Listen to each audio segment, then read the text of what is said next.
Right. Gaming time.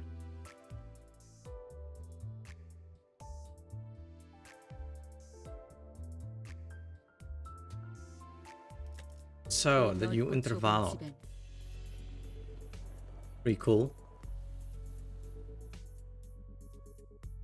Got Ezra is already a good sign. We got the man, the myth, the bamboo-hatted Kim.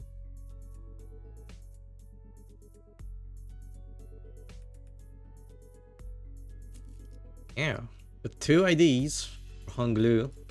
The first one we can get for free, being Honglu. Can get that with time. Other one being Ish, as Angdu. Has like a little fringe now. No more exposed foreheads. Yeah. But how will this go?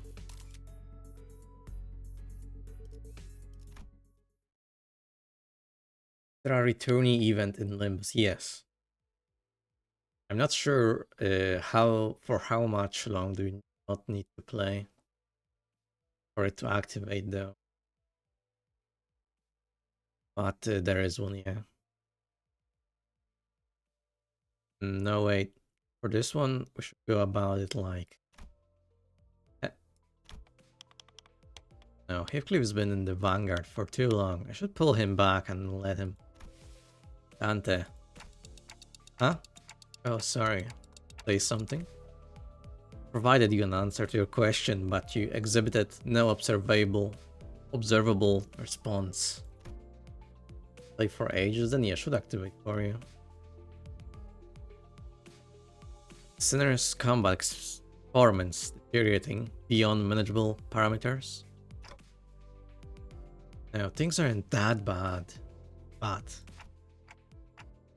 it's just hard to focus on one conversation when I'm trying to support battles happening completely different places at once. On top of that, Rodia's shopping chatter started to get a little distracting. A few days after we entered Curb's district, I was pulled over the back streets of Encorp to take care of a distortion case. The contract was supposed to be handled jointly with the LCD team, but distortions suddenly started cropping up all over an area of the back streets called Butter Street, without any coherent pattern.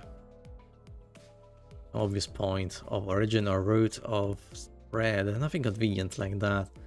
And I had no choice but to split the sinners into several groups and send them out.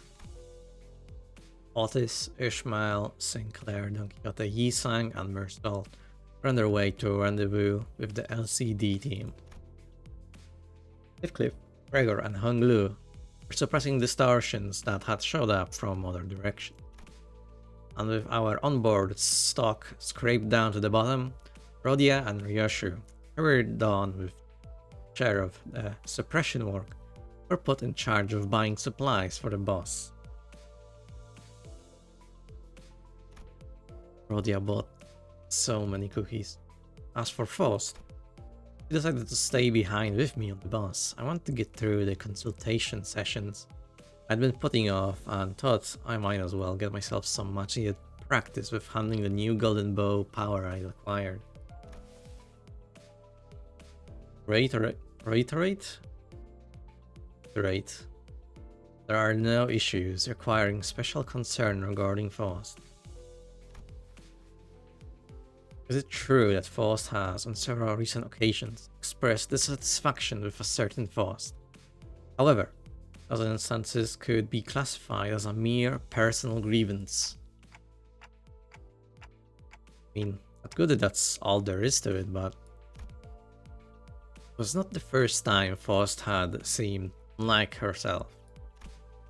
There had been times before when she spent far longer alone than usual, lost in thought. Moments when she could not produce immediate answers to questions from the other sinners or me. Could be, can't access the Gesellschaft? May I ask your basis for that interference? You're acting a lot like you did back on the warp train. Here's there remain occasions which you are still capable of surprising foes, Dante. I was right. You really are cut off from the Gesellschaft. Was not intended as a confirmation of picture. Maybe she's saying that while she can technically access the Gesellschaft, it may as well be that she can't? I could ask more and get to the bottom of it, but the way she was sidestepping the subject told me that prying wouldn't give me any further insight. Right, I won't press you if you don't want to talk about it. Your reserve is appreciated. We move on? Yes. Consultation is the next agenda. Cross-referencing the records pertaining to the recent events in the House of Spiders, it would appear that memories concerning the individuals designed as Sora and Ren currently remain only with you, Dante. Such could the influence of Ryoshu and her sword lead to further omissions in the official records. The manager will be responsible for supplementing the necessary information. Yeah, not the first time I was the only one left with intact memories. I can count to 4. Yep. That's right. Despite K-Corp's memory wipe procedure, Katarin's erasure by the Golden Bow's power, and Ariashiki severing people from existence, was the only one who remained, who had transpired, who remembered, transpired. Oh, I didn't know there's like a whole map of the city there. So now I noticed Dante's room. But ironically enough, the memories I had prior to popping my head with this clock still showed no sign of returning. I want my old memory to come back though. Is it because of this clock head? Calculation based on your experience with the boss team thus far will not meaningfully contribute to the recovery of your former memories, Major. Deductive reasoning, conducted from memories with gaps, after all, is bound to have structural limitations. Bongi would serve as an adequate analogy. Bongi? Yes, Bongi. Saving feed and increasing in body mass alone would provide it with no meaningful basis for identifying the purpose of its rearing. Even at the terminal stage, when exposed to kitchen instruments and the heat of the oven, limited experience would prove inadequate to constitute an understanding of its ultimate fate and purpose. Likewise, the ultimate answer to your doubts can only be obtained from all of the experience that you will have accumulated at the terminus of your entire journey, that is, your allotted mission. Just treasure awaits at the end of the road, the end of hell. That treasure will give me back my memories, my head, also. Indeed, at the end of the road, you will be able to engrave your aspect. No idea exactly what aspect means, or even whether it's an object. But if I know one thing, it's that the me from before all of this began, that wanted badly, obsessively, desperately. More like an instinctive knowledge of my memories gone. That feeling, however strong it is, does not change the fact that it's just another word with no discernible mental impact. You're not gonna tell me what it actually is, are you? The aspect? What it means, or why I wanted it so much? If it remains a piece of information that must be disclosed to you, then no. I'm unable to tell you. Wait, no, Mike. You're still following your star acceptably. Please concentrate on the journey. More importantly, have you grown accustomed to that complete power? Current observation suggests you have yet to arrive at that level. I've gotten pretty used to focusing on one place at a time, but keeping track of several places at once is still a bit tough. But this team is doing well in combat, even without my direct supervision. I know the team is shopping and not engaging in battle at the moment. Taking my mind off them would prove much easier. What are you pondering about, Ben? Well, the story probably makes little to no sense as this is many cantos in the future from where you last played. That wouldn't give me the much needed practice, so I'm doing my best to keep an eye on the recent status. Second, familiarity should result in substantial tactical value. You would be able to cast a wider net when information gathering and employ previously unavailable tactical patterns. Right, I'd also be able to tell when it's a bad time to call someone to do. Even as I continue talking with Faust, I make sure not to stop observing the place where each group is and what they're doing. Yep, putting Heathcliff to the rear was the right call. I don't see any injuries. This team's still doing pretty well, even without my directions. Barodia, wait. She just stuffed all of the pastries and bread she bought into her pockets?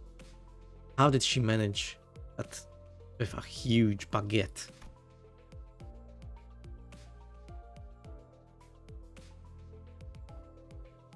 Limbus company again, approaching the 6-month cycle time. And Otis's group, let's see, so they joined up with the LCD team without any issues. LCD, and the guy over there must be. Hang on.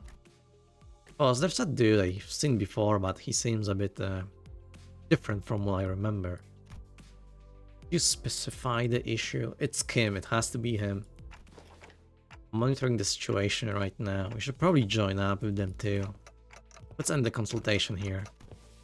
This is rather precipitous. Dante, if the incident is of a serious nature, perhaps a request for support from the LCC. No, it's not an incident. I wouldn't say it's not serious.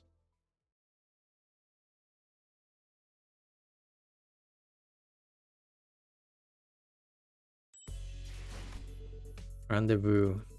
See him. It's going from bad to worse, really. Dante seems to be tied up helping the other group. Otis's command calls have been working out well enough, I'll give her that. Managed to hold the line better than expected, but we're definitely starting to feel the strain. Are you waving your hand all of arm and hand signals? What signals? What's swinging the arm sideways even supposed to mean? Don't know. It's scatter, damn it. So scatter. Crash. That was close. It almost got flattened. Damn it. Rookies with nothing but the most rudimentary of military training would have recognized a hand signal that basic. Well, we're not all trained soldiers here, are we? Barely. Flourish of a single hand doth indeed make boast of a chivalric elegance. Yet when thou suddenly wavest thine arm about, clenching and unclenching thy hand in that mystical fashion, only to suddenly turn tail, forsooth, I am left bereft of understanding what thou meaneth say. I think that of all the personnel in the team, only the Swabi has the discipline to interpret a basic field signal. Picked it up during my sailing days, and realistically speaking, do you really expect ordinary people like the others to understand professional military signals? This is unacceptable. For all the operations, all you have been deployed under my... You're all still ignorant when it comes to non-verbal signals. I don't think even Dante would know those signals. Yep, might as well. Splitting hairs, literally. Let us appease our agitated hearts and follow Miss Otis's instruction. Should despair and withdraw. Megaton landing!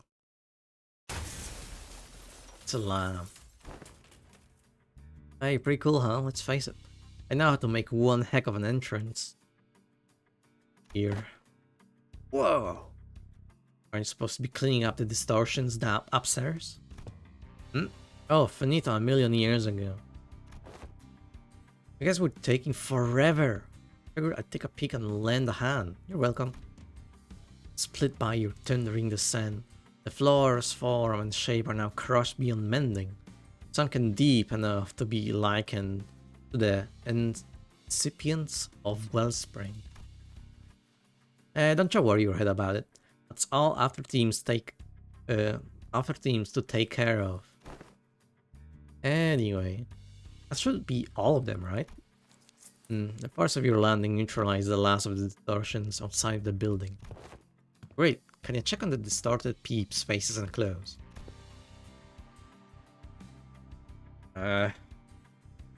Faces are all segmented. Makes my skin crawl. Pleasant sight. As for their attire... This one appears to be a sweeper. That one yonder bears the attire of an ordinary fixer.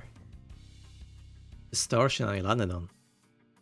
Probably a local resident, judging by the clothes. Did any of you happen to see anything nearby bursting with a big poppin' flash? Nay, not once. Okie dokie. You know what? Then let's all head upstairs. The suppression request is kind of a pain. We'll need to put together a nice, neat plan before we start poking it too hard. Plan, sayest thou? How? Was this not a mere matter of slaying distortions where they stand? Huh? Wait, nobody brief you? This has oft been the structure of our assignments. We are given instructions, we perform them, and only afterward do we begin to perceive the nature and contour of the task to which we have committed our hands. Really? As every department has its own way of doing things, no big deal. I'll explain everything once we're upstairs. Oh, by the way, you didn't get to meet the whole team last time, did you? Only our new girl. This time, that dude, I mean, Mr. Bamboo-Headed Kim's also here, so... Huh? He's okay now? Sure he is. You'll be surprised once you see just how okay he is now. Last time you said he was still under treatment. To be precise, I believe Miss Angdu stated that his mind is yet to regain its former ability. That? You'll get it once you see him. I feel like we'll just end up having the same conversation twice by saying anything about it now. You have arrived. Ugh, blinding. So bright, the midday sun is pouring in like crazy. Yet the warm and tickle of the sunbeam is rather agreeable. Now this is not sunlight. Because unlike this, there is more to the sunshine than its warmth.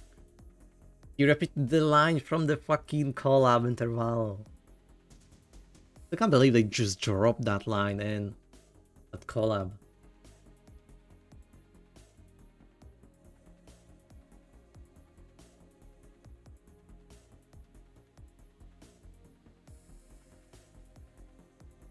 I'm glad it's not lost in that event.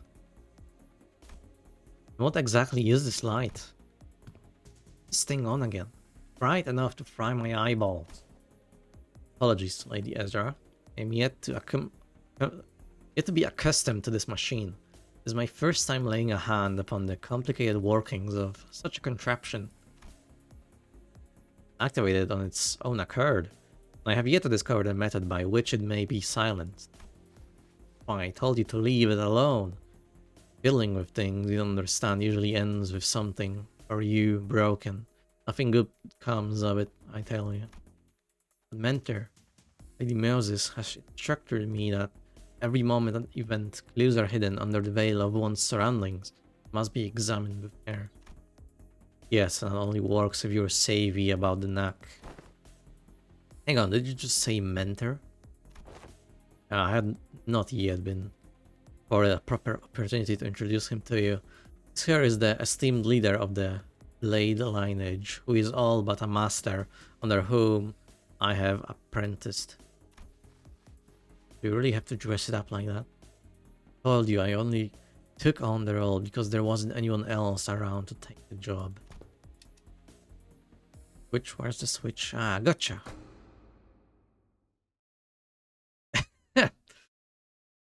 What's happening in here?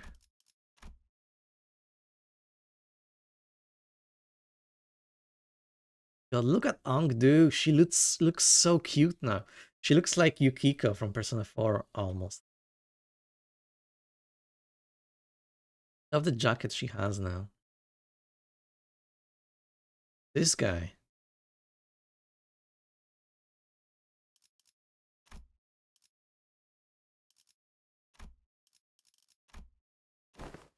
Goodness. Known as Bamboo Hatted Kim. Yes, that's me. Should say pleased to meet you, folks. Oh no. That's such a whiplash of character. Oh my god, so just like a stand. He's so like depressed looking.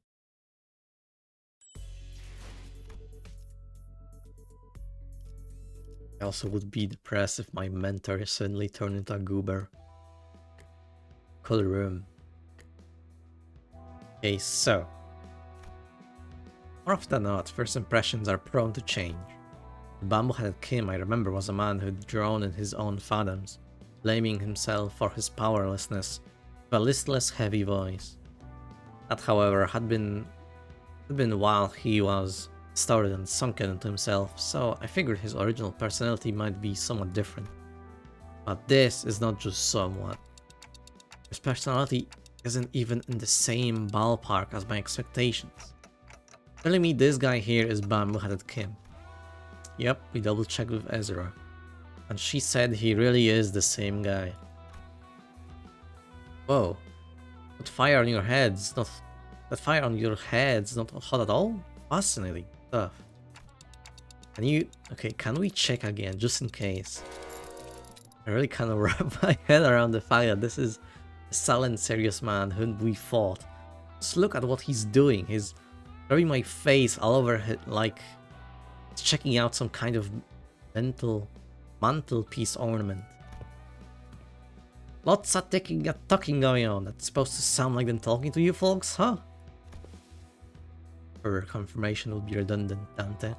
This individual is conclusively identical to the one designated as Bamboo-Headed Kim. Got no idea what you folks are so suspicious about. Dude, just what exactly have you been telling people out there about? They're all staring like they've seen a ghost. I told them you are a gallant and formidable warrior mentor. She's so cute. But they don't look like they've heard the most flattering things about me. There, don't you hear it? Faint undercurrent of disappointment in the ticking. I also told them that you are a man of few words, but much affection for the followers under your command. Angdu. Yes, mentor? It's a complete and utter lie. Man of few words is definitely not something you can say about a guy who's as talkative as me. You think? Yet I spoke no falsehood, although your conduct is rather shallow and perhaps less refined for a leader of an organization. You are much more reserved and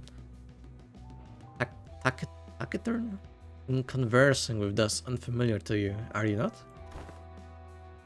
No matter who one may be, one is bound to inspire either approval or disapproval from those around him. So, I refrain from mentioning any proofs that might fight the latter. Even a hint at anything that might tarnish the reputation of my master would not be unlike spitting on his name, mine by extension. I simply had no reason to put on airs in front of my own folks. And in any case, oh, so you can't see anything if I block this part, Do tell, how many fingers am I holding up? Those are not my eyes, you know? Such a goofball. Own folks, huh? And you have already acknowledged and accepted that you now belong to the Limbus company. Wipe that smirk off your face. Why dost thou not pay a visit to the LCE? Verily, when one's mind is plagued by the absence of tranquility, venturing forth into the open air and touchable field of grass cleareth the storm of the heart. An asset of the company is expected to act in the company's interest, yet for whatever reason, they didn't see you fighting on the field of battle during operations either pyre. You will have to account for your absence in the mission. Otis addressed Kim as though she were conducting a formal investigation. Every word flat and hard. It was obvious she was not about to let her guard down anytime soon. What mission? Oh, that one. Finally seemed inclined to assume a more serious disposition. Stopped peering into my face and turned towards Otis, although his hand was still in my head. Alright, clearly there's some disconnection in expectations here. Listen here, you. I'm really not all that about hard, bothersome work. Get what I mean? The real disconnect was between his stoic expression and the words coming out of his mouth. What? So let's talk about the kind of fellow I am. A resident layabout. He's forced to do his job with a frown too, I might add. Only when he's got absolutely no other choice. Really not some big shot Ang who's apparently been promoting me as folks. Promoting me as folks, comma. I'd very much like to stop getting roped into stuff that keeps putting my life on the line. Fine, then why did you join the LCD in the first place if you'd rather be unemployed? No, never mind. They probably forced you to stay. Catch on quick. First they spout this nonsense about distortions and all, and then force hired me, calling me a company-owned resource or whatever. The other day, they were again on about, what's in the Golden Bow? Yes, they invited me on a tour to another department to listen in on some important presentation. I accepted. I thought it would be a fine opportunity to broaden my perspective. Angdu, dear, there are times when your commitment to duties shines brighter than the sun. I find that attitude so dazzling that I have to squint when I'm looking at you. Who knows? Maybe that's why I'm wearing this bamboo hat, to shade my eyes from your utter brilliance. You mean to say that you are in need of a shield to protect your eyes? You look so adorable. Lady Ezra, might I submit a request for a pair of sunglasses for my mentor?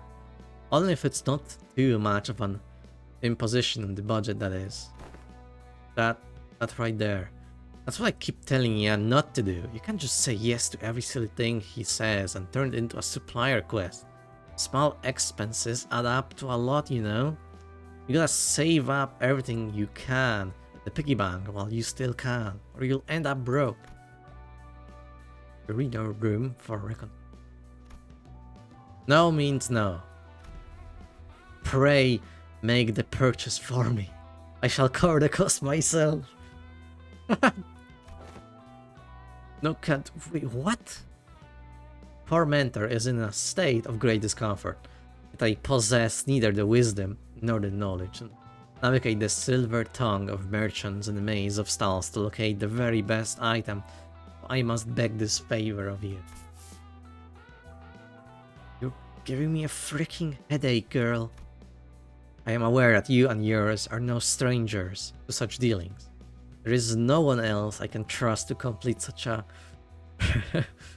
procurement with the swiftness of the wind. She literally is the embodiment of he asked for no pickles.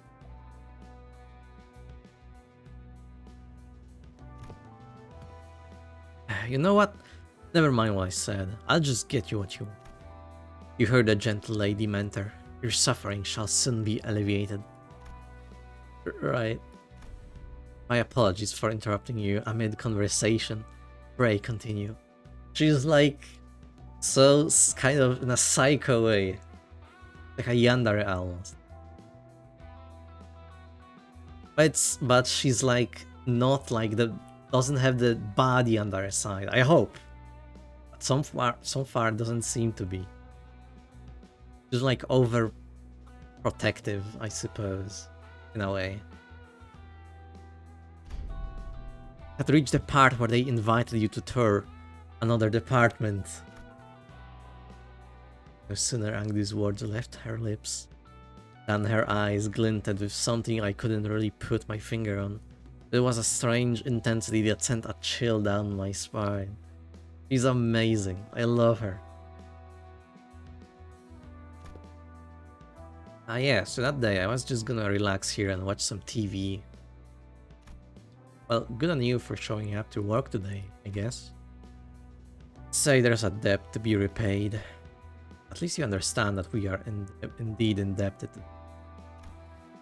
Yeah, I suppose I do. Kim's gaze lingered on Angdu's prosthetic arms as he answered. Right, because she has those now. Oh, Miss Angdu, your arms. Only after following Kim's gaze did Singler seem to notice Angdu's brand new prosthetic arms. Last time we saw her, Angdu had lost both her arms, and I remember Ezra asking her to sit tight and choose what type of prosthetics she wanted. Those arms are probably it. It's not just the arms. Even her clothes are different now, and that sword. I had these arms fitted on you as soon as the operation was concluded.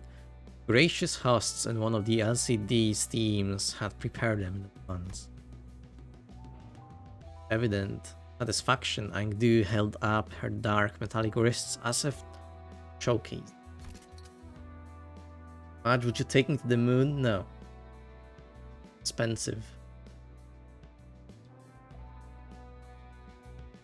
First time chatter.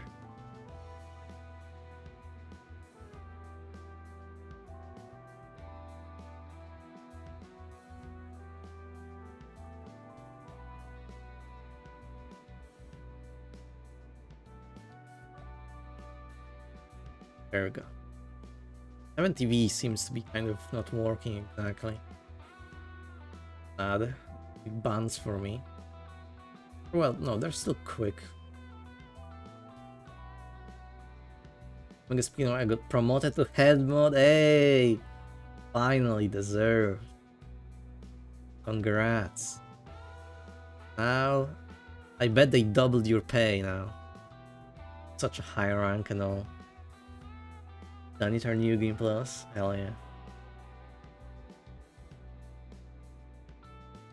Components fixed along her arm clicked and rattled, holding for a moment before neatly folding back into. Aha! Such graceful smoothness, wet to machine articulation. This as though I am beholding the marvelous prosthesis of the illustrious Sigrid himself. Yep, showcase would have gone lackluster without the trademark. Those are strikingly similar to Schwarz Industries N7 lineup, but I thought that model was discontinued. Nah, not theirs. One of the prototypes developed by LCD's Phenomena Deciphering team. They put M on her for trial. Oh, experimental process is sick. But you'll find other like them. They're based on technology spun from distortions. Oh. Oh, For a brief moment, Sinclair's eyes lit up as if he had glimpsed something that brought him back to a memory, then as quickly fell silent. Whatever he'd wanted to say next catching in his chest. Something trouble you, Master? It wasn't hard to understand what struck the tender memory for Sinclair and why it cast a shadow over his face.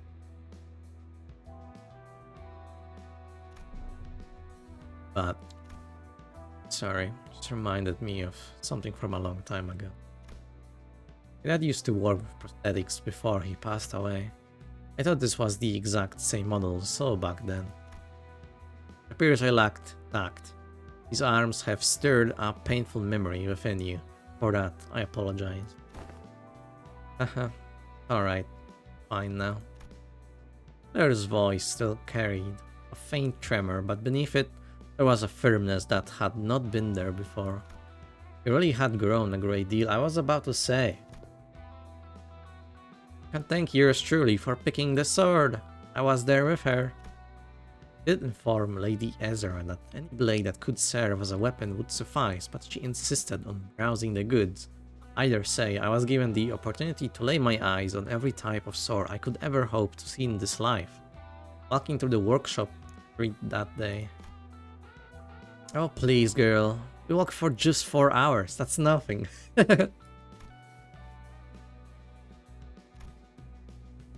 While everyone was distracted taking in Angdu's new outfit and equipment, Kim had quietly slipped away from the crowd, crouched down a corner. I was rummaging through things scattered on the floor, picking them up, pocketing them. Anyway, this place supposed to be? What are all these things?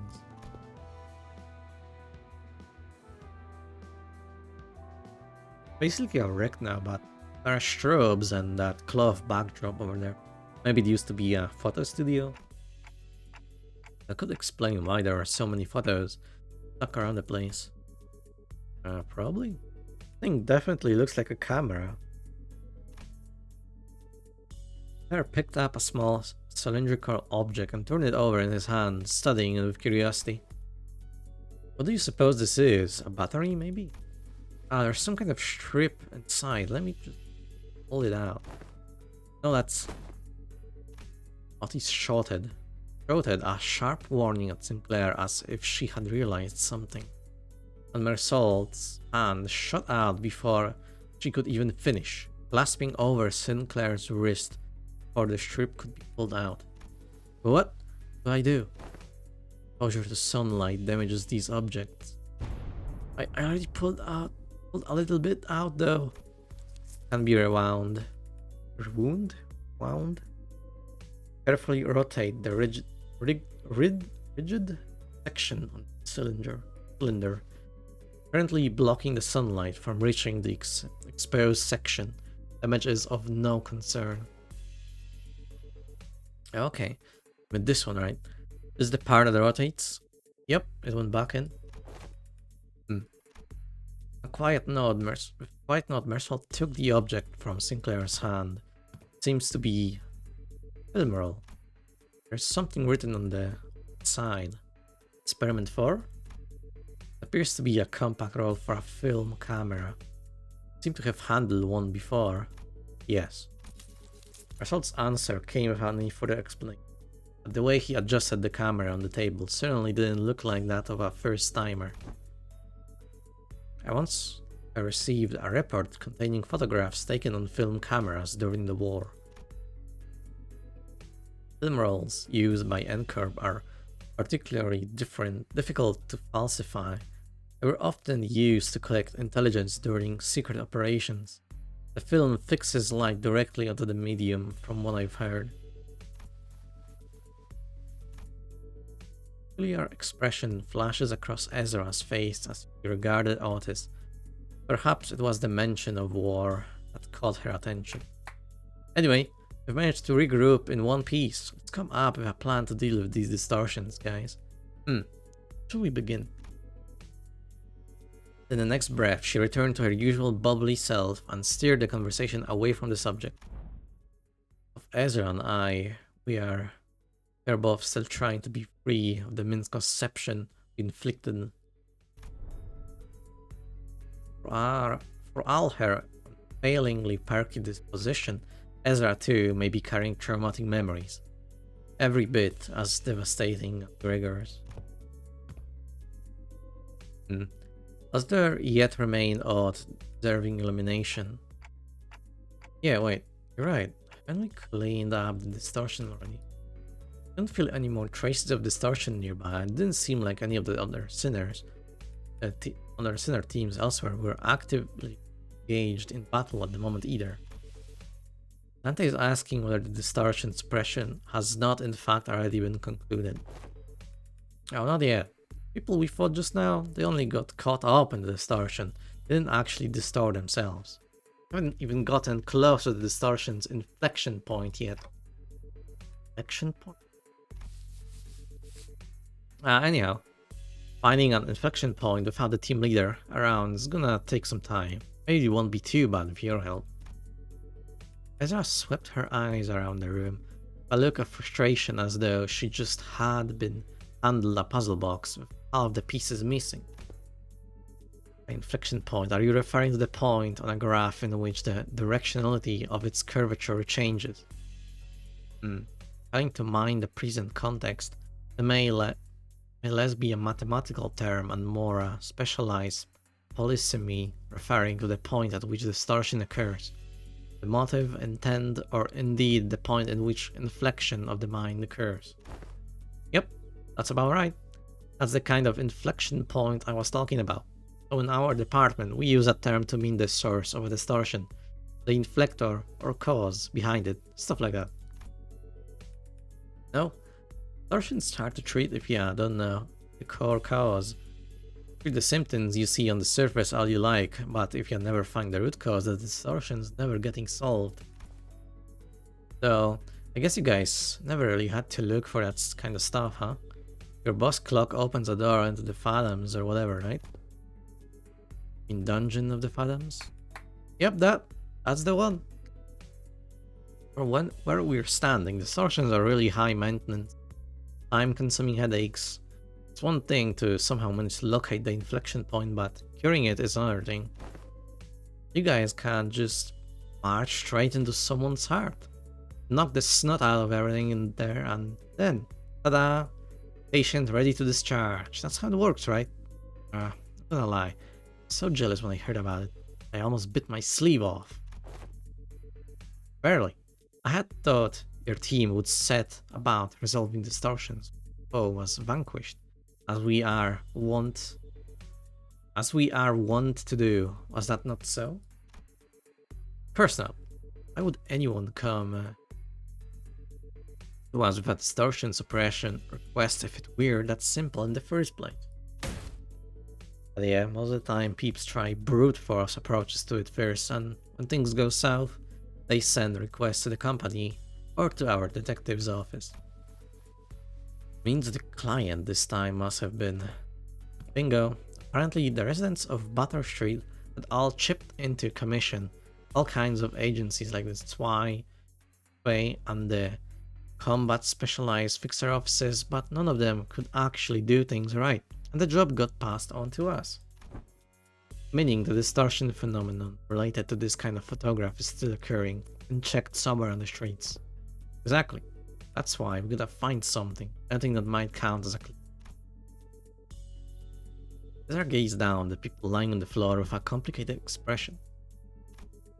Neat ash grey suits and the logo on the collar of their uniforms, briefcases.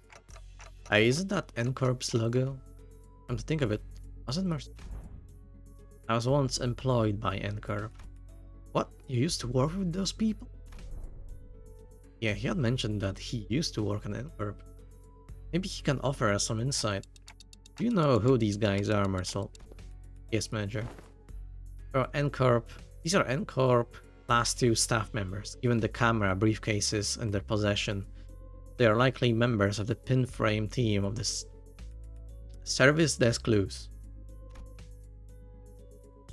Result recited the information as though he were pulling it from a file he had already sorted and placed it in the back of the shelf in his mind. Okay, pinframe team, huh? Anything you can tell us about them? Yes. This is one of the N-Corp's many field departments related to information gathering and processing. Their primary duties include the handling of N-Corp's internal information, analysis of N-Corp's internal intelligence, the sorting and arranging of N-Corp's internal information, and intersector. That'd be enough. Whoa, is he talking encyclopedia or something? Yeah, another thing to be jealous of. I think it'll be okay if we borrow him sometimes.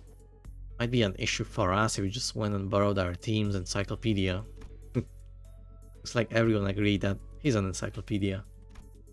Anyway, your encyclopedia's right. They're from N-Corp's pinframe team. Seen them a few times before in N-Corp's nest. But why would people already busy enough? Why would people already busy enough dealing with the nest affairs come all the way out to shabby back streets like this? Any guesses?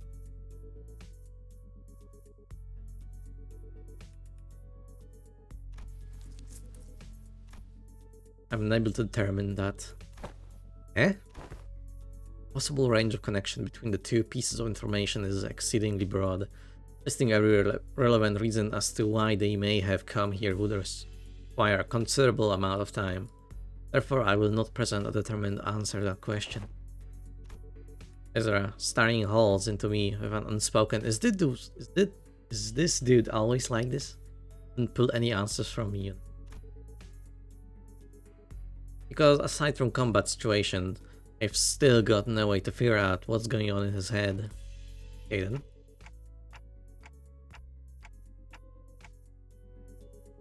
Ilmersal. Maybe this would be easier to answer from an objective point of view. That was when I noticed something I never imagined would happen. Mersal's eyes widened, his gaze fixing me with such force that I could almost feel the faint tremor in it. A leveling stare that came with there's no such thing as an objective point of view. Manager. A clipped tone and a look almost bordering rebuke. Even judgment may seem infinitely close to objectivity, but ultimately all things are subjective without exception. I felt silent for a moment, lost in thought. Part of it was because Mersal's reaction had caught me off guard, but I also wondered whether this response might be connected to why he would always refuse to make judgment for himself. If this has something to do with his turn, which I know is just around the corner. Got it. And tell me 3 subjective reasons you think are most likely for why these people had to come all the way into the back street. I need to understand who he actually is as much as I can, because I'll never know when I'll get another chance to really get to know him if I brush this off with a simple, oh, I see, my bad, usual. Yes, manager. I presume that their mission was one or all of the following: retrieval of video recording or recordings, violation of the N-Corp's taboos, prompt elimination of the violator, contact with an informant in the back streets, collaborating with N-Corp's nest, or identification and arrest of a wanted individual or individuals designated by the nest. Taboo? You mean these people could be taboo hunters? Nah, no way. They don't send out taboo hunters for every single violation, you know. Like, wings usually leave minor taboo violations to be handled by subcontracted fixer offices or employees of the department in charge. I'd say these guys here are N-Corp staff. Something to do? What are you looking for in their pockets? I'm looking through their belongings for enlightening clues, yet be hidden in the sleeves of the fold of their garments. Lady Moses has been gifted with the art of discerning the truth from what lies for her with but a single glance, yet my eyes are foreign to such a feat. Let me take a look too. Toy card. And okay, this one's a wallet. Let's put that back. Don't wanna be robbers. Aha! Might be it. It's an order. Order missive? Ezra pulled a sheet of paper out from an N-Corp staff's coat and read its contents out aloud. Work details. Elimination of the individual of a Category 3 taboo violation. Address, Butler Street. This is the place. Which means all of this might be pointing to something. Whoever used to work in the studio and the distortion phenomenon might be connected. Yeah, now that you mention it, when that whole pop and change thing happened, it did kind of feel like a camera flash. Alright, let's start by combining those things. Combining through... Oh, Jesus Christ. I can't read. Alright, let's start by combing through this place. Dyslexia moment. Let me know if you find anything suspicious. Oh, at long last. Have the hour arrived for my debut as a detective. Forsooth.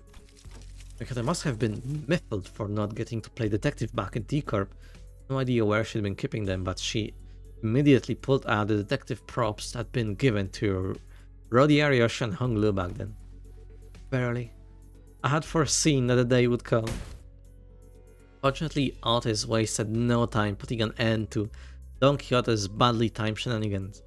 A sharp dressing down from her was enough to make our dejected chivalric adventurer stuff the costume away. Okay then, we should get moving too.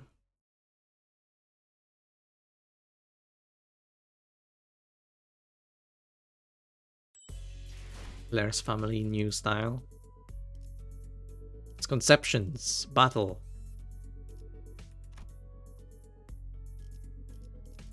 I wonder, does someone has the Mersault already? No. Well, there's a Mersault, but without the... There we go. I'll check it out. I'll have a BL team, unfortunately. So it's gonna be a wonky team, just bleed team with him. Spending a long time whiffling around through the photo stuff studio, the LCD team, but no one found any decisive evidence. There are a lot of photos around, but almost all of them are just pictures of buildings. Excuse me. Nothing much to tell from that. Aside from the canister containing the film roll Sinclair picked up, there are no remaining items here that can count as a proper clue, Executive Manager. I've confirmed that the rest are all empty plastic containers. Probably best to check the contents of the film roll directly. Yes, Executive Manager. We'll find a way to develop the film. Find any sort of photo development room or equipment nearby. Let's search a little more before we see what's in that film roll. Mentor, what do you make of this object? For the 8th time, Angdu, I have no idea. If I had wits bright enough to understand all that lies before me with a single glance, like that team leader, I would have passed the royal examination long ago and secured myself a lucrative position as a court official. Mentor, hadn't you already passed the royal? Once sung a sword does not retrace its arc, Angdu. So it is with life. There is no undoing what has already been cut. Thus it is unnecessary to dwell on what can no longer be undone. There is no after for what has been slashed away. For you, Mentor, ought you not dwell on what can no longer be undone?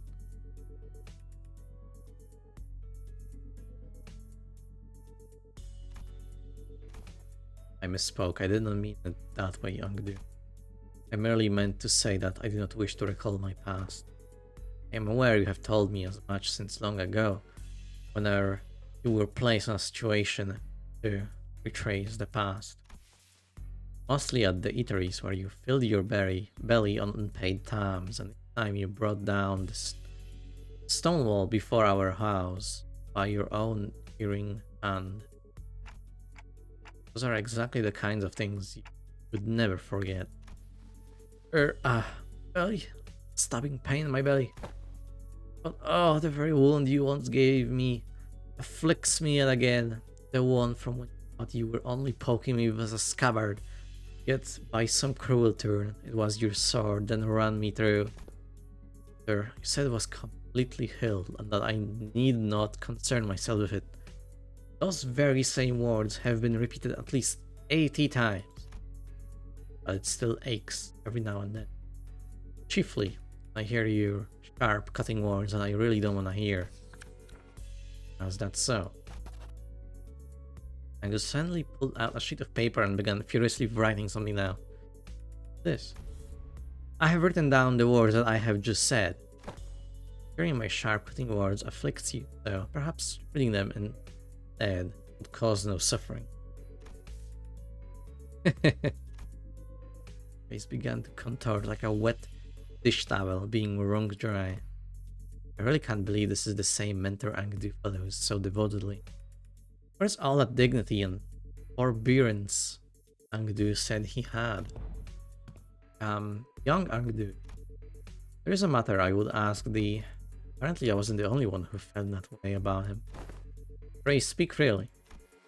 This may perhaps be a discourteous inquiry, but I who, when speaking to others of those who I may serve, often ornament my words with a laudation of an acceptable degree, and yet, I understand your concern, Lady Don Quixote.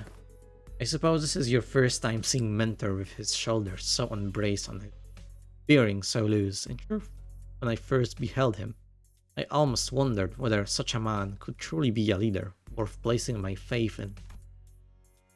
However, on my honor, I assure you that I have never once uttered a falsehood when I spoke of him to you. My respect toward the blades of my own and foes alike, my determination to safeguard must be protected, even should my arms be torn apart. All of these are undoubtedly the teachings that my mentor has carried upon me. Truly? What if fortune should grant the opportunity you may witness Mentor's true self yourself someday? That is to say, if we let ourselves be carried by the currents of the river, arrive such a chance. Sue gave her prosthetic arm a casual sweep, smiling sincerely as though she truly believed every word she said. Then, leaning closer to Don Quixote, she whispered, "Besides, unless I speak with this feigned stern ignorance, there will be no end to his digging in heels. I would ask for your trust, for all is aimed his benefit. Forsooth, though thou hast burdened with the trials of serving your superiors." So that's what it was. Yeah, no. Uh-oh. Just as I witnessed the building of this peculiar bond of commiseration and camaraderie between our chivalric friends, the door leading outside was flung open with a loud slam. We have arrived at the target location. It appears that the advance party has already been defeated. Wait, who are these people? Didn't they say there was only a single violator? Oh crap. Looks like it's too late to talk our way out of this. Whatever excuses we come up with. Oh boy, this is not gonna go. Same thing happened last time when I saw the N-Curve employees. I thought we had the wrong intel, and all of a sudden... flashbang. Sudden flash blinded my vision white, as though I had stared straight in a burst of stirring light, so intense and bright that it made my head swim. Yeah, there was the same pop and... My vision blinded, the only thing I could make out was Ezra's soft murmur. Even that came to a stop as her breathing hushed. Oh. Didn't take long for me to realize what was happening. Seeing it again doesn't exactly warm the heart, wouldn't you say, young dear? Though Escarp may indeed be passing through hard times, this alley was not quite so wrecked in form, was it, Mentor? Spooky wolf there. That's right. Looks much the same to me. Now this place. We just get teleported to Escarp? No, Dante. That would generate a considerable sense of very simulated. This is... I think I know what this is. This is a presence. I haven't been able to detect it until just now, but somehow it was now surrounding us, saturating every corner of the space we stood. Dreary stone walls, trees bent and coiled in grotesque forms, the sheen of the light, and even the air we breathe, all of them point towards a single phenomenon. This is the depths of the fathoms. Fathoms made entirely out of distortion. A completely different distortions where the N-Corp employees were just moments ago, executive manager. This is exactly it. This is what I was trying to explain. Oh. Oh. Look. Creepy.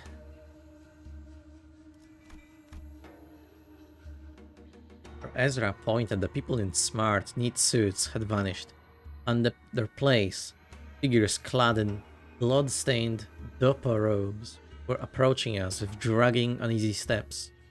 Right, let's fight first and talk later. Ready, young dude? The blade is poised to strike, Lady Ezra. Wait, where's the bamboo-headed dude? I'm afraid he has already taken his leave. He said he had no desire to cross blades with the true Nukos of Escorp twice.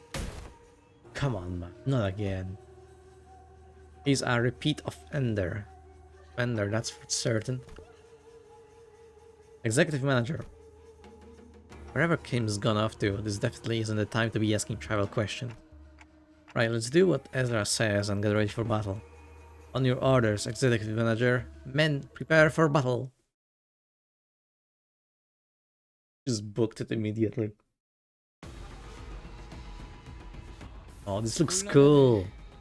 나는 어떤 사람과도 잘 지낼 자신이 있지만 관리자님은 예외거든. 관리자님과 희희낙낙하면서 It 지내는 looks so creepy with those like photos. The background is also just completely distorted, corrupted and whatnot.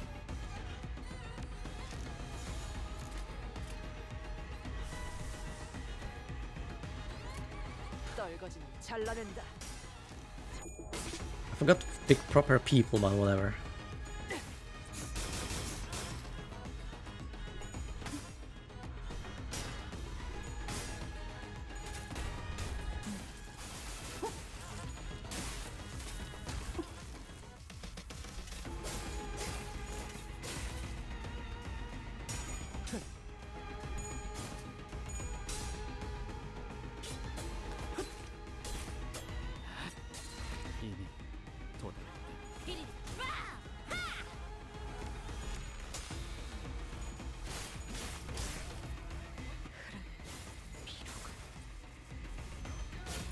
I forgot Ezra is here, and also they added in like an option to turn on subtitles for like little things they say, which is great.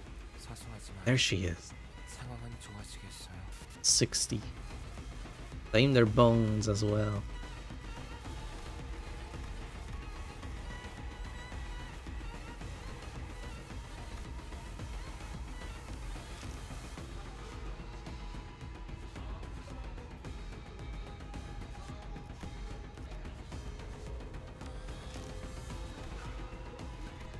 Cool. Oh, she also has... Well, no, everyone has a little health, I think. Despite Ezra, of course. Is she just that weak?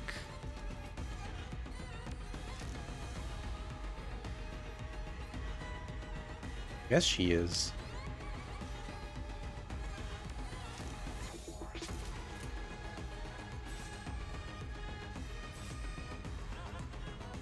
점 찍었네.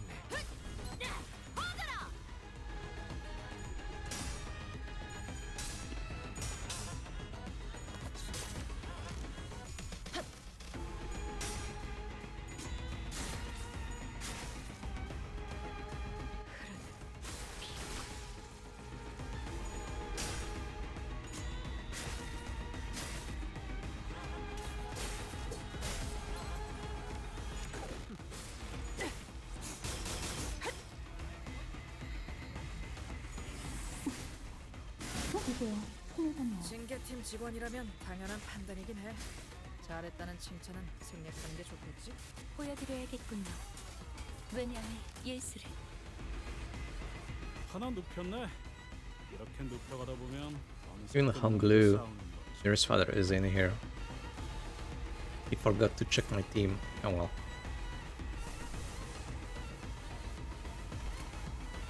거기구나.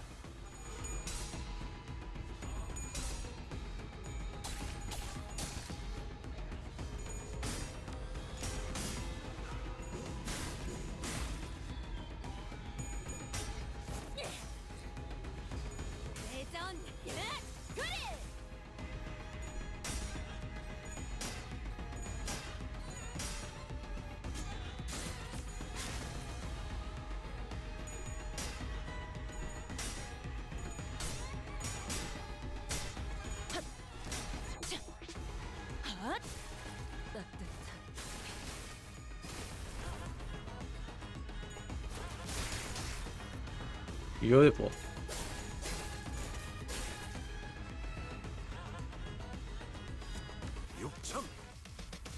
적확한 한압이었어.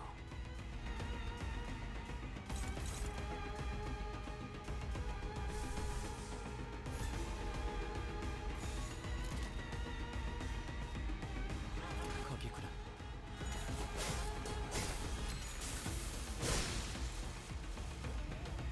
That new ego.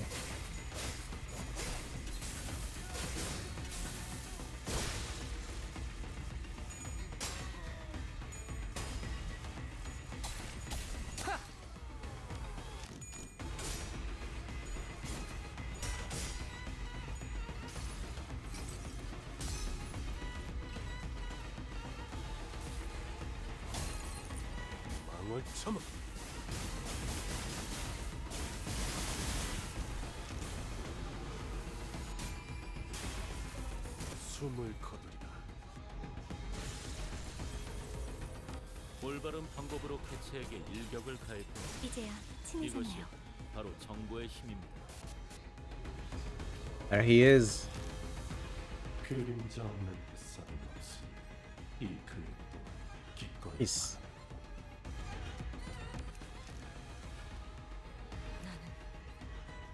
그림자 없는 햇살은 없으니 이 근육도 기꺼이 가네.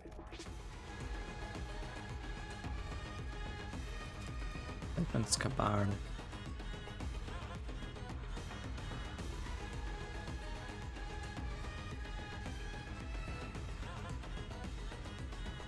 Hit, heal HP by 10% of the damage dealt using the skill. Can heal up to 50% of this unit's max HP. Skill.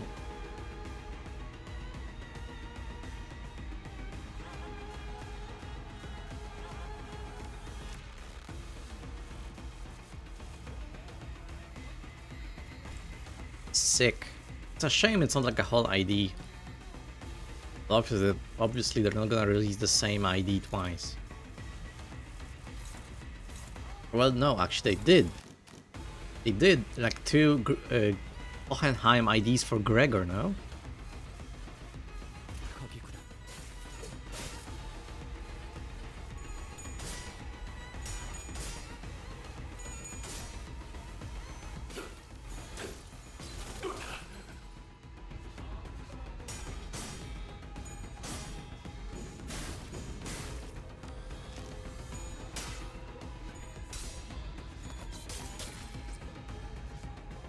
검수망 모드. 40. 먹칠. 이 정도로 나와 공을 맞대? 제압 계획의 규모가 너무 큰 거 아니야?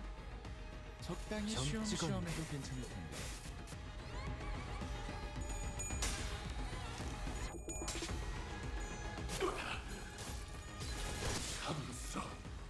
The clash power crazy. 손상을 입히는데 성공했습니다. 앞으로의 전투도 이대로만 부탁드리겠습니다. 저희 뼈로 틈을 잡고 혈관의 두께. 이제야 친해졌네요. 예사롭지가 않은데? 아주 작살을 내놨어.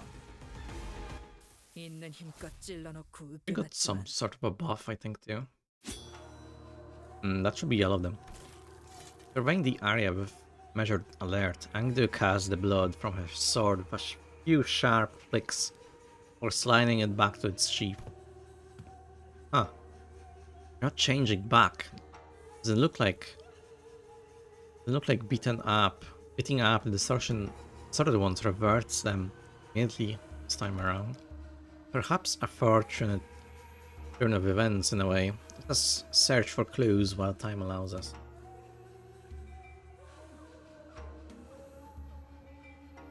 Is this the distortion?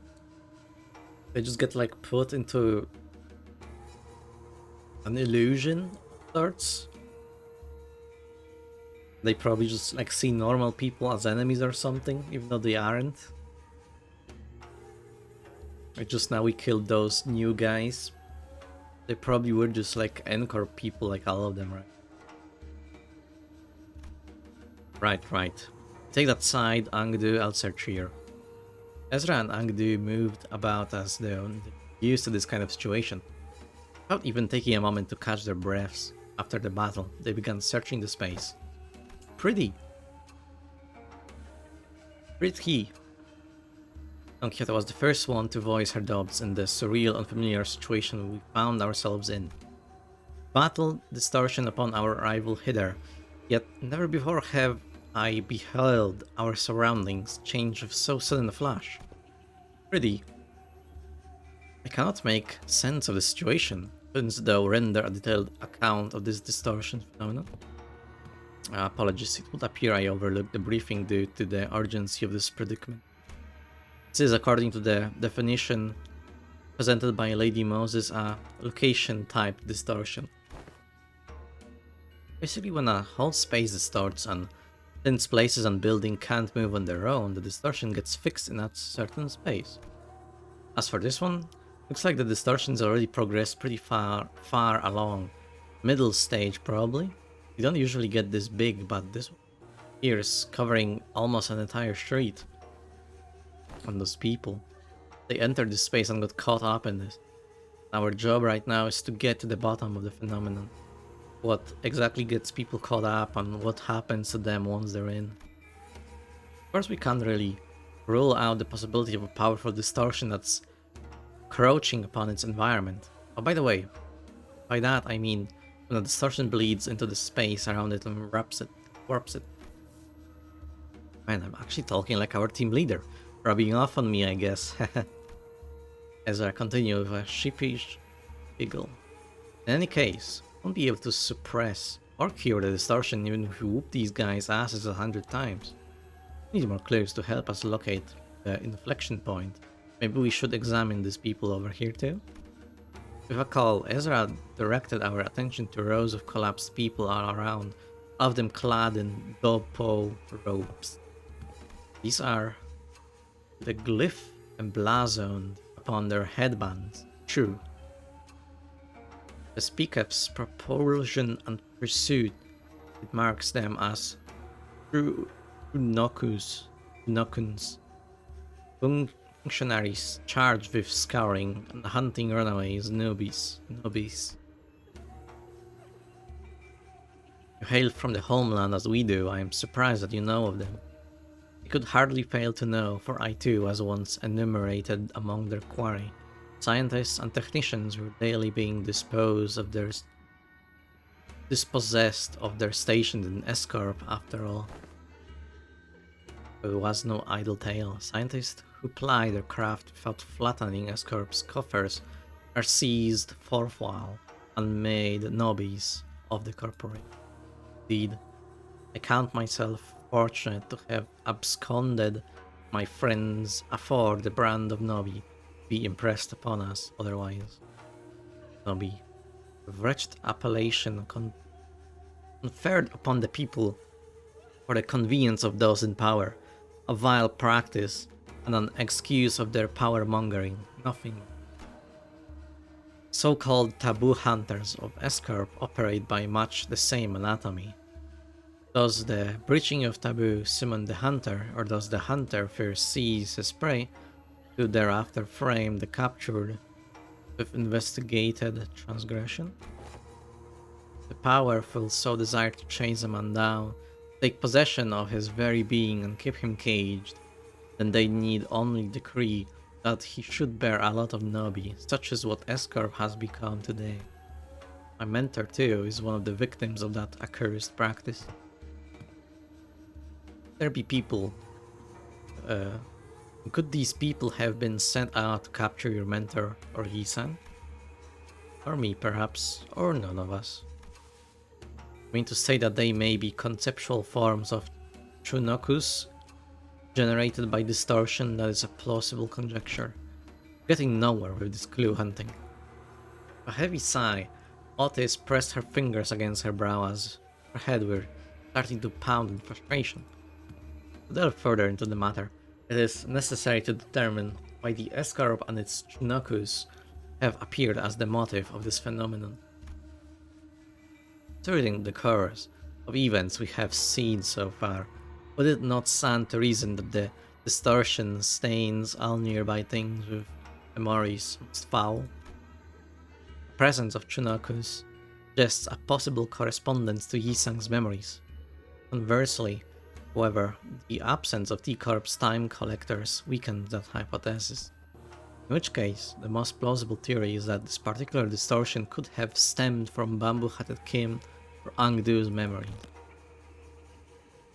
Tightens the grip on her sheath. Angdu furrowed her brow and fell into thought, as though she couldn't grasp the full picture of the problem. I've seen a few distortions that show trauma or affect their surroundings, but this one, I'm not getting that pop of inspiration. Can't even guess at what this distortion wants either.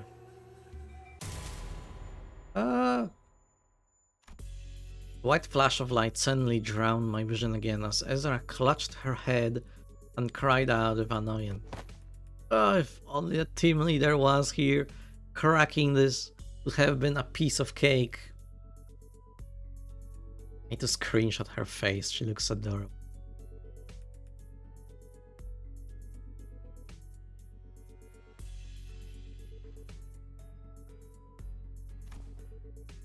And we're back. So this is why I kept asking where we'd seen anything bursting with a pop. N-Corp employees must have it rough too, getting dragged into distortion like this. I mean, what else were we supposed to do? It was self-defense. They were about to attack us. I suppose finding the root cause and taking care of it would be the fastest way forward. Just do what we can for now. Okay, first we need to develop the film we found here. We'll head to the nearest dark room and... actually, let's first drag that slippery, hat-wearing clock back here and get him talking about the Chunakus wearing cult clock. Wondering why they didn't Dante. No, dyslexia. Warping my view of the world. Probably our best bet. Every time we take a job, that slacker just slips off without telling anyone. One part of me watched Ezra stamp her feet in frustration. It's also carefully following Heathcliff's theme through the other part of my vision. Oh, I think I can help with that. If you locate at him. Huh? What? Boss Clock found something? Yep, I found where Bamboo-Hatted Kim is right now.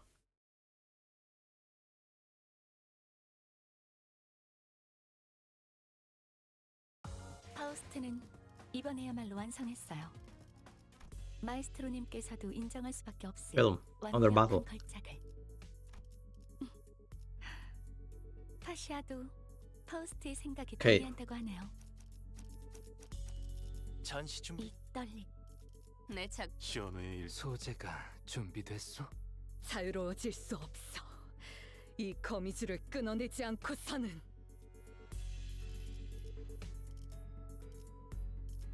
Change this guy. Hey, hold on.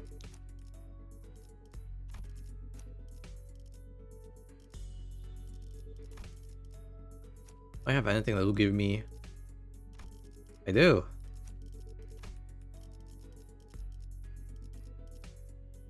망설임 없이. Lead team, right?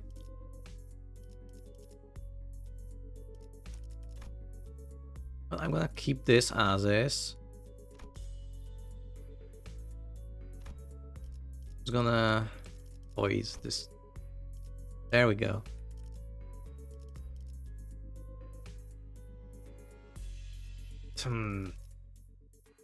No. I'm just gonna do it funnily. I'll just fix it later, the theme. Otis. Kurokumo. No way.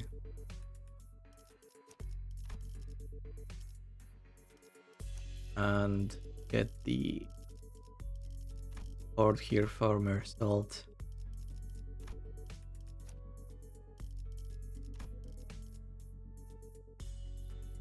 And that looks good.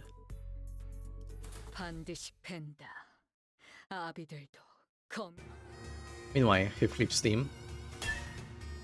Bloody hell, what's up with these gits? Showing up out of nowhere. What should I know? But judging by their get up, they seem like escort fellas. And things were going so well. We have talked it out with those Fedora guys who were rummaging around the place earlier, you know. And now you just had to go barking at them first. Would have saved us a whole lot of trouble if you hadn't, right? Also, it's my fault. These bastards look like they were nicking stuff. This is our contract area, ain't it? They walked off. If something important, we'd be the ones catching hell. Listen, bud. Not everyone's itching to swipe hair coupons in their pockets the second they get the chance. Oh, for how many bloody months are you lot gonna milk that? Excuse me. What? You got a problem too, mate? Oh well. Just wondering whether the gentleman over there is also one of our enemies. Hmm? Is that the end of your trope performance? Shame, I was really enjoying watching you folks dance. I have mistaken this place for the Peace Blossom Land of Legends. Had there been a cup of fine Magoli rice wine, go with it. Yeah, it's an enemy, alright. He has a name tag though. I think it says LCD. God. For a second I thought they went like meta and Honglu like just read this here, the UI. But no, I forgot they actually has like name tags like this. LCD or whatever, who gives a toss? Am I supposed to put up with every bastard having a dig at me? Oh dear. Such bold swings. Didn't know there was an encore to that performance, huh? Slippery little rat. Well, I do find this amusing enough, but if you intend to play with me, you ought to be more aware of your surroundings. Hey, behind you, there's... Oh, he took out all of those Dopa-wearing people with just a single strike. I'd say that about covers the price of admittance for your trope circus, wouldn't you? Well then, I'll leave the rest to you folks. Wandering blades and Murim tales never linger on the stage for long after all. Boy, where the hell do you think you're going? God damn it. God damn. Shall we have to watch the dingus fights? 개체가 유리한 조건에 놓여 있는 것 같은데 더 Left. 꼼꼼히 관찰해 보도록 하죠.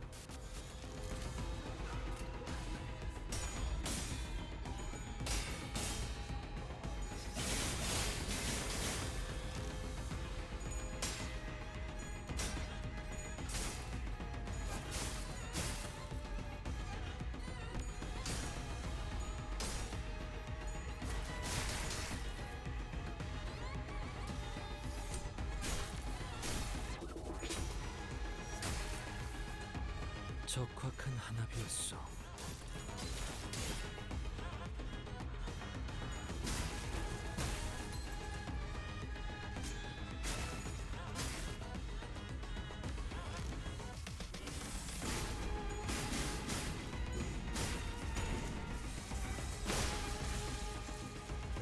폴린이 방금 뭘 본 것인가?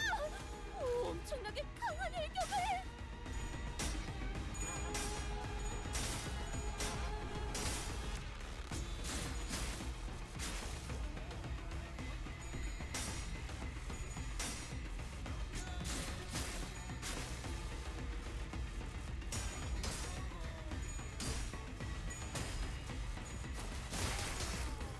Beautiful.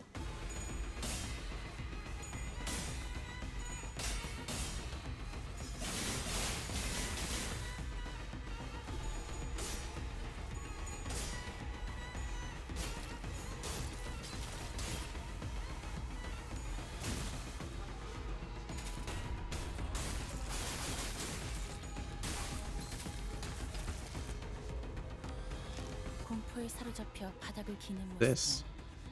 Memory transition. Stagger recovery.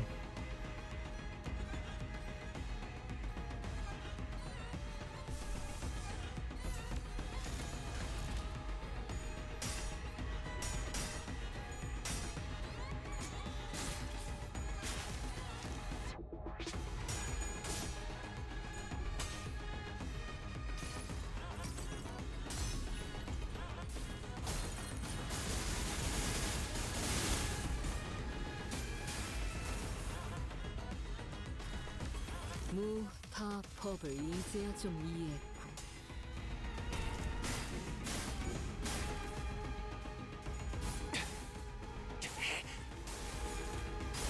Actually, hold on.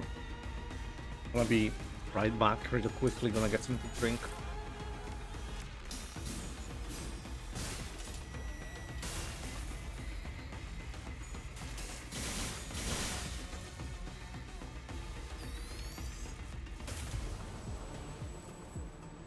저기는 땅에 떨어졌네. 이제 우리를 누가 막겠는가?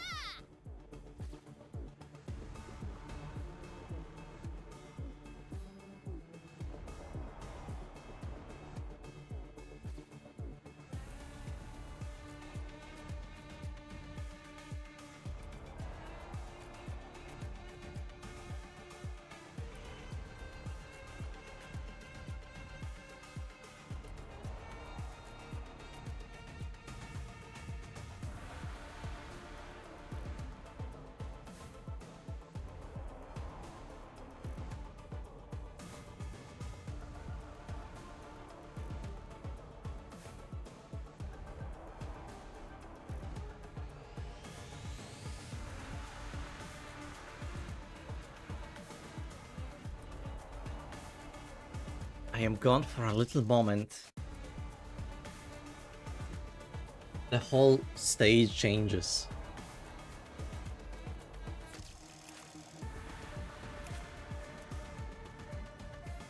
IC N Corp. Retired and Corp Class 2 staff.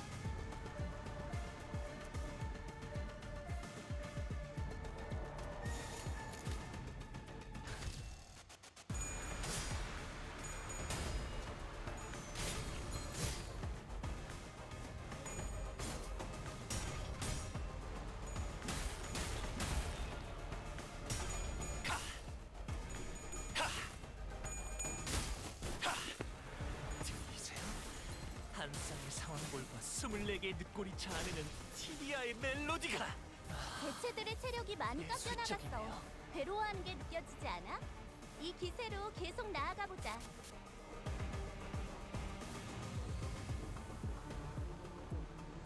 That sucks.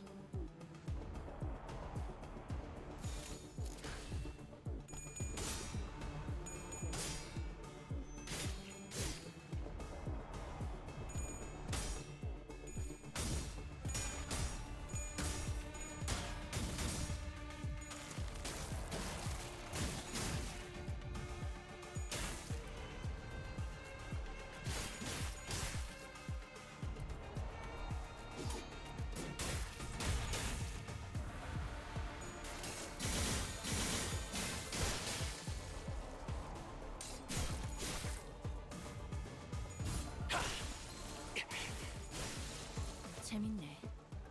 난 너희가 좀 더 어설플 거라고 생각했거든.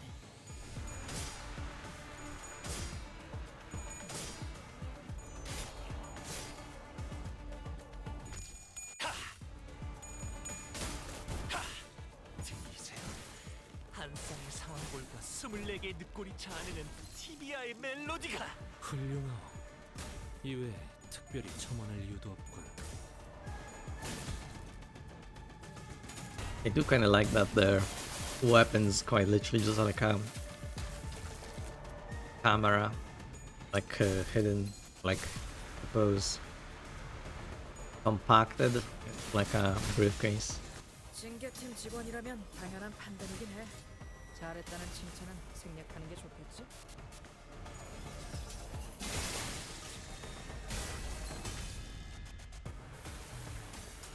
죄송해요.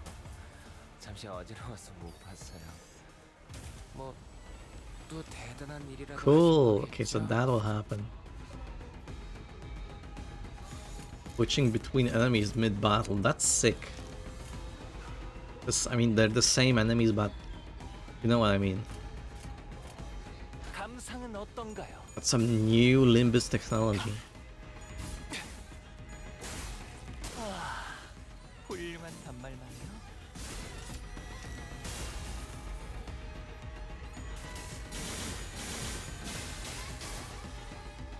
이번에도 잘해줬어. 유익한 책이 Like that. Let me get this straight. I was here just a minute ago. Now nobody knows where he wandered off to. Yeah, Dog just turned up out of nowhere, flapped his gums, and then the runner before anyone could grab him. I let out a long, listless sigh, as though she was getting sick and tired of even complaining about Kim. I cannot say your frustration is misplaced, yet I trust you are also aware that, more often than not, Mentor's actions have carried a profound design. Has never left his post without purpose so far. No, I get it, okay, but come on. We'd kill him to give us a heads up before he goes zooming off on his own again. Him got the zoomies. It's not like we'd stop him. What are we gonna do? Tie him up? Lock him up in a closet? Do that in our team, right? Remember last time? We all thought he was being a good patient and flipping it off in the recovery ward. Nope. The LCE got infiltrated. He snuck out without telling anyone and came back like nothing happened. And the team leader didn't even chew him out for that. Ezra, that's... Oopsie. Wasn't supposed to mention that, was I? The reason he failed to participate in the operation was simply because the LCD was lax in supervising its personnel. Is that what you're suggesting? Lady Moses bade us hold our tongues for this very reason. He knew full well Mentor's intentions would be misunderstood in precisely such a manner. What part of this have I misunderstood? Did you not just disclose that the man deserted his post without authorization? It's a thing.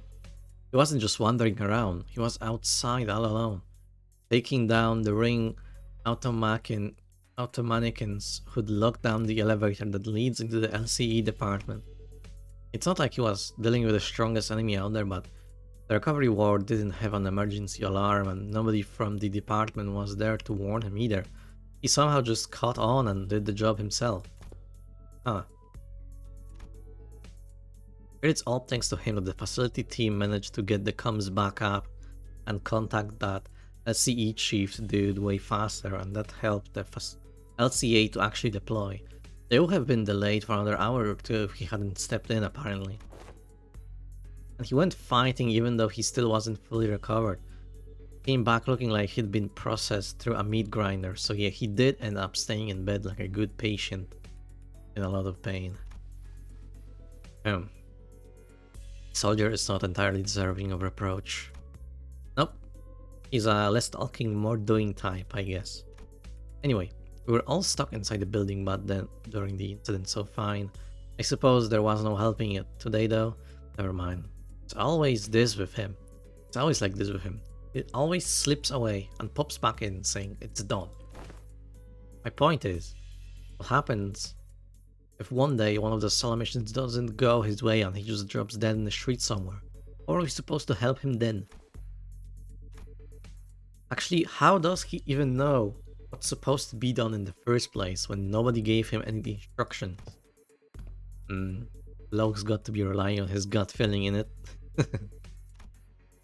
Gut feeling? Look, I only saw the bloke for a bit, so I can't say I've got him all figured out. He's an annoying bastard, but he didn't strike me as some clueless sod who doesn't know where he's stepping. He scratched at his chin and kept talking as though he were stating an obvious fact. This is proof enough. He's not one of us. So Clockhead couldn't have reached him from that far and sent him to back us up. And there's no way he just happened to run into us just when we were about to get into battle or in it. Then it could be bloke's got some stupidly sharp head on his head on him and pieced things together. Be that.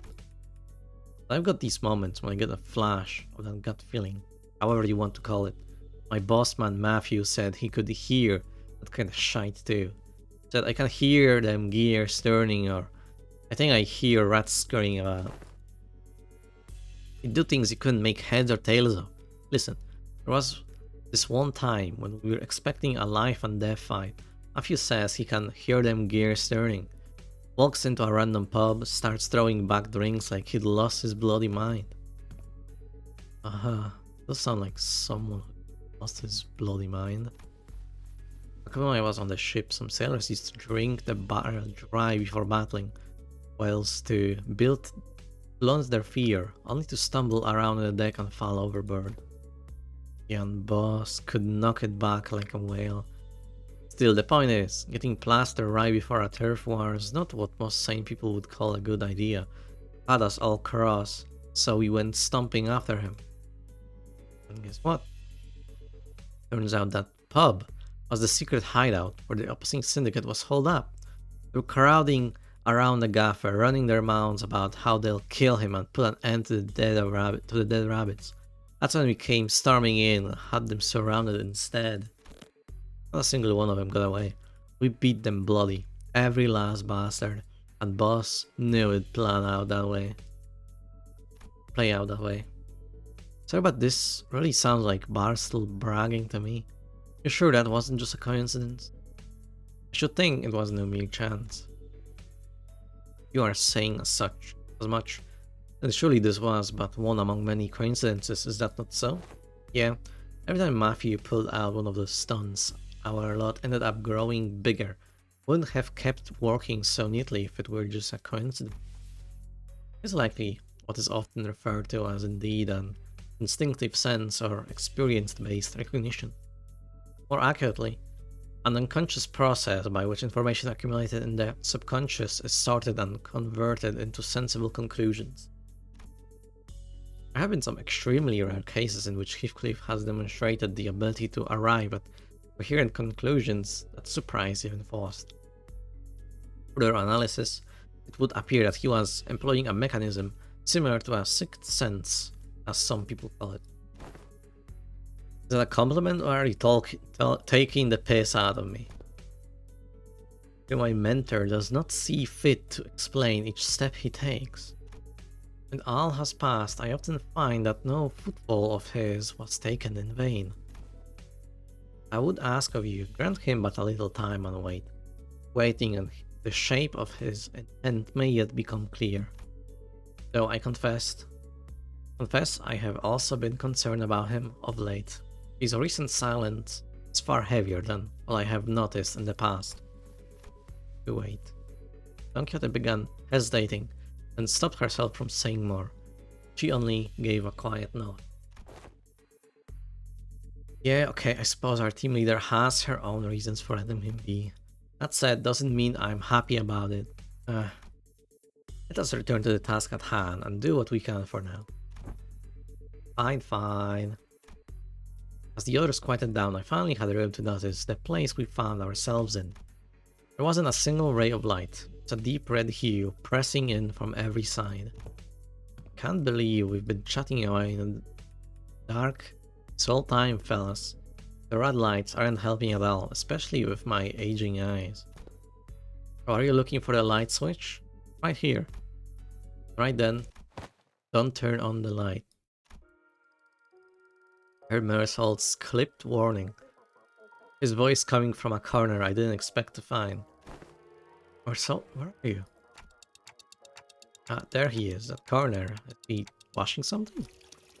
Developing the film role, manager. Exposure to light might ruin the entire role. Please exercise caution. So he'd been doing his own thing. Explain why he was quiet all along. I didn't think you'd know how to print photographs, pal. What's that for anyway?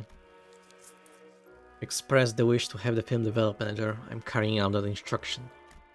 I see. What a studio first and now a darkroom. This may be no more than a conjecture, but it would not be unreasonable to suppose that the axis of this distortion rests upon a photographer. The film's serial numbers either match those found in the photo studio or deviate by only a single digit. It is certain that this darkroom is connected to the studio in some way.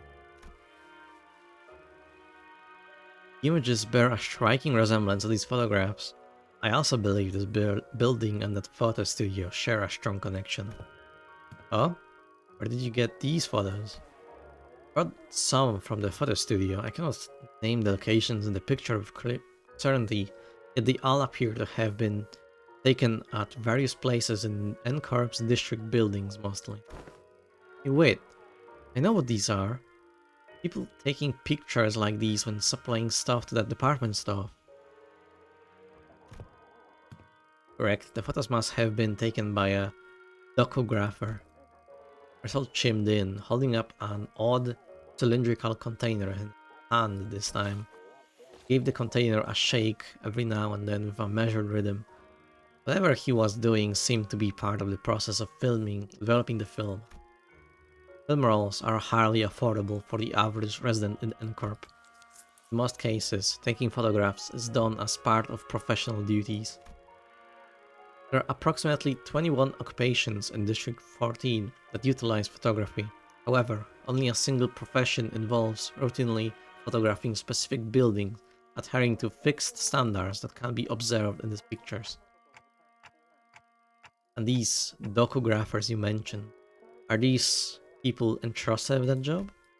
Yes, they photograph the information to be poured into canned material. Docographer. Person of such a decently lucrative profession fall into distortion. Decent job maybe, but how do we know if they're a decent person? I replied with a clear-cut answer after only a brief pause. What makes you say that? The photo studio we were at didn't have any dark rooms, right? No, it didn't. My team leader said there are other ways of producing film rolls, but in NCORP you have to go to a darkroom to develop and print them. Correct. Film rolls are usually immersed in developer solution to be processed. This is why photo studios have these dark rooms equipped with red safe lights right next to them. But this place, it's pretty far from that photo studio. Yeah, now that you mention it. Check out these windows. They're only covered by newspapers, all messy like. Consider how sensitive film rolls are to light. It's really super suspicious that this darkroom doesn't have any proper blackout panels. And you know, films can cost a fortune someplace in the city, right? Who in their right mind would print photos in a room patched up with yesterday's newspaper? Oh. This probably isn't even a legit darkroom. Someone just hauled in the bare minimum tools needed to develop film and threw them together in a hurry. Someone who didn't want to be seen printing photos. And people don't usually avoid scrutiny unless they're doing something not so decent. If that's the case, I can see why they might have distorted. Right? Manager. I'll Kate to my side quietly. Still giving the strange cylinder the occasional shake. I have a request regarding your instruction to develop this film roll. What is it? Please ensure that the light in this room is not turned on until development is complete. Aren't we already doing that? Yes, however, engaging in battle opens the door to uncontrollable variables. This is why I have judged it necessary to make our separate request. Battle? There is no need for concern. I am capable of participating in combat while maintaining the development process. Wait, can you slow down? Battle, you say? Surely there must be cause for you to believe so. At the photo studio, reinforcements arrive exactly 11 minutes and 34 seconds after NCORP's pin frame team were defeated. Deductions based on the events thus far make it clear that the photo studio and this darkroom share some kind of connection. Furthermore, Senator Heathcliff, Senator Honglu, and Senator Gregor have battled NCORP's pin frame team in this very location. I hear footsteps rushing up the staircases, approaching closer and closer. I have a feeling I know what Mercel is getting at, but I ask anyway. Meaning? The initial rinse is finished. The process is now halfway to the completion of the second agitation. This initiates that 11 minutes and 30 seconds have elapsed since the start of development. A battle is imminent. Please withdraw to a safe position, Manager. Assault you. Should have warned us way earlier. Understood, Manager. I will follow that instruction going forward. They're starting to enjoy their close-ups. the VN section. 약지에 감긴 세 바퀴의 반지는 It's good, I like those. 마에스트로가 되기 위해 인정받은 세 가지 작품을 뜻하죠. What else? 비록 지금 제 작품이 만인의 Now 신경을 the 20. 울리지는 Already? 못하더라도 No. 여전히 반지에 부끄럽지 않은 작품을 It was 5. 것 같네요.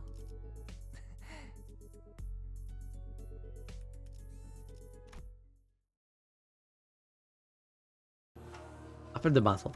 No battle, damn. Something sits ill with me. Amid the sprawl of Escorp's back streets, they started with the flash. Angdu had her gaze fixed, somewhere high overhead. And at the end of her gaze, are those photographs? Long lines stretch across the open air, photographs hanging from it like laundry clipped to a clothesline. I mistook it for a Umjul warding robe at first, and gave it little attention.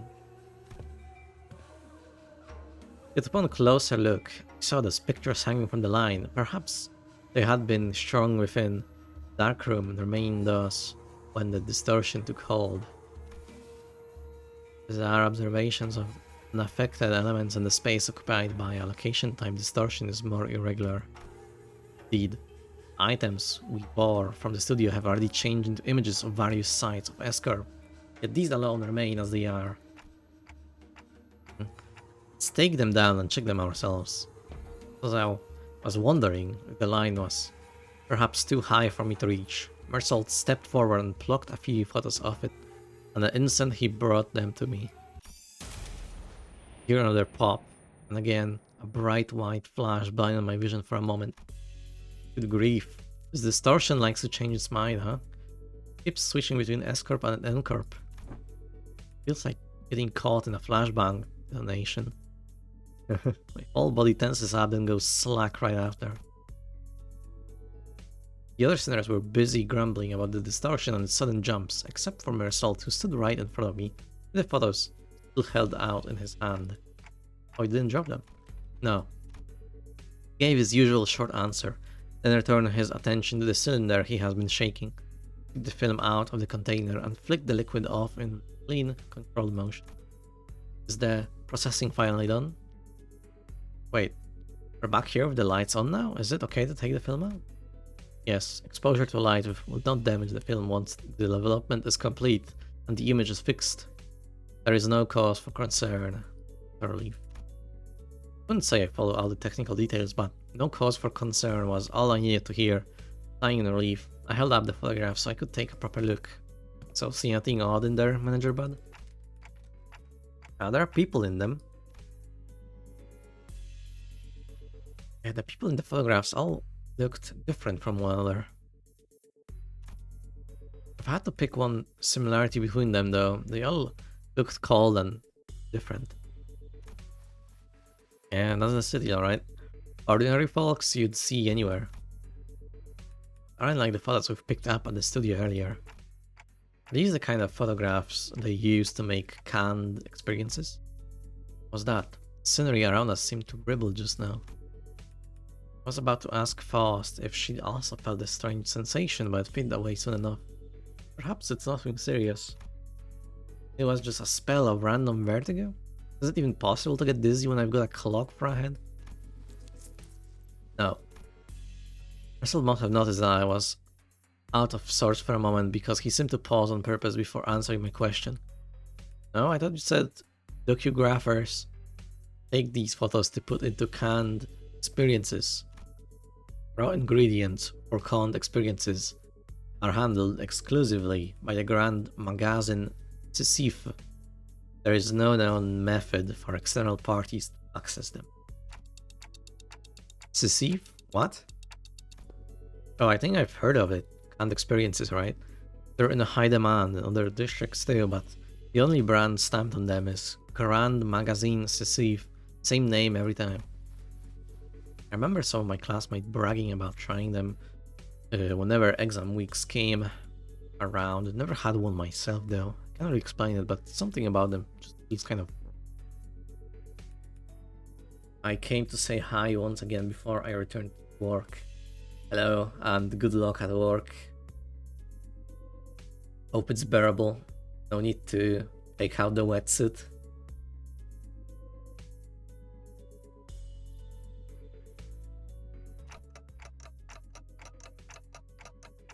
That popular, huh?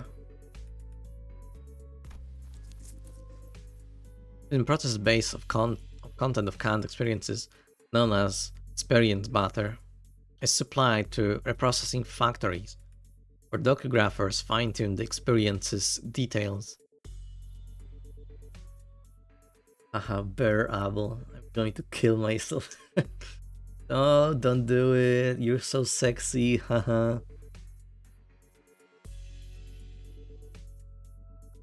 It's applied to all reprocessing factories where docugraphers fine-tune the experience's details. Photographs are primarily used for that purpose. They can't fine-tune experience? An easier example for understanding would be to consider why docugraphers take pictures of subjects such as buildings. A purchaser may wish to experience living in a luxurious building they could never afford. Another may wish to vent out impulses of violence by experiencing the burning of an expensive property. Demand for haute couture and experiences is increasing by day. That's why the photos from earlier were all fancy buildings. Yes, manager. Conversely, information concerning ordinary experiences that can be easily encountered in reality is in low demand. Why photograph these residents at all? Perhaps these were not images harvested not for their commodity value, but pure photography in and of itself. Mayhap they have been captured for a desire to seize a vanishing instant through a lens.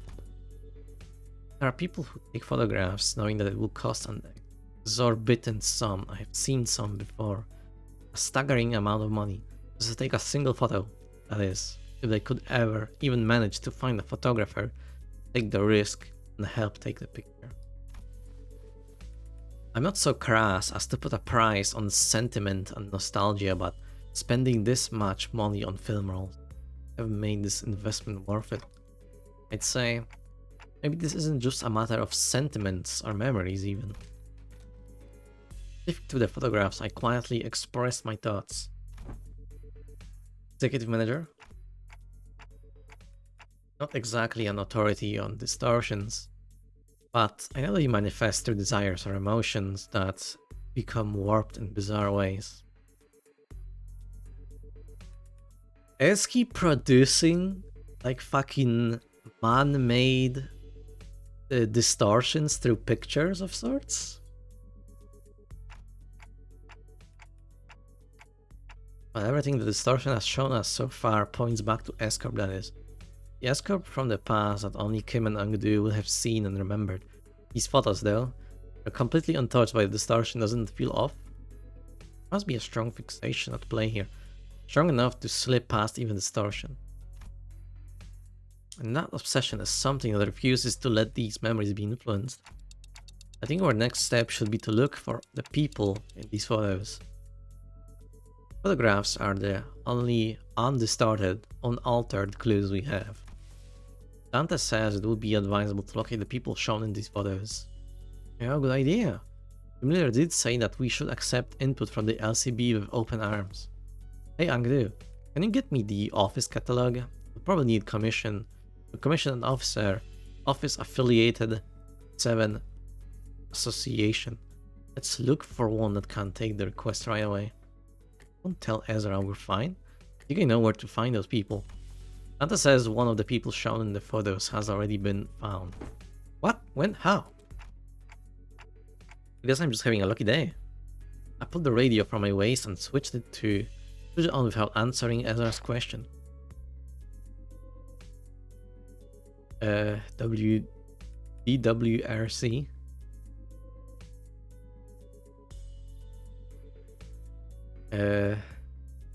C probably is the clock.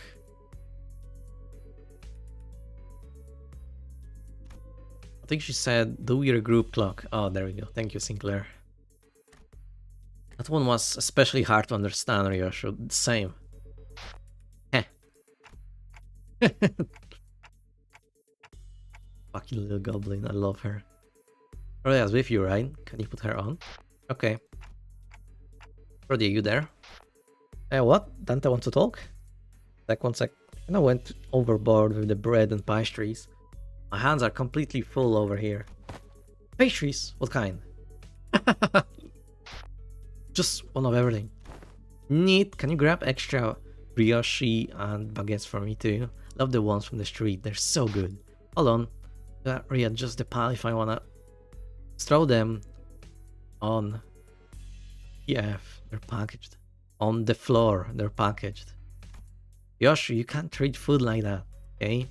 Bread has, bakers have feelings too, you know? How do you think the baker would feel if they knew someone was treating their precious babies like trash? Scabbard is rattling again for me.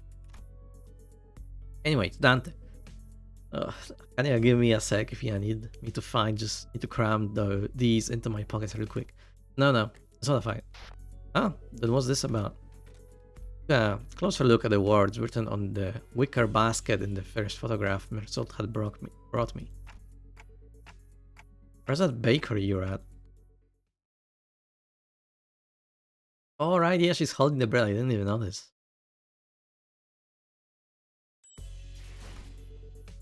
Hands.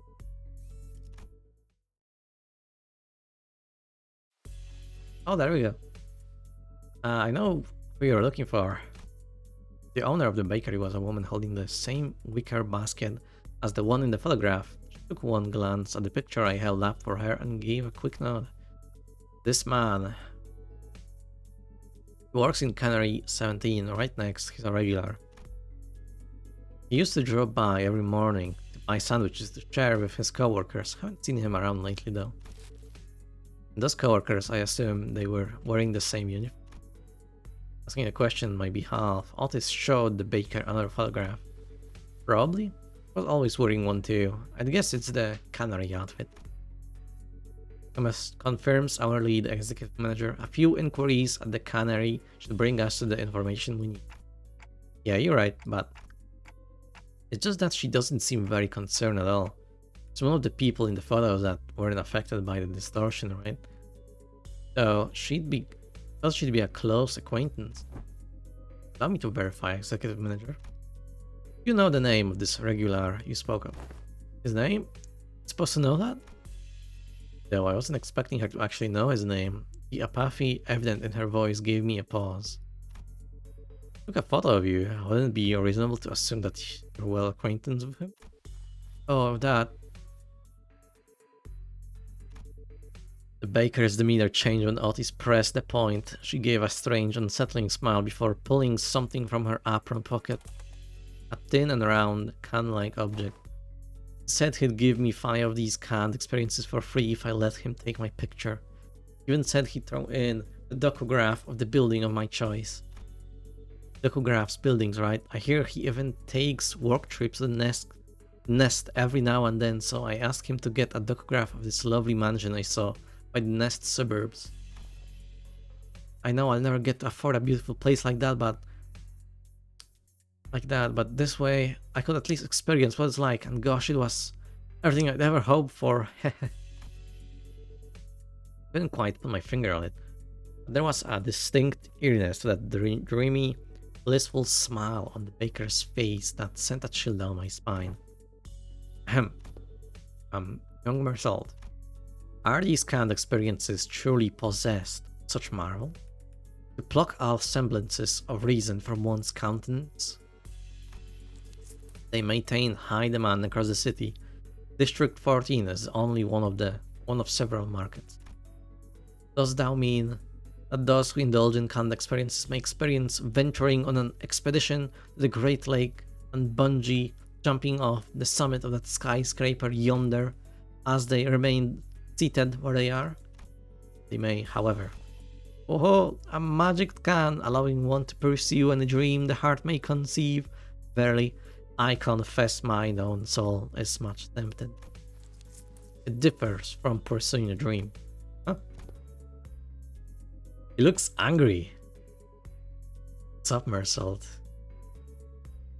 Mass-produced canned experiences are made from base experience and butter mixed with various modified information The resulting end product enables intense stimulation through altered memory. Therefore, it is unlike the dream as expressed by Don Quixote. A piece of memory, refined along the numerous processing stages of the canary's production line, is not equivalent to genuine expression, meaning the usage of experience in her previous statement must also be amended. Memory is altered for situations. It does sound quite shady. How doth this cast a shade upon the boons granted by the Khan? Adventures and tales are forsooth inclined toward a little grandeur. It is because the memories provided by the canned experiences are extremely vivid. Statistics have shown that users of cans interpret them as authentic experiences and become dependent on them. Possible cause of the formation of dependence patterns is that canned experiences allow one to feel as if one had achieved a dream that is, in reality impossible. Are thou implying that the users are made content with devouring forth dreams, stored in instant use cans? Worse still, the user may no longer strive to chase dreams in the waking world. For the sweeter and more splendid a dream is embellished, the more impossible it will appear to be grasped with one's own hands. Become a cause for surrender, instead of an enticing one to march forth. Verily, doth it not annul the significance of dreaming itself? The resultant dream rouseth not the spirit to gallop towards it.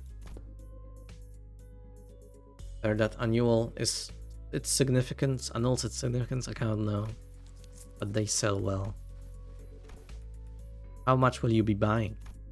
Buy what? You came bargaining in with all these questions and I was patient enough to answer them politely, wasn't I? Don't you think you owe me a sale or two?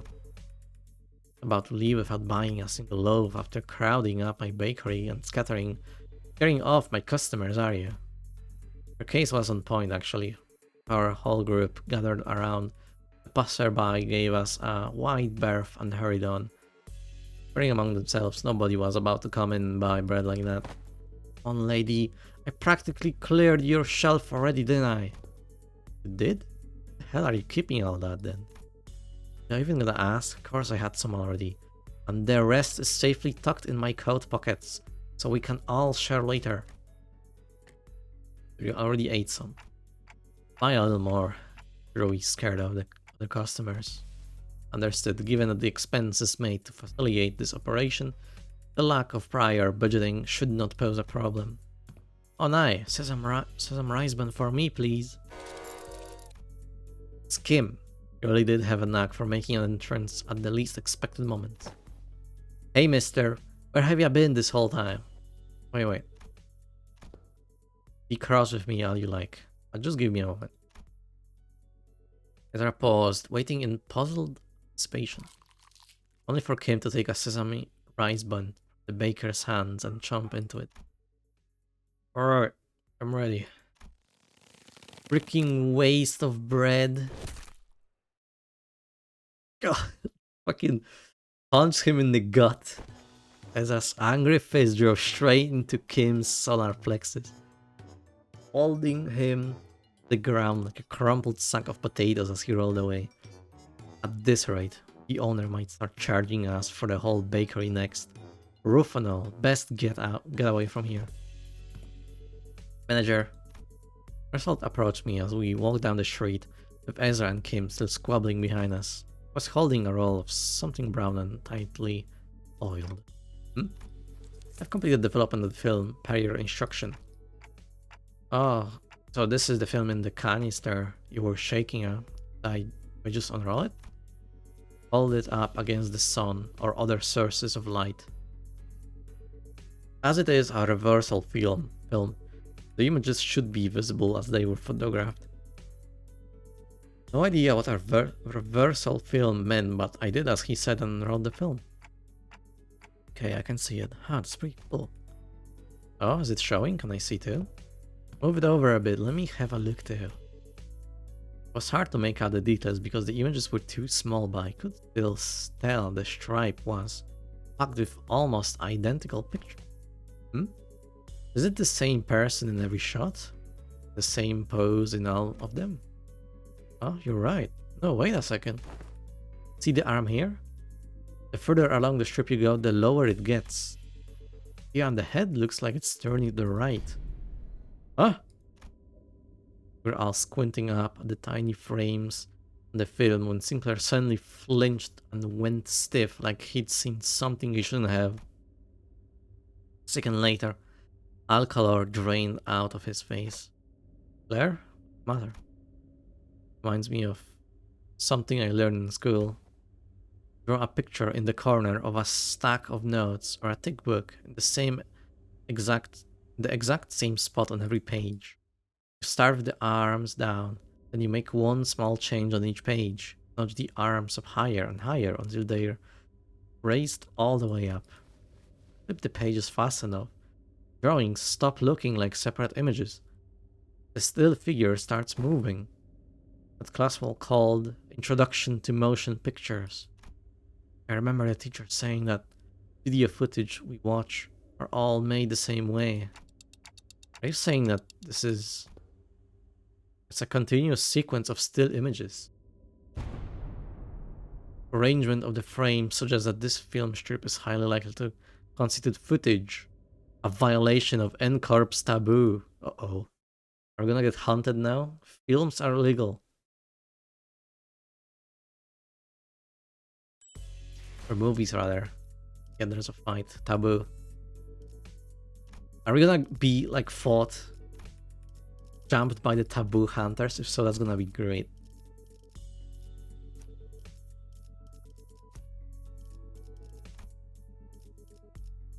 Give me that mirror soul.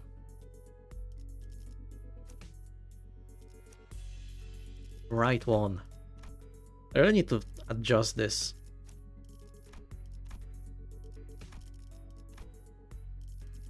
There we go. There's all the mirror souls. I need to fix the supporting. It's stupid that you have to just get away just to press on it again, just to like refresh. Oh crap. As it registers Mersol's words, a hand reflexively threw the film to the ground. Are we gonna be okay? We might have just broken a taboo. Mine began to race, rapidly traveling back through our journey, specifically to the time when Don Quixote had smashed that window at K-Corp and caused the wing to wipe out our team multiple times over. I felt faint. At least we had Virgilius with us then, and it ended up being not that big of a deal at the end of the day, since I could revive the sinners, but some Nestabus can get us in serious trouble just for carrying anything that has to do with them, can't they? I hurriedly turned toward the sinners, many of whom looked every bit as troubled as I felt. Still a few of them expressed a casual lack of concern. Oriyoshi obviously smiling, citing all the crazy things we've gone through so far. This was will happen to us if this gets the manager killed. Okay, so this is it, huh? Stop freaking out, guys. They're not dying. We'll be fine. And Corp's not gonna kill you on the spot just for possessing a firmware. Really? Well, it might be a problem if the firmware does contain genuine recorded footage, but it's not like you guys had a hand in filming it, right? Oh my god, it's over. It's absolutely over. When NCorp dudes get here to pick it up, just comply with their commands, thank them for their service, and nicely hand it over to the authorities, and everything should be a-okay. There is a possibility that everything will not be okay. Because I have developed the contents of that film roll in the dark room. Oh. The court will take the lack of intentionality into consideration, however, it's very likely that my actions will be deemed as aiding the primary violator, the taboo. Really? But... The leader said that NCorp has their own regulatory standards regarding image quality, which they use to determine the severity of taboo violations. If the footage's image quality or frame rate is within regulations, NCorp won't be sicking their fixers on our butts right away. That could buy us time or give our company some leverage to make a deal. However small it might be. Because what they're really sniffing around for is how close to reality the video is, or how close of an experience it provides to real life. So even if we're really unlucky and they actually come for us, it's going to be fine as long as the footage is low fidelity, probably. What exactly does frame rate within regulation entail? It means that the interval between each frame shouldn't be like super brief. Think about photo slideshows. They only show you one image every few seconds, so it doesn't feel real or vivid, right? I technically call them motion pictures, but there's no vividness required to violate their taboo. Then let us analyze this film roll and see how vivid it really is. Result, I trust you are knowledgeable in subjects concerning Encorprius. Cooperate.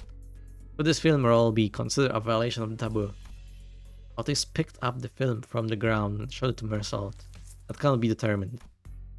Unless each frame is thoroughly analyzed and compared with adjacent. Without waiting for Mersault to finish, Otis unrolled the film roll and raised it against the sky. The rest of you get over here, we must analyze these frames. Film canister was labeled experimental, so I assume the culprit had created this as a test run of sorts.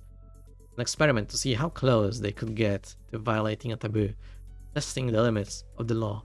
It may even be a mere collection of similar photographs that are pretending to be recorded footage. The sinners all gather around Otis and look up towards the unrolled film in unison. Here, flower pot moves frames, doesn't it? The docugrapher couldn't possibly have moved the pot while also holding down the shutter button. See any difference? See here, the expression risen on the subject's visage appears rather stiff. They're just a gloomy sort. Perhaps, yet observe closer, the stiffness arises not from gloom but from strain to maintain it. Oh, if that's the case, maybe the subject really is trying to fake an actual footage by moving very slowly. A pretty convincing theory, but I'm not sure if that's enough to conclude that we're in the clear just yet.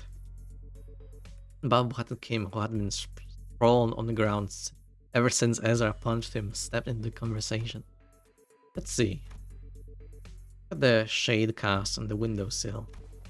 See how it noticeably shifts between each frame. Whoever made this knows their craft for sure, but I can't imagine a back streets dweller have any way to mess with the sun's trajectory. Then the likely scenario must be that the creator of this film roll deliberately made its subject move very slowly from frame to frame, creating a sense of disconnected photos that when played sequentially would look like footage that violates the taboo. In which case, this film roll does not violate the nest's taboo, correct? That's highly probable. So he says, Executive Manager, we should be in the clear for now, at least in regards to aiding the violation of a wing's taboo. Phew. If he was willing to go through this much trouble just to test N-Corp's patience, it's hard to believe that he'd have stopped there. Based on all available evidence, Executive Manager, it seems reasonable to conclude that the inflection point of this case is a taboo violator on the run. Huh? But what motive would they have to do that? If you're working for a wing subsidiary, has nothing on being an actual wing employee, but it's still pretty up there when it comes to careers available in the back streets. Work for a subsidiary long enough and you might even get transferred to a factory job in a nest that gives you a pretty okay chance at a better life, so maybe he was just tired of living that kind of life. Everyone has one of those days, don't they? Sudden feeling that you could be doing more than live the rest of your life in 9 to 5 hell. The drive to do something that takes you away from the pressure of trying to make a life. Something about what Ishmael said must have tickled Bamboo-headed Kim, because he suddenly whipped around toward her and shook his head. Maybe. How many of those people do you think are capable of throwing away everything they've built on a whim? From what I've seen, maybe our culprit just likes to play with fire. With fire? Yeah. Started by doing something that technically doesn't count as a taboo. and it inched on and on until he brushed thrillingly close to one. One thrilling shot through this camera, another with the next. Eventually he ended up recording actual footage. Cool. That leaves the question of what the heck was he trying out to do with it? I've been trying to screen it using a projector for all of this part of the back streets to see. What? But wouldn't that make everyone here, even those who unwittingly came across the projection right on, have made those folks violators of the taboo? Why would anyone? Would you care to explain how you know that, Mr. Breadbrain? I asked around on the opposite street, and apparently some guy's been going around asking the workshops if they could make him a projector. Seemed like most of them turned him down, but they also said that he stopped showing up after a certain point. Fair to guess that he got his hands on a projector somehow. Alas, is it not a taboo of NCorp to view recorded videos? Pray tell, why would any insane mind?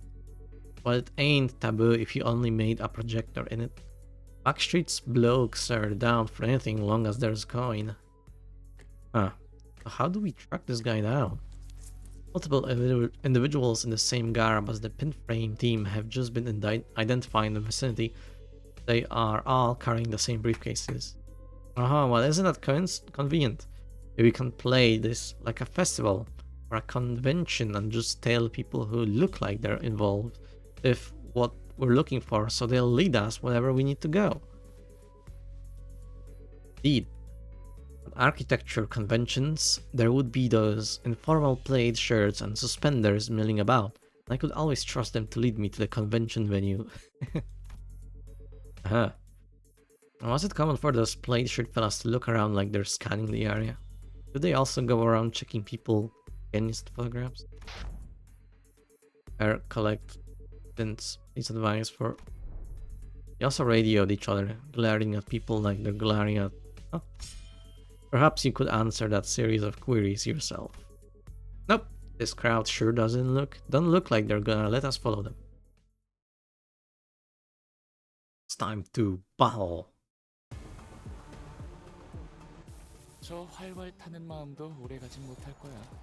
어디에서도 볼 식기 수 없을 전까진 색채로. 열성적으로 해보는 것도 괜찮겠지.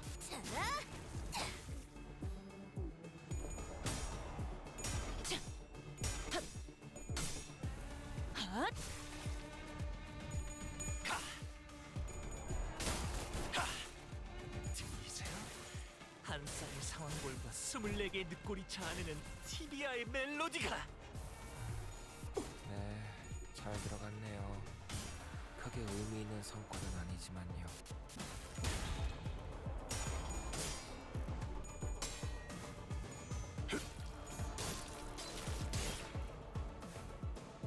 이 순간이 닿도록 베어내리라.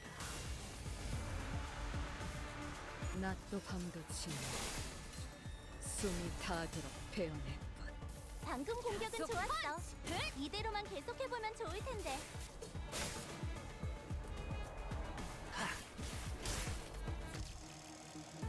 한 상체는 피해를 받을 뿐 소멸하지 않아. 죽지도 않을 목숨. 어디에서도 볼 최대한 수 없을 고통스럽게 만들어 보자고.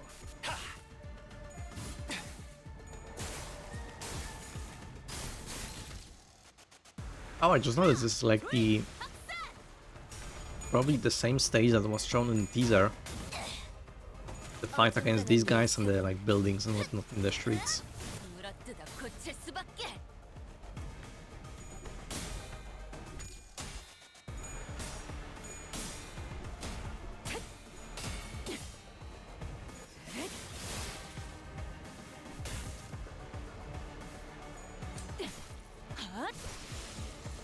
개체들의 체력이 많이 깎여 나갔어. 괴로워하는 게 느껴지지 않아? 이 기세로 계속 나아가 보자.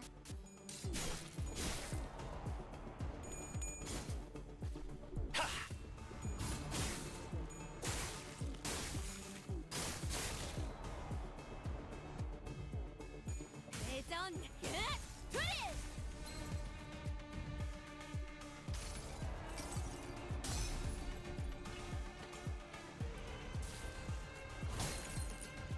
상을 참아. 숨을 거두라. 징계팀 직원이라면 당연한 판단이긴 해. Different districts have different taboos, right? When you just like develop the film, for example, in a different district, I'm getting like scot-free.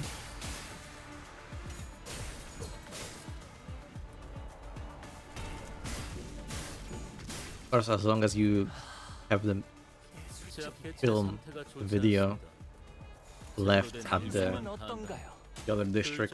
효과를 이끌어낼 수 있겠죠.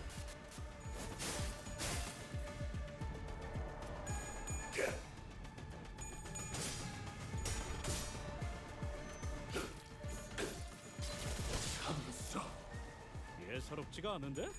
아주 작살을 내놨어.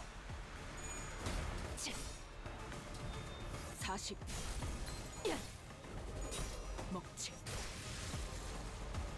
개체에게 치명적인 손상을 입히는 데 성공했습니다. 앞으로의 전투도 이대로만 부탁드리겠습니다.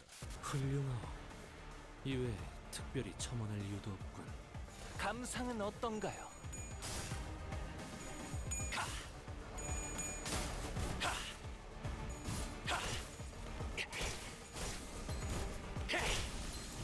퇴장 시간이 되었답니다. 그럼 안녕히. 항상 제압 계획의 규모가 저희 너무 큰 거 영감을 아니야? 일깨워 주시는군요. 적당히 쉬엄쉬엄 해도 괜찮군요. 있는 힘껏 찔러놓고 으깨놨지만 저것들은 언젠가 다시 재생하겠지. 내가 부서지고 약지에 감긴 세 바퀴의 반지는 마에스트로가 되기 위해 인정받은 세 가지 Points. 작품을 뜻하죠. 비록 지금 제 작품이 만인의 신금을 울리지는 Halfway 못하더라도 there to the free ID. 여전히 반지에 We're 부끄럽지 않은 2/3 of the way already. 선보이고 있는 것 같네요. Port, salt, refresh.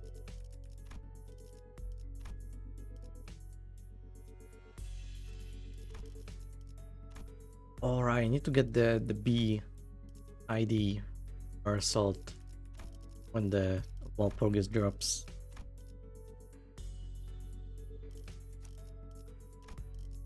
이거 참 설레는구려. Seems pretty fun. Had a lot of fun with Ryoshi's ID, so 그대들의 면면이 밝고 생기롭군. 된다면 사월을 건너. 들리세요? 한 쌍의 상황골과 24개의 늑골이 자아내는 티비아의 멜로디가 올바른 방법으로 개체에게 일격을 가했군요. 이것이 바로 정부의 어중간한 예술은 물어뜯어 고칠 수밖에. 자, 자, 자. 40. 먹지. 무타 법을 이제야 좀 이해해.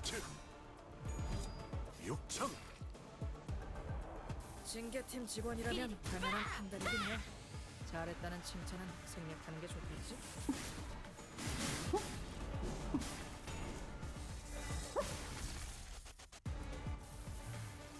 네, 잘 들어갔네요. 이 순간이 크게 다 의미 있는 성과는 배운 아니지만요. 일이다.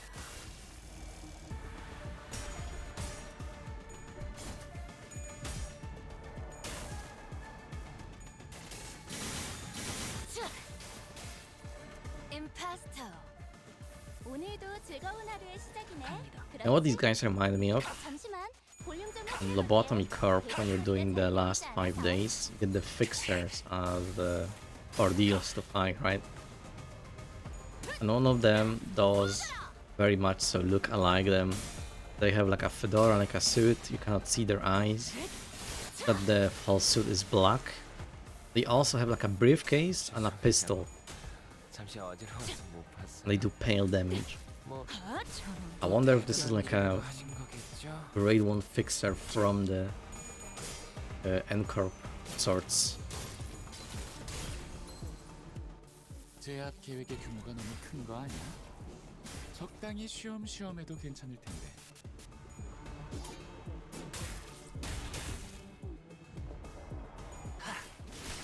임파스터. 상황이 끝나면 티프리트에게 방금 상황 녹화되어 있냐고 물어봐. 이 정도면 엔젤라님에게도 증명할 수 있을 거야. 이 일에 토끼 따위의 협력은 필요하지. Got to use the ego on the more assault. Oh well. 낮도 밤도 지 숨이 닿도록 배우네. 매뉴얼을 만들어두길 잘했네. 그렇게 해.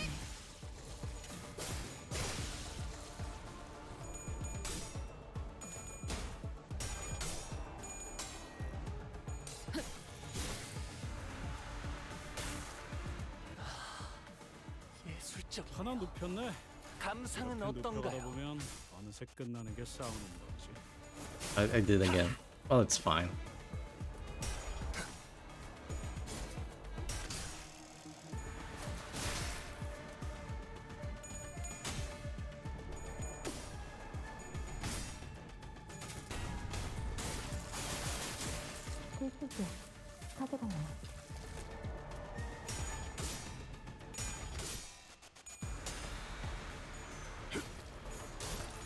살을 베어내고 예사롭지가 않은데? 그냥 아주 다섯 배. 작살을 내놨어. 저런 개인적인 면 아듀. Have you noticed 체력이 많이 Rhodia has like a green eye? 느껴지지 않아? The shadow of her 기세로 like 계속 나아가보자. range. 원망도 엿하지나. That's cool. 방금 전에 위대한 일격을 기록하는 중이라뇨. 전 찍어. Maybe that's Ryoshi's like distortion thing. No way. Oh, look at this. Oh, beautiful. 퇴장 시간이 되었답니다. 그럼 안녕히. 항상 저희 난 영감은 너희가 일조와 좀더 어설플 어설픈 거라고 생각했거든.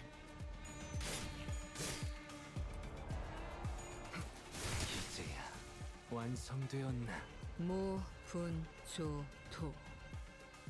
Cool then. Last two. 분질러야 조용해지는군. 저 도야지 같은 새끼.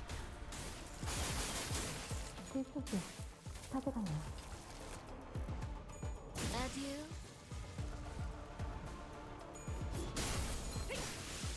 보여드려야겠군요. 왜냐면 예술을. 이번에도 멋지게 해냈네. Boss just took off the 엔젤라님에게 armor. 잔뜩 칭찬을 She 들었겠어. was overheating. 당신의 노고는 Do it for 이곳을 좀더 combat, just 멋지게 overheat. 바꾸는데 일조할 것. 약지에 감긴 세 바퀴의 반지는 Some of my 마에스트로가 IDs 되기 level. 위해 인정받은 세 가지 Crazy. 작품을 뜻하죠. 비록 지금 제 작품이 만인의 신금을 Pursuit 울리지는 too. 못하더라도 Enemy. 여전히 반지에 부끄럽지 않은 작품을 선보이고 있는 것 같네요. 교류해. 설레네요. Hardly a challenge. What a what? What a waste of time. Phew. Well, at least they're not much of a fighter one. Service Disclosed is not a combat specialized department, while they have all undergone basic combat training for exigent circumstances. They are not prepared for head-on conflicts such as this. Yeah, I noticed. They kept taking pictures of us with their briefcases, guessing their primary job description. Ugh. What are they snapping away for then? Putting behind our backs like a load of creeps, taking photos to include in the report for the higher ups, I'd wager. Kinda see how they could think we're involved in this somehow. Every time they followed our lead, they ended up encountering us. It's hardly a surprise or rationale.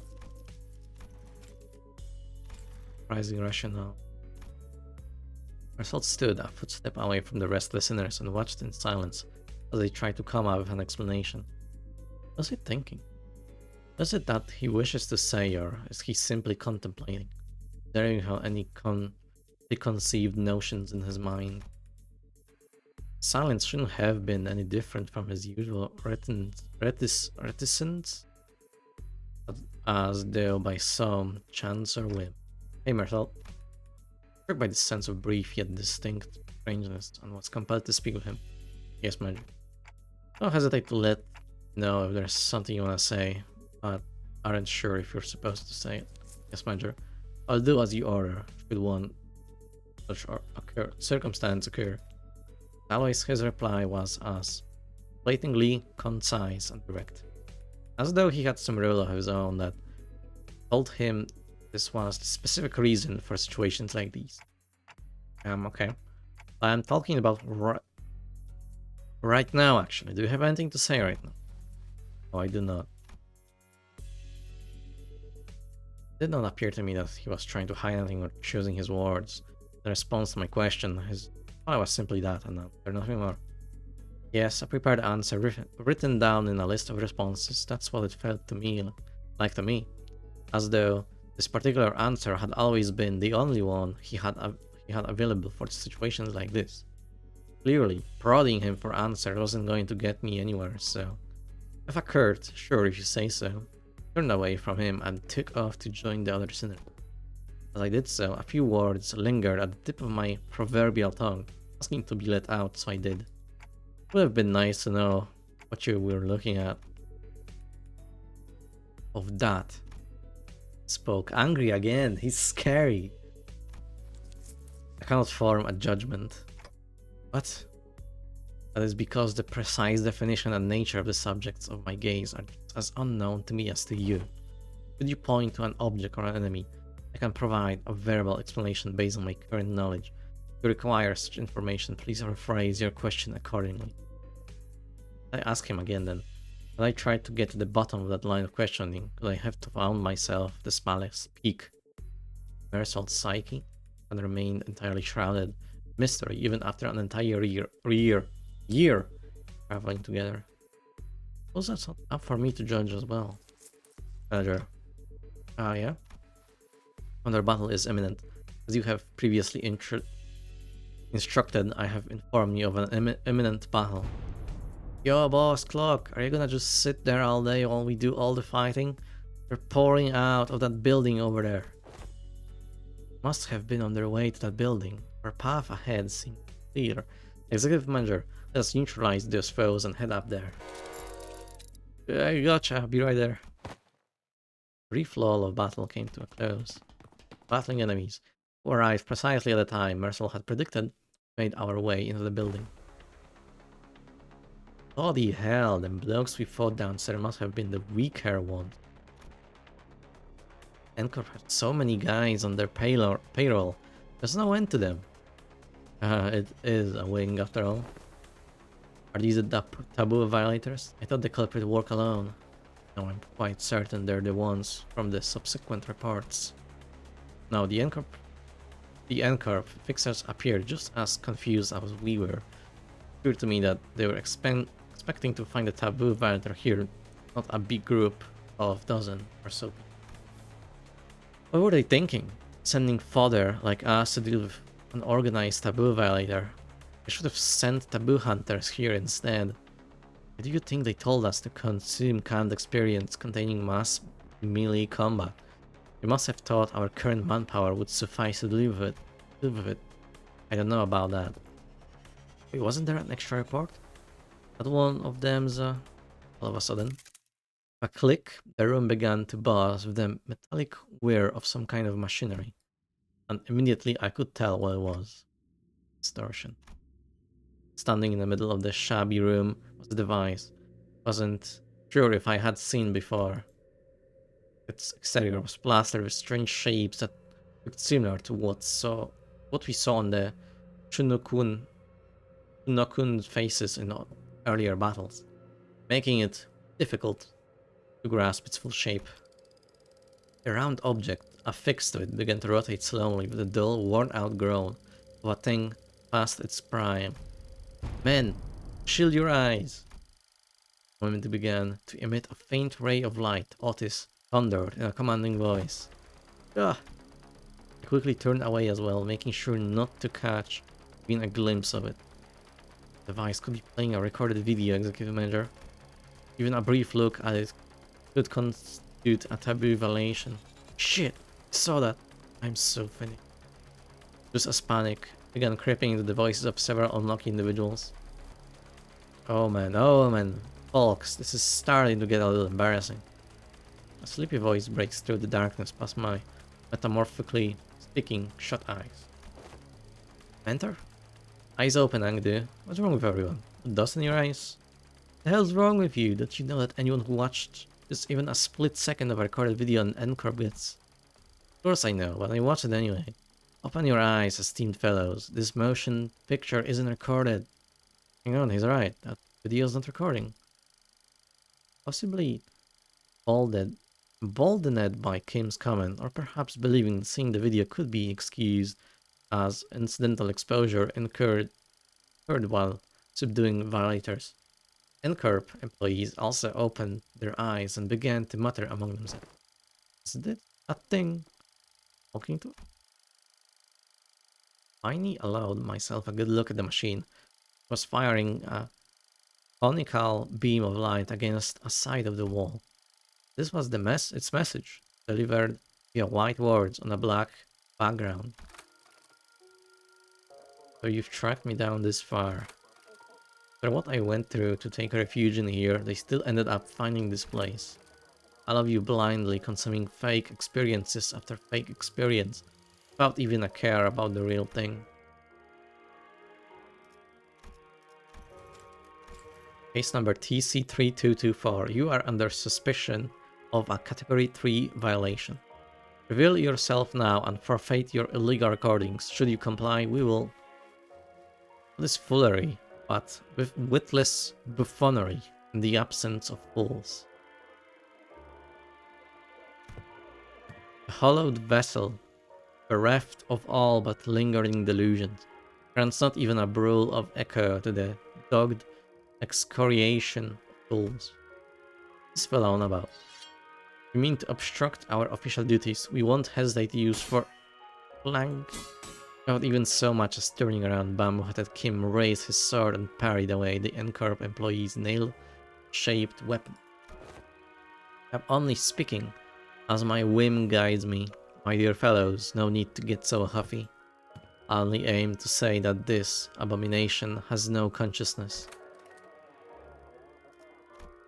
After what I went through to take refuge in here, they still ended up finding this place.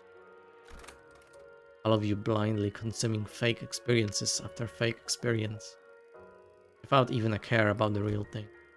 Repeating the same sentence over and over. Now that does make me wonder, was I just as far gone when I started? Was all words and reason? I mean, if anyone has an answer to that question, be you folks, right? But nothing more.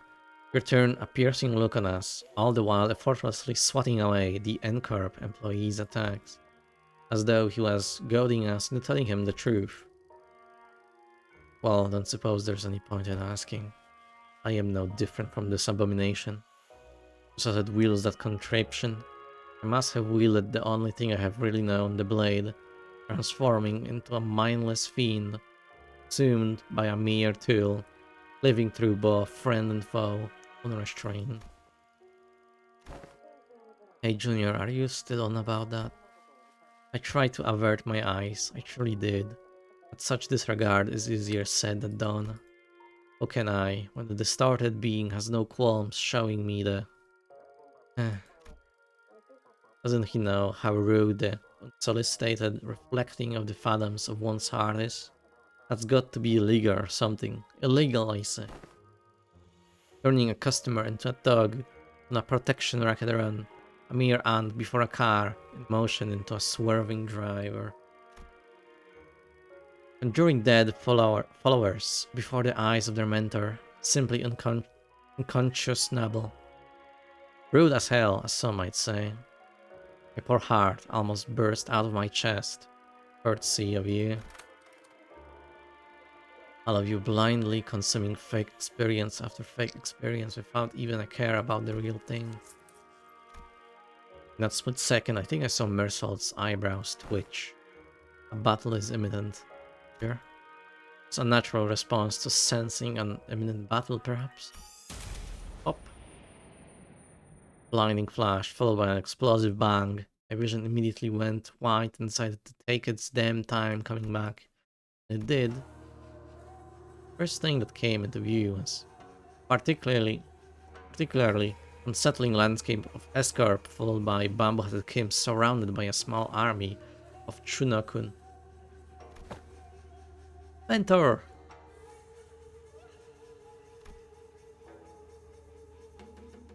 Get up and you'll shout me death, Angdu.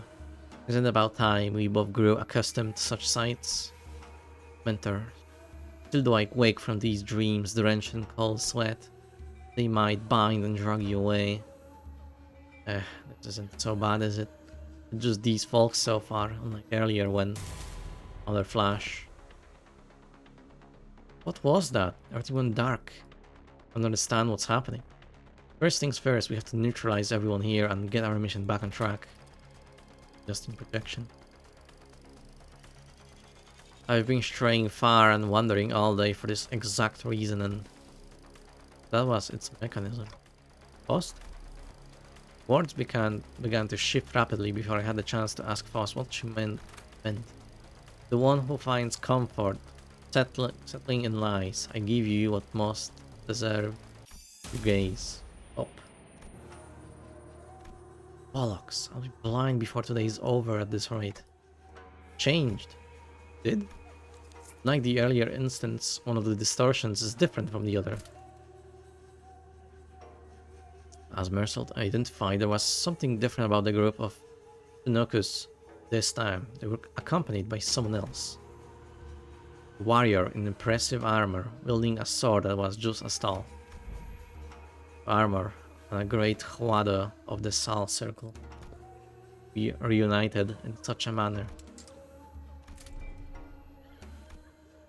Warrior drew a bow that hung from the waist guard and knocked an arrow. Suppose this is how it would have gone down had you been the one to grab me. Military Commissioner Im Gyeong Epo. How do you fare, friend?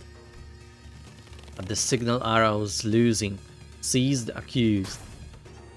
Warrior loosened the knocked arrow, which soared into the sky with a piercing whistle. With that hair-splitting sound as their cue, Chunakun began to swarm us. What is happening in here? 개체가 유리한 조건에 놓여 있는 것 같은데 더 꼼꼼히 God damn. Looks badass.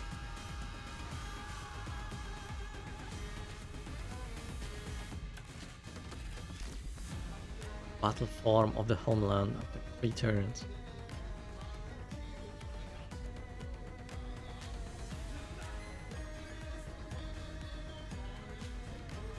Right, even the status effects now have like exclamation marks, I noticed.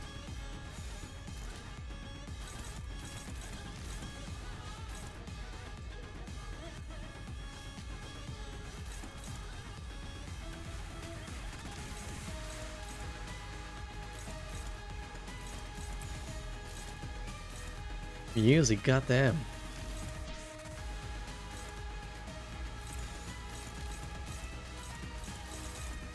Let me.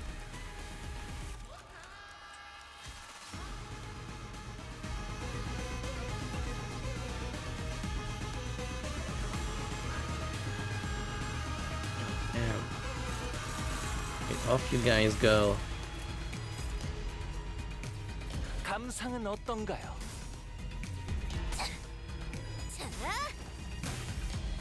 I'm for sure I need to unleash the ego ASAP on Kim.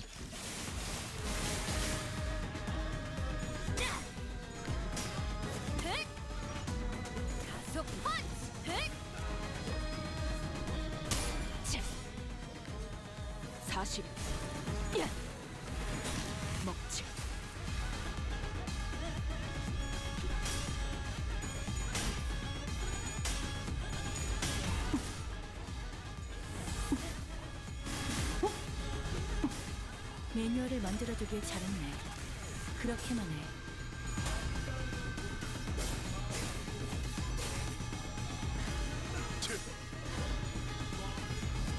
육참 경륜은 판단.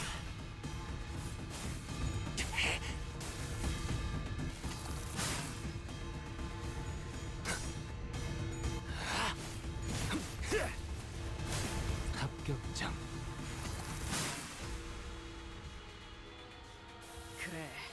Alright. 그렇게 가라앉지 않을 분노를 담는 거야. No resources yet. 오늘은 쓸데없이 말을 내릴 필요 없겠어.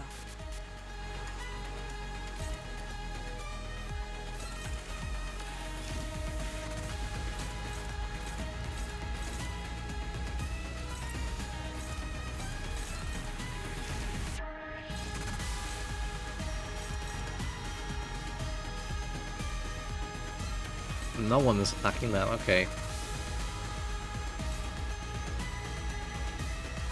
Unclashable assist units, that's why he was targeting them. Makes sense.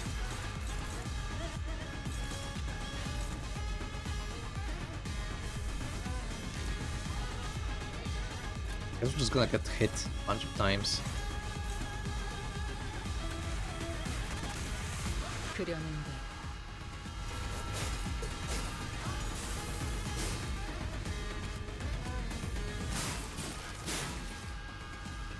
하나, 둘, 박살!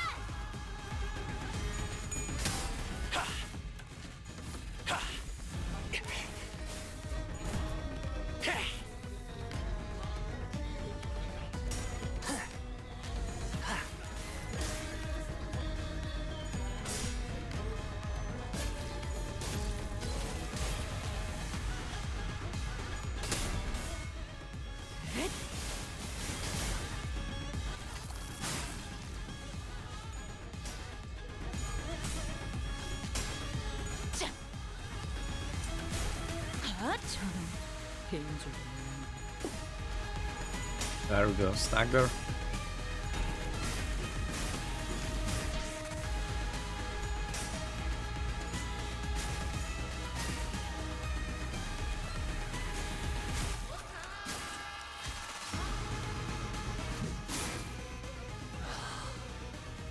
한 상처는 피해를 받을 뿐 소멸하지 않아. 죽지도 않을 목숨. 최대한 고통스럽게 만들어 보자고. Clash myself.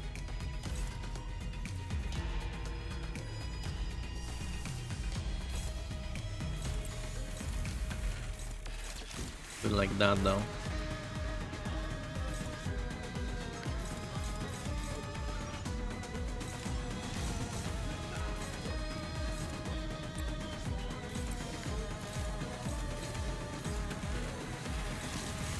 Great. 어디에서도 볼 수 없을 색채로.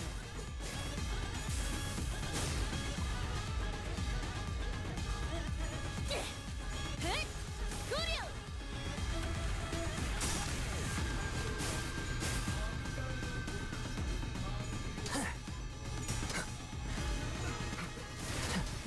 비뚤어져. Very nice.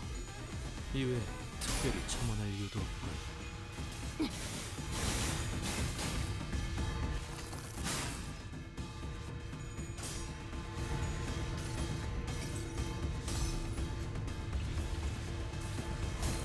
망월 참아. 숨을 거두리라. 재밌네. 난 너희가 좀 더 어설플 거라고 생각했거든.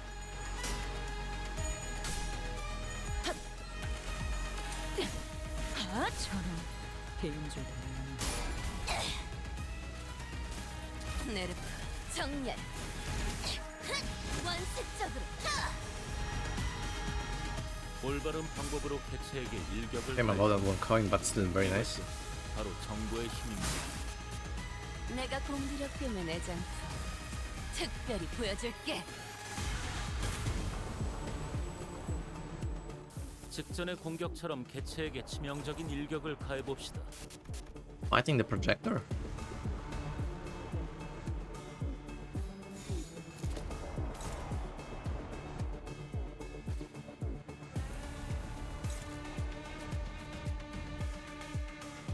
Everyone is clashing, right? So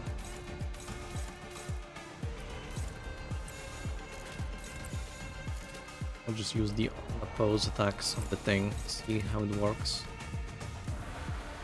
Happens. 감상은 어떤가요?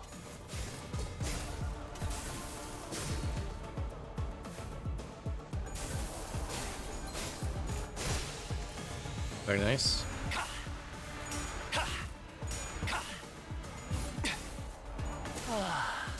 훌륭한 단말만 해요.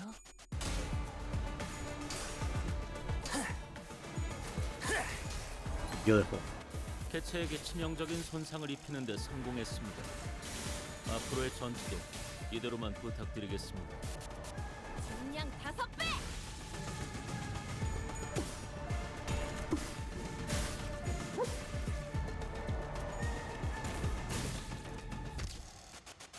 죽지도 않는 것들이 겁을 집어먹다니 역겹군.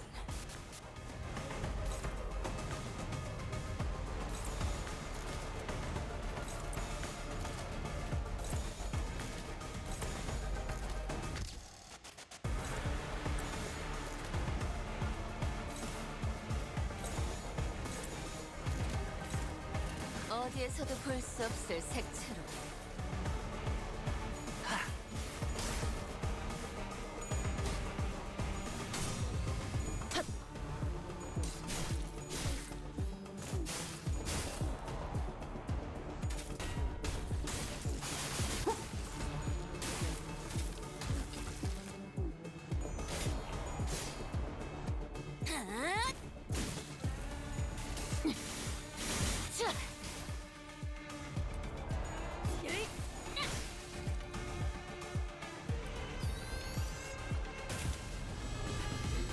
다소 유리하구려.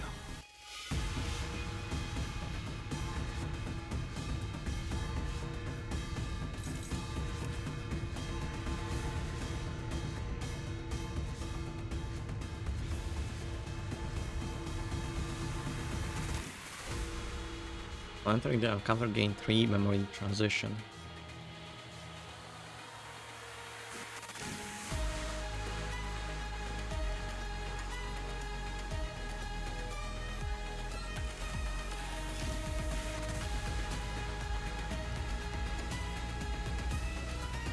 Mountain of Escorps District 19 are home to all manners of beasts, among them the bear in particular boasts strength and force akin to boulders, falling from the cliff in a landslide. Giving ground to the creature's charge is ill-advised, must aim, hew it down the first slash of the blade.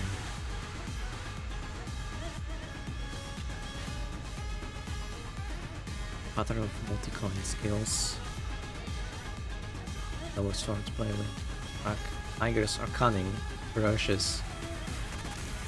Cannot hope to cut through a tiger's flesh with a single stroke. Only a relentless fury of chain clashes can overwhelm the creature until it is felled at last. Fail to do so and the tiger will escape death. Or best, it's supposed to one day grow into a sangoon, a lord of the mountain.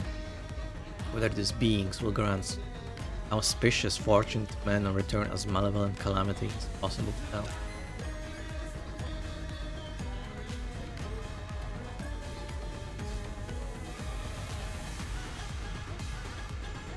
This expires and the encounter.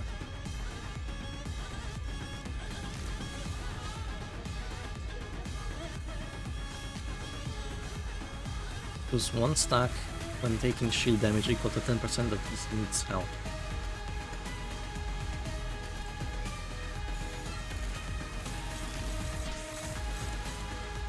Right, then go for it. 양반이 떠올랐어.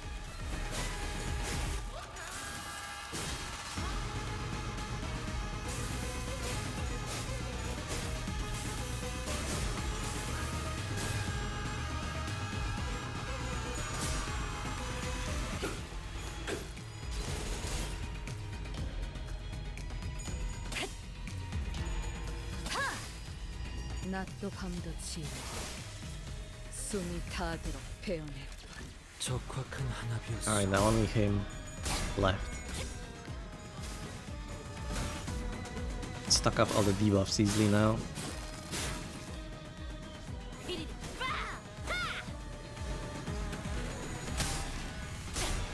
Always happy to have some Ezra noises in the battlefield. Definitely helps to maintain the morale high.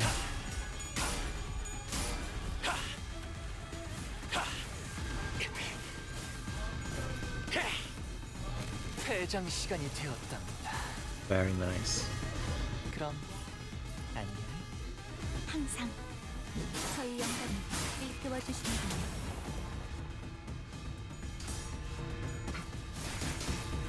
Very nice. 임파스터, 저기는 땅에 떨어졌네. 이제 우리를 누가 막겠는가? 2 more. 갑니다. Everyone's focused on him as well. Perfect. Another goon. Kill.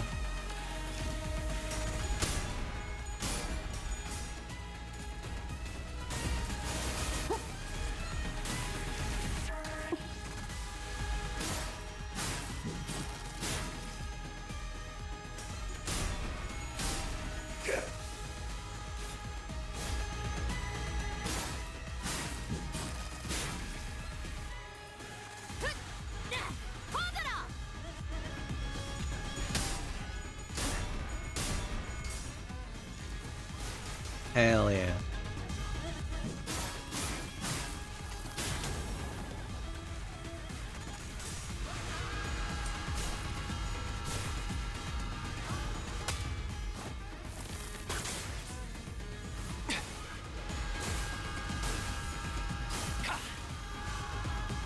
거기서 지켜보시죠. 이 순간이 다들 배운 일이야. 낮도 밤도 지워 숨이 다도록 배워냈군. 임파스터, 외면의 예술. 감동적이지 않을 수 없네. 해결사 영웅기에 이런 구절이 있었지. 어디 보자.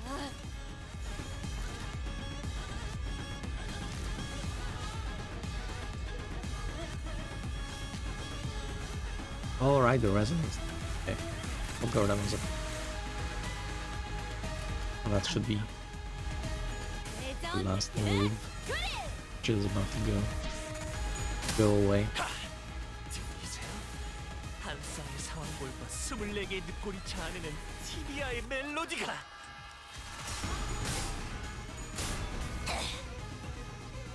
Ah, you cock blocked me out of the cool attack.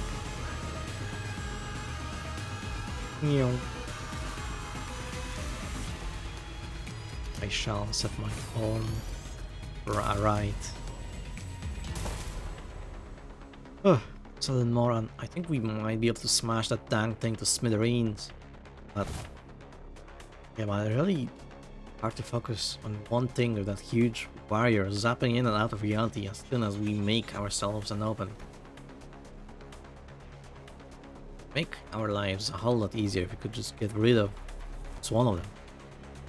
Battles seem to be taking a toll on the sinners more so than usual. It wasn't that we were up against an insurmountable foe, not even close. Not to mention how Ezra and Angdu were here to help us out. But shy, haven't they had enough? About time they gave up, and don't you go legging it again. Big sword carrying fella sure is kicking our butts, but I don't know if they're the key to solving this distortion. We ain't exactly flush with options, are we? Our exit's blocked, and it ain't like we can stop mid-fight to strategize.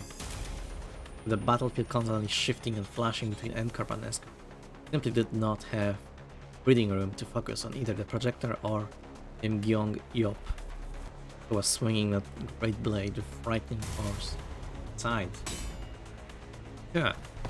Angu, go cover his back too. Shall be done. NCorp was sending far too many people against us. There weren't that many at first, but it seemed that the sudden spike in employee casualties in an area so close to the nest had alerted NCorp to our location. Maybe there will be a taboo hunter after all. How do we get out of this? Post Otis, help me out here. I decided to stop racking my brain trying to navigate a situation I know so little about and instead rely on the sinners with probably more experience in the field. First, I need to know if there's any way we can deal with the endless reinforcements NCorp is sending after us. Second, will defeating Imgyong or destroying the projector bring an end to this distortion phenomenon? If I may speak freely, Executive Manager, it is unlikely that our present force will be sufficient to overcome the current rate of enemy reinforcement. Not only is this battlefield situated in close proximity to the enemy stronghold, but there is an unpredictable variable in a strange machine that makes neutralizing even a single wave of enemy difficult. I regret to be the bearer of bad news, but we are trapped in a battlefield with but a single exit, which the enemies have already blocked. Without reinforcements of our own, there is little hope of prevailing through this current predicament. Yeah, seems that way to me too. Maybe we can neutralize the distortion phenomenon at the very least. Post recommends entering the Dungeon of the Phantoms as our exit. Dungeons of the Phantoms? How can I enter it? We can't even talk to the distortion. Wait, maybe. Read the LCB checkup back at the LCE. It says that all you have to do is read what's on that note in front of this distortion. Apparently it's some kind of a code. Right, keyword. Seems to be a location type distortion, which means that regardless of where the bright flashes take us, N-Corp or the twisted caricature of S-Corp, we're still within its range. In other words, as long as I have the right words, I can summon an entrance to its Dungeon of the Phantoms from anywhere within it. Okay, so what are the keywords for this distortion then? Wenheim had provided us the necessary keywords for his distortions back then, but this time we had to figure it out on our own. First things first, it has to be photographed. It's obviously been present throughout the entire phenomenon. I may perhaps experience maybe one of them. Sang put his 2 cents in, having briefly retreated from battle to the... There's an current of obsession with experiences staining his every trail. It must have aught in what has caused his distortion. Experience. The concept alone lacks substance. It must be something more grounded, something that is at once synonymous with experience, while maintaining a thorough line to N-Corp's technology that was the core of his obsession. Canned experience? Most likely, think post. Alright then, photograph, canned experience. Not seems to transpire as of yet. Didn't, but I could feel it. Are these the kind of photographs they use to make canned experience? Oh, that's why they shake. That's what that strange sensation was. Mentioning that word shook the distortion and caused that rippling effect. It's clearly not enough to force open a dungeon with Phantoms. How many other keywords could there be? Perhaps... Sorry? I thought we were all taking turns sharing what might have caused him to distort. Going by the way you folks were saying your piece one after another, I thought it was to be some sort of a Zen riddle. Not a Zen riddle, no, but where did scraps come from? See, when enjoying the benefits of slacking off at work, all kinds of entities come to possess far more interesting qualities, sometimes even revealing secrets invisible to eyes focused somewhere or elsewhere. Take our person of interest. To wit, he has been poking around this area of town with an eye-wateringly expensive camera in tow, so conspicuously that every store owner I lightly prodded for information had tales to tell about him. Each tale added another facet to the long saga of a once-driven man, a man with a can-do attitude, uncanny ability to pull himself up by his own bootstraps, clear path toward Nest residence. Became so bewitched by photography that he eventually squandered his fortune on what was, in the end, nothing more than a pastime. And that went on until he found himself reduced up to barely making rent on a scrap heap of an apartment. Pursuits of his ideally.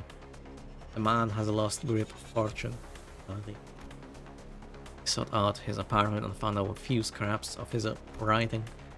When cold rain drips through the roof, mold and tepid humidity together encroach from the earth. The mind begins to wander lost. Eventually madness evoked in a form indistinguishable from drunkenness. The pauper loses himself.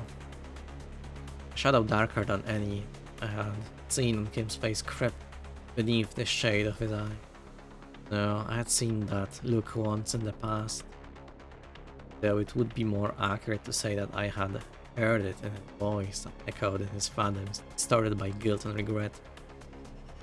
Perhaps I shouldn't be surprised by the fact that the distortion has, among the countless people here, taken a particular interest in Bamboo-headed Kim. Photograph can't experience scraps. Like inserting a final piece of the puzzle. The space before us momentarily warped and flashed, opening a pathway to the distortion's fathoms. Well then, we'll be right behind you, Executive Manager. Ezra, this is what I had seen then, at the gateway towards fathoms. Ah, this is it? Huh. Neat stuff. But before she could finish, Ezra had to redirect her focus from our discussion back to the battle. Most of the sinners were caught in the same predicament. Some managed to disengage from the battle, prepared to enter the Dungeon of the Fathoms, but Honglu, Gregor, and several others were still busy holding off the NCARP employees. Follow us, or right in there. We run now, right? Probably. Even those who aren't chained to Dante like we are can travel through the pathway once it's open, so yeah, let's not drive ourselves into an even narrower corridor. I'll keep them at bay. Hearing that Bamboo-headed Kim stepped up, my sword's arm, not what it once was, but it should be enough for this. Besides, I have little wish to set foot in some little ominous place and be tangled in such a bizarre mess. That's really what he thinks? There was something in his eye that led me to believe this was about more than just staying behind to protect our rear. He was... the fuck? Eh? Terrible front. Please try to pretend to be sincere and make it easy for us to... Good thing that terrible excuse was going to fly. What are you trying to avoid, Sword Swinger? You're not some kid trying to get out of doing his homework.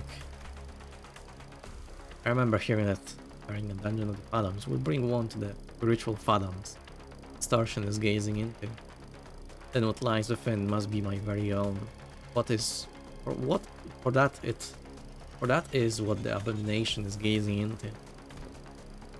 It's decided then, you're coming with us. We ain't about to walk in blind to a place we know shite about. Guide us in, or yeah? Oh, that's... keeps it simple. You try that too. I love the attitude of Ryosha now. Way more like cooperative and like friendly. Learn the hard way that homework, summer reading doesn't go away just because you don't look at it. Still there, even as the summer break comes to an end, ruining the last day of your vacation into an all-nighter. Ryoshiki's scabbard vibrated cheerfully in agreement. Stop procrastinating. Go do your summer reading. What was it you said? Face the homework? Save the GPA? So stupid. Face the sin, save the ego. It is, after all, the attitude the company expects of its employees. Yo, Junior. You guys too, LCB, I can handle them all on my own. We'll make a lone stand? Hey, who the heck do you think I am? Show you why Team Leader Moses felt safe sending me out along with you guys. It was basically a monster of the week situation for Team Leader and me back in our duo days. I can handle them on my own, no problemo. Trying to see how you guys handle the inflection point. I guess you can never really have it all. Oh well, I'll just have to trust our two Oster team newbies to handle that. What's the Oster? I still figure out that stands for. Now that I think about it, I think I'm setting a pretty solid example as your team senior, aren't I? I don't like this, but it seems that I have no choice in the matter as long as this employee card hangs from my chest. Asai, Kim shook his head and joined us. Dragged his feet all the while. I'll take the vanguard. Ah, mentor, be warned that the entrance is floating. Take a tall step over or you may trip. I can clearly see that, Angdu. Bring me a ladder if you're really that worried, won't you? Why don't you? Have you need of one? A mere jest, you didn't need to worry. 구, 언, 올. 하지만 슬슬 물리는군. Yeah, sure. 근처에 융수염이라는 군 거를 약지에 감긴 세 바퀴의 반지는 마에스트로가 되기 위해 인정받은 Okay, 세 so we are 가지 entering a dungeon. 제품이죠. 비록 지금 제 Works 작품이 for me. 만인의 Just 심금을 give me 울리지는 the 못하더라도 proper 여전히 result. 반지에 부끄럽지 않은 작품을 선보이고 있는 것 같네요. Yeah, everything. 저 살점을 찢으면 더 불. That's how everyone been living than my life, my photographs too. But this is S-Corp too, right? Oh, this looks sick. I love how this place looks.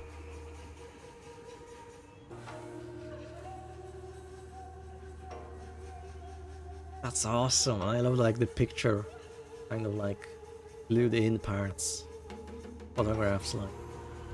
That's. I really like this interval. Really good. This is S-Corp too, right? It is reminiscent of my homeland, but the sights are much too hideous compared to what the rest in my hideous was apt. When we emerged from the entrance to the dungeon to escape streets, what greeted us was a distorted and eerie scenery. I wouldn't be surprised to find in an escape-themed haunted mansion. It's a place hardly fit for human habitation. Far more dilapidated than once expected. Thou sayest that people inhabit these lands for truth? Really? I think it has a cool vibe. Same! Vibes my foot. I don't think I'll be able to get a wink of sleep in here. The lives of the downtrodden were beset by 1,000 woes and tenfold more struggles. The streets they inhabit reflect that reality. Many times I had contemplated in consternation how the folk here had even the will to live on. The shadow that had begun to haunt Kim's face still lingered here as he looked around. The distortion reveals the phantoms of those it gazes into, as Kim had said. Perhaps this is how Escorp is reflected in Kim's eyes.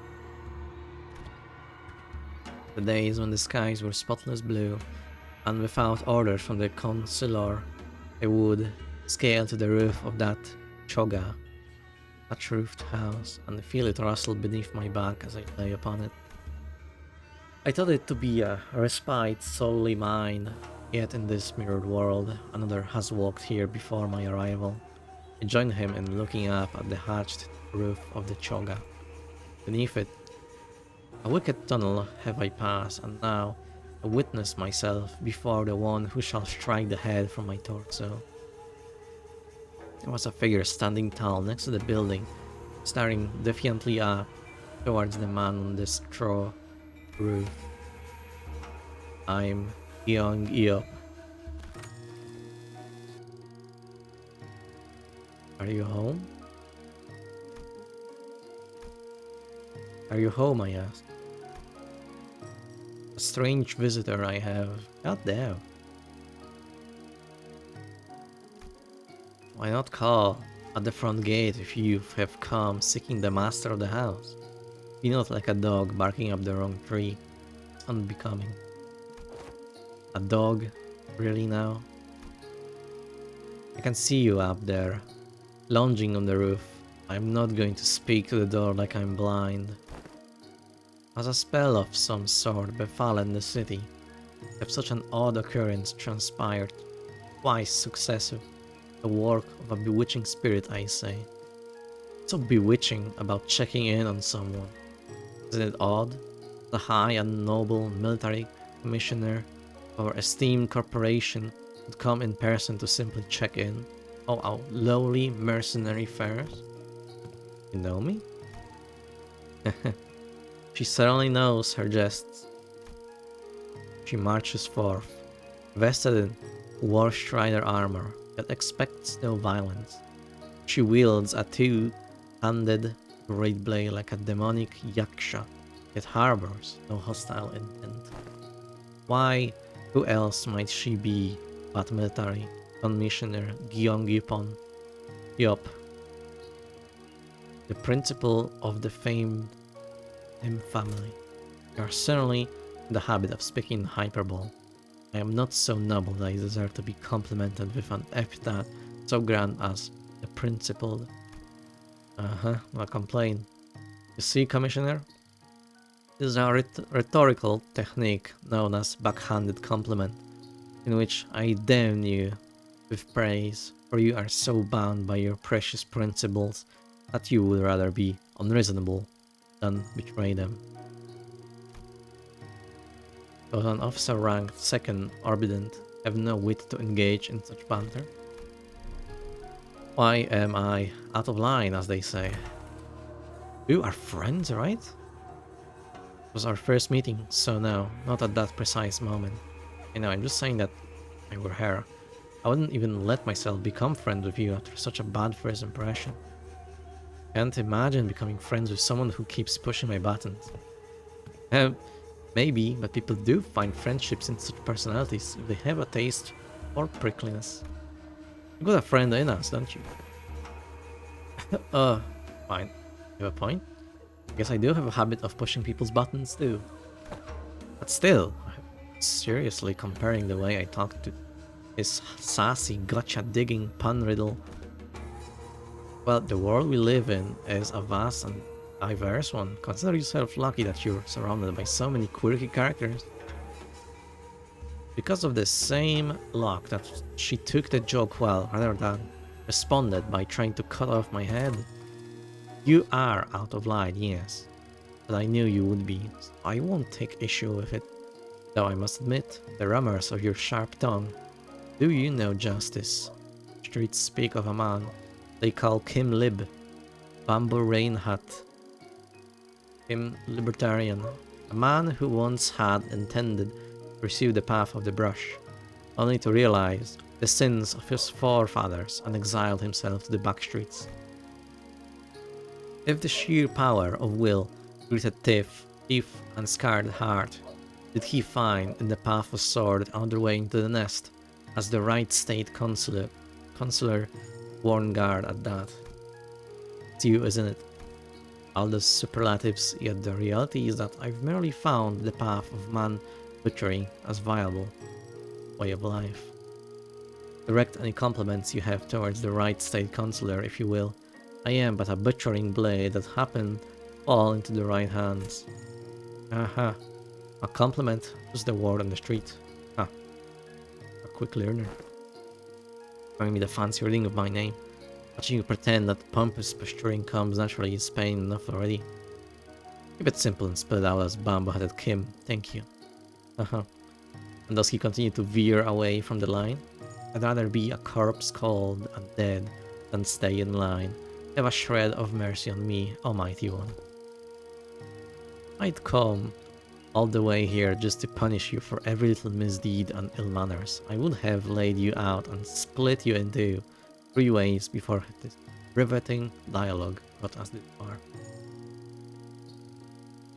I love the armor on this gal, but the suit takes me out of it. Like with the Bamboo-Hatted Kim ID for Mersault, it has the suit like underneath.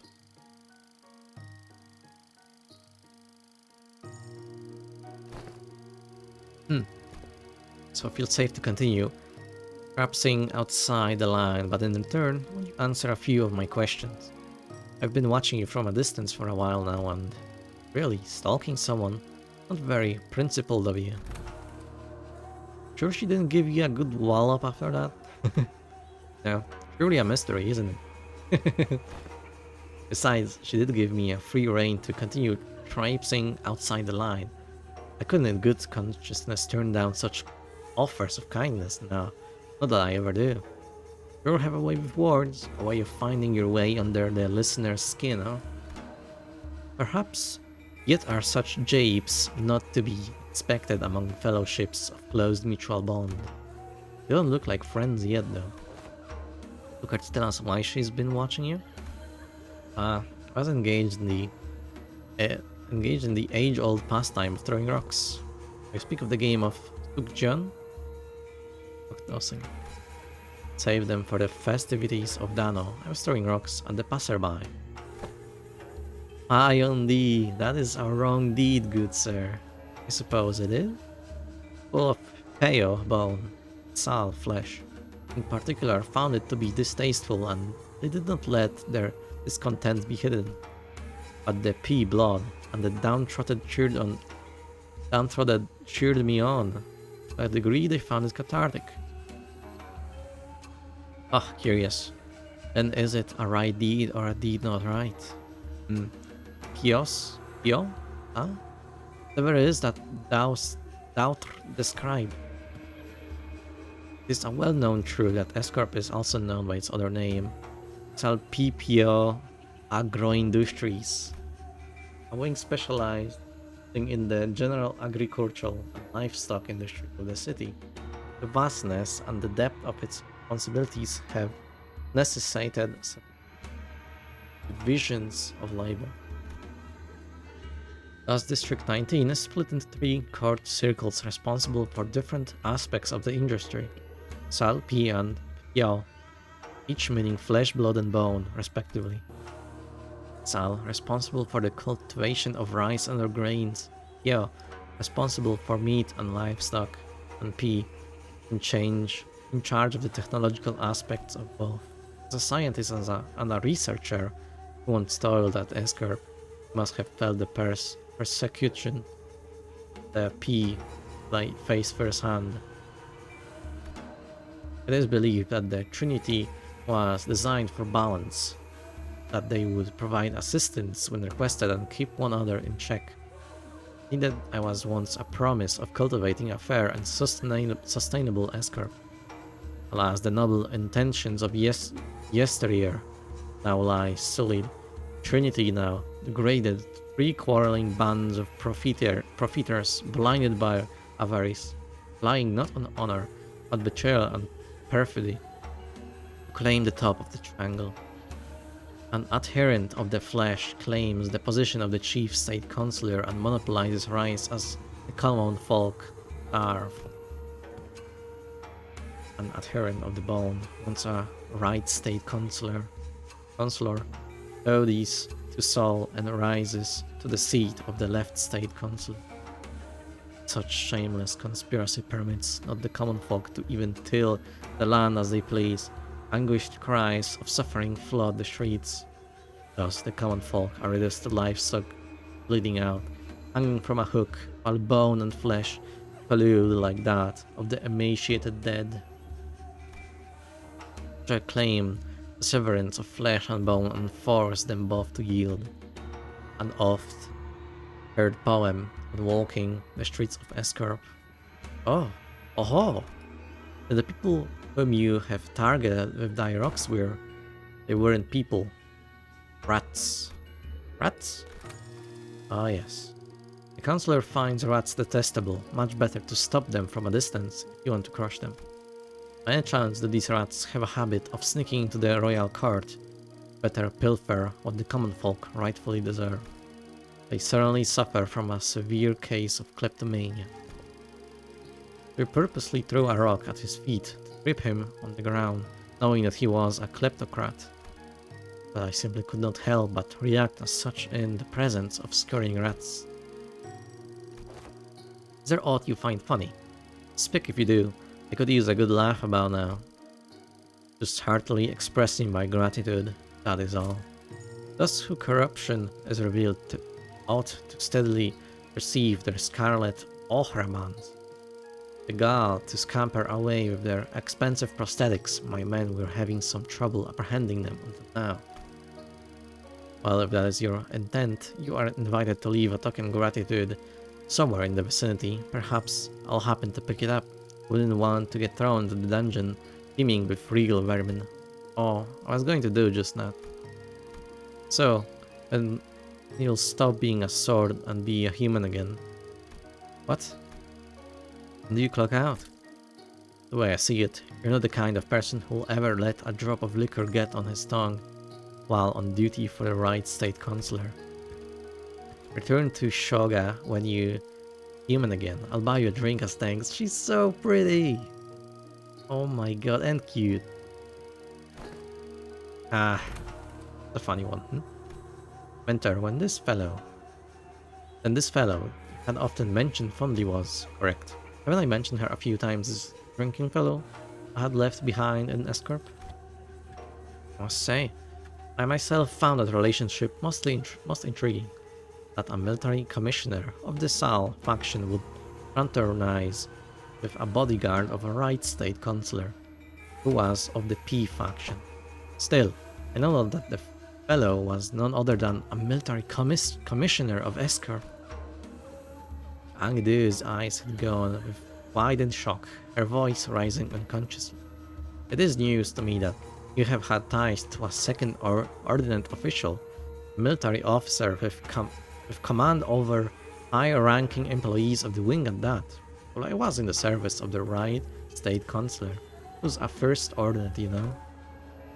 Well, that might be true, yet you would like to know why I, with such a powerful friend by my side, have ended up on exile from Escorp? Yes.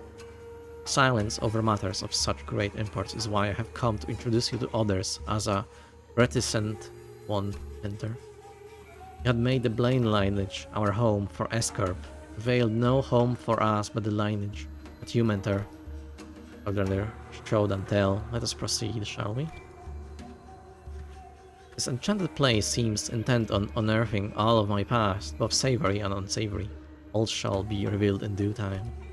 Him looked around, a twinge of loneliness in his eyes before moving on, followed without a word.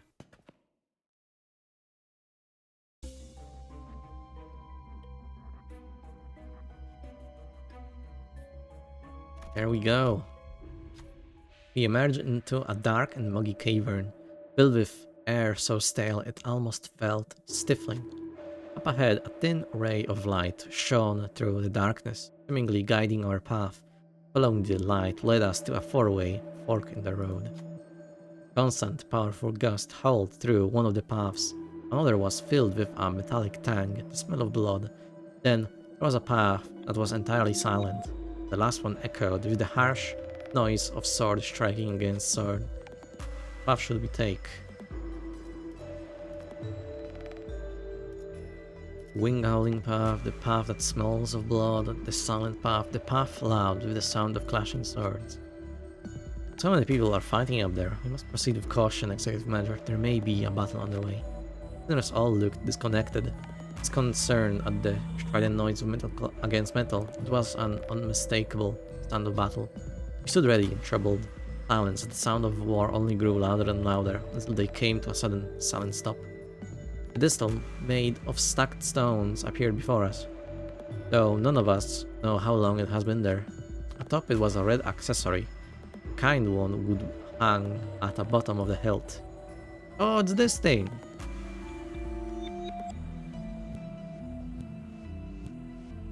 Oh, we're getting this in the Bokgak of the first, like, Bambohatel Kim. Like, called this interval. Kinda cool seeing that it's here now. In reality. Or well, not reality, but like main story. Excuse me. Instead of just the mirror.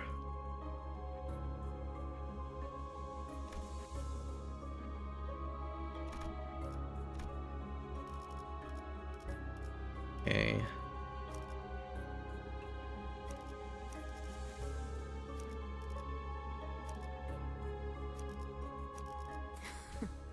잘 됐네.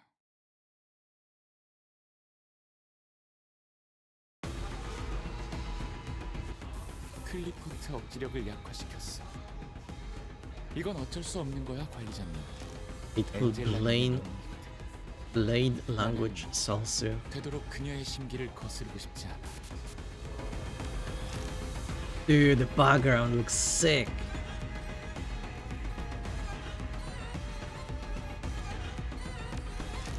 That's awesome. I love it.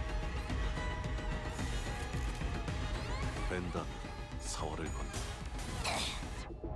어중간한 예술은 물어뜯어 고칠 수밖에. 들리세요? 한 쌍의 상황골과 24개의 늑골이 자아내는 티비아의 멜로디가 무파법을 이제야 좀 이해했다. 다시 먹지. 이런 건 몽둥이가 약이지. 두드려 패.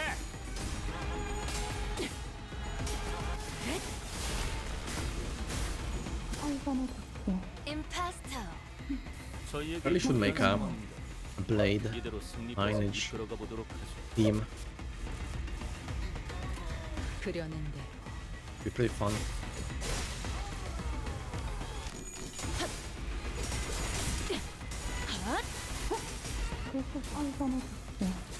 살을 빼오니 이제 싱크스에선 벗어났나?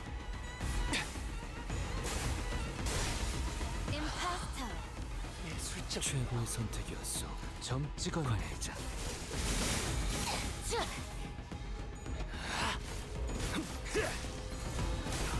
합격장. 방금 공격은 좋았어. 이대로만 계속해보면 좋을 텐데.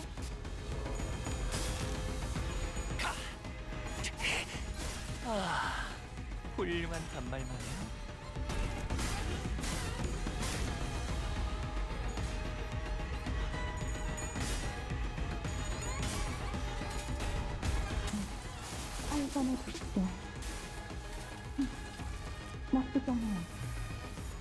죄송해요. 잠시 어지러워서 못 보여드려야겠군요. 봤어요. 외면의 뭐. 예술을. 또 대단한 일이라도 하신 거겠죠? And 벤다는 that's it. 사활을 건너 Alright, I'm doing this pass. We'll go. 아듀.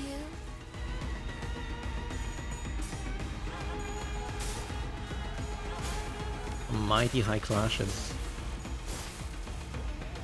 들리세요?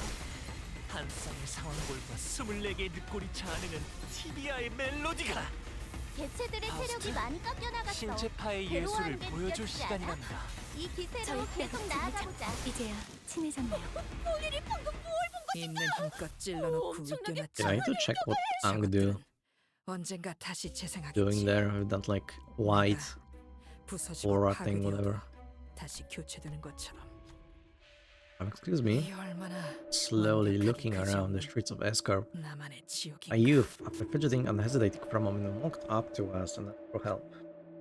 Youth explained that, wishing to better his own status, he took the royal examination akin to a public employment policy in Escarp, was able to attain a high grade for himself. That was where his problems began. As far as he knew, people who passed the exam, flying colors like himself, had their travel expenses paid for the homeward trip and were to be granted a guide. But there must have been a misunderstanding or something, because when he left the exam grounds, no one was there to escort him. Confused by the unexpected turn of events, he wandered away from the exam grounds and searched for his escort, lost his bearings, and found himself in these alleys. He's asking if we could help him with directions. We do. He asked my group they can help.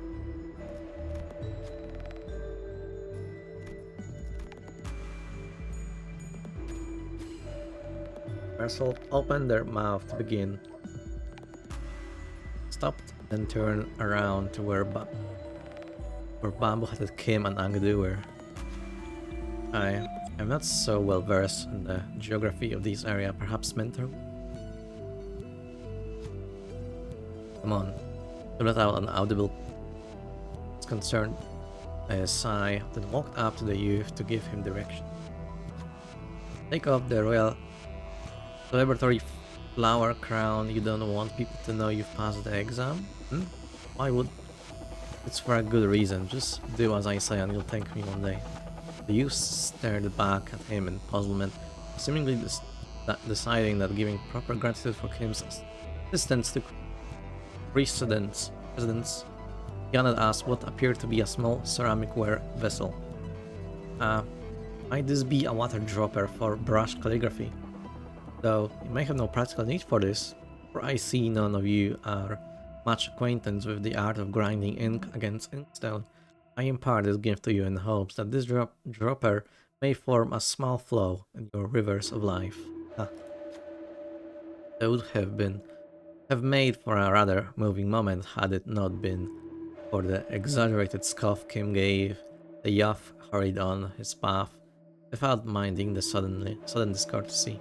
Angdu later asked him what had spurred his sudden outburst, but he did not give her a reply, instead choosing silence behind pursed lips. Ekja water dropper obtained. What is that? Allied identity gains assist defense. Said ally gains 2 defense up and 2 protection. Effect only applies to first employee. Gain 2 haste next turn. Identity speed is fast and the enemies deal 3% damage for every speed difference. Oh, that's nice.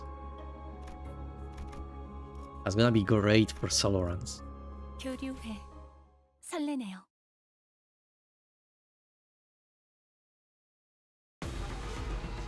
Massive 30% damage 개체에게 extra. 이상 현상이 보이네요.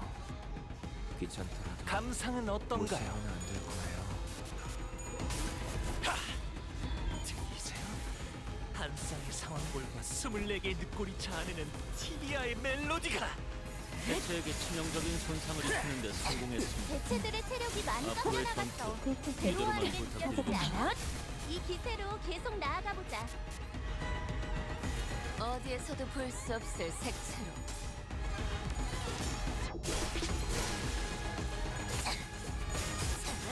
예사롭지가 않은데? 좀 긁혔어? 아주 작살을 내놨어.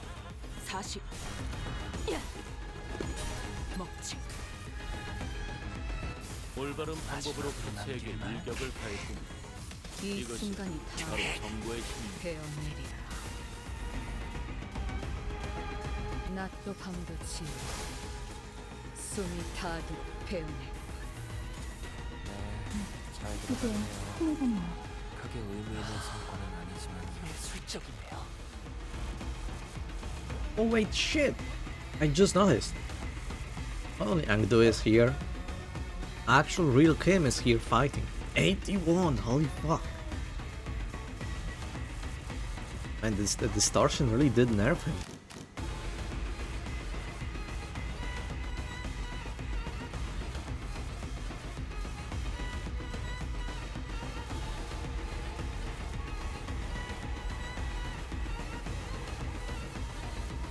Base and base, that's crazy.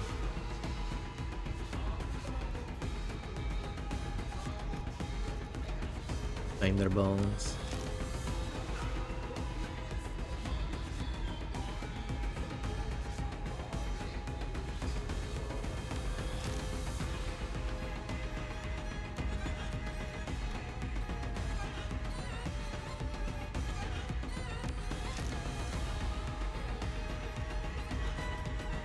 The glowy thing must have been.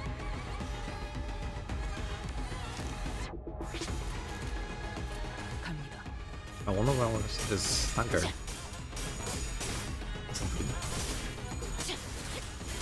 Another one is 보는 눈이 부족해. fine. 이번 이제 소재는 어떡하지 같은 저기보다 시시한 말은 하지 마. 해야 할 일은 밭돌뿐이지 않아?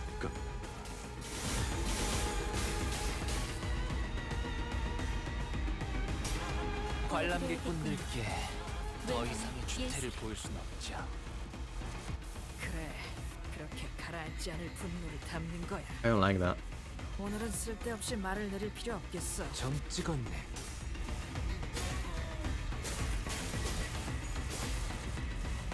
Oh hell yeah!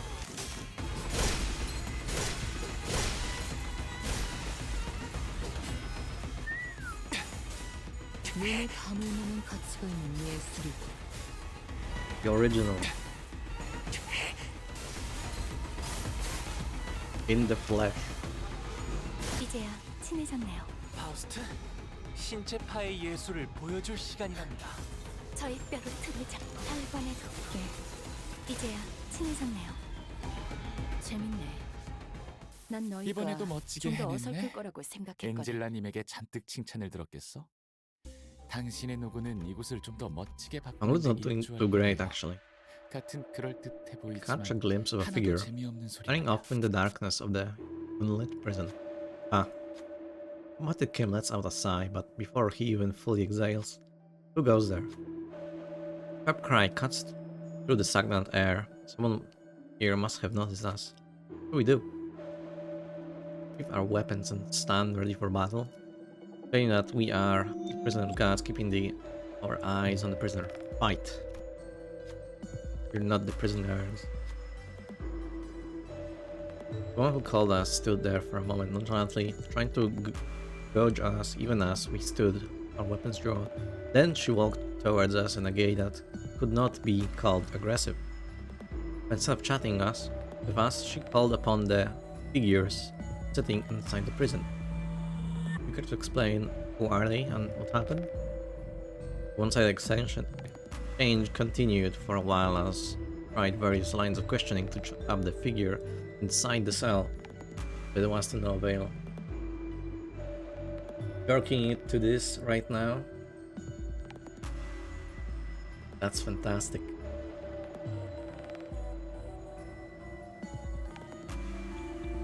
Are you still at work or just finished? Ah, might as well be talking to a corpse long dead. That work sucks.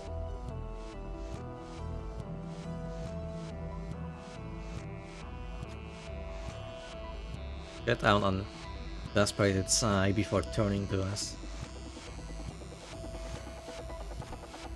Are you not here to visit him as well? Might it be those who share his purpose?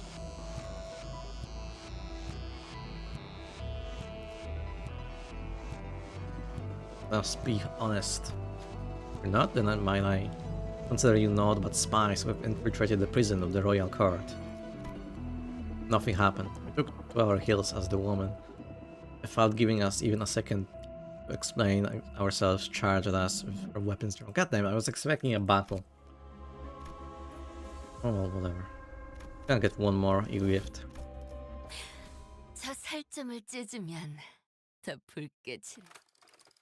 It can't be. My life is experiences, the memories I had recorded are different. Oh, it's the gate! Alas.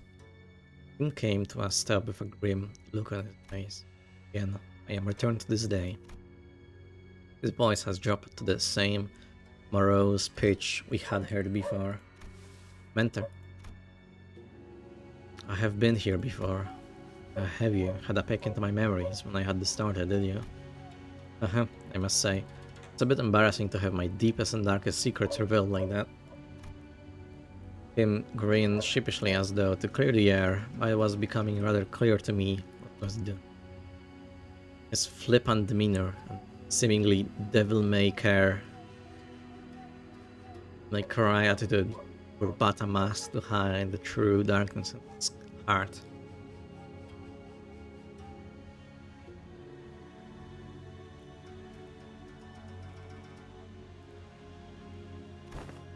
This must be, indeed, the right state consular estate.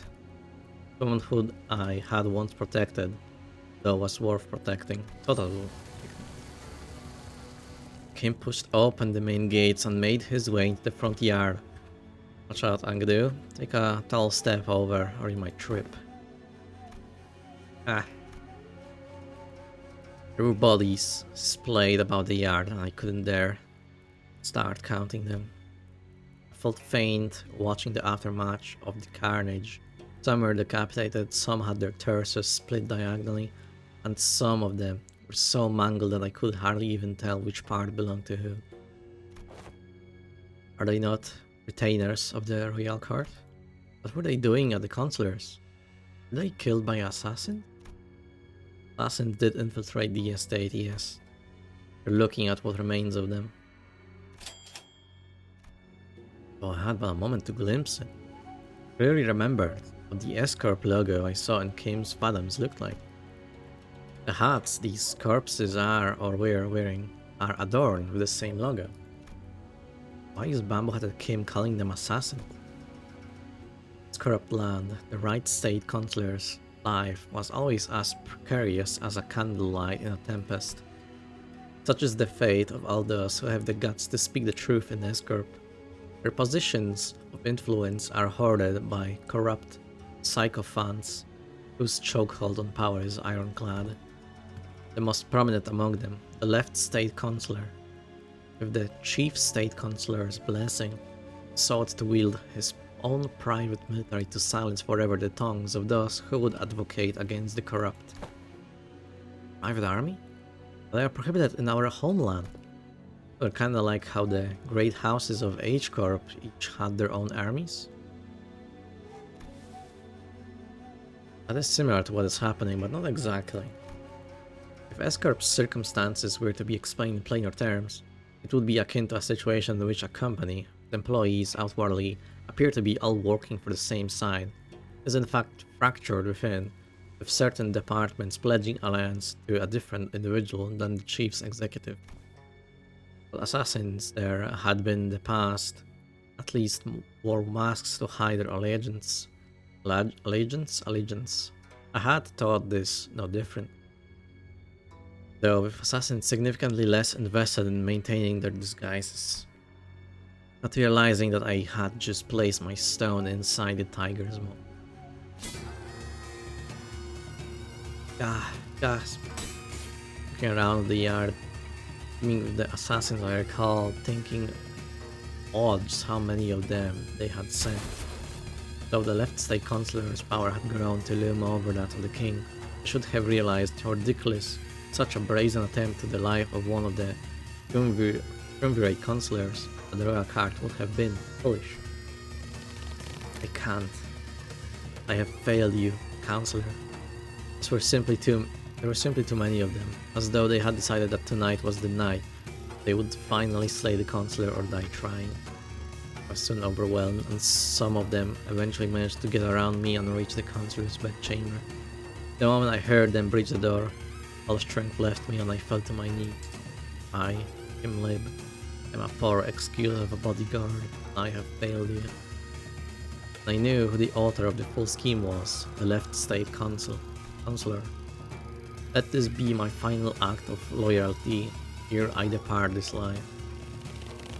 Though I am too meager a person to carry on your will, counselor, what I can do is plant the seeds of terror in the hearts of the unjust, only to shackle their blackest hearts from committing greater misdeeds. I shall go before the villain to contrive this betrayal, and see that the favor is repaid with steel.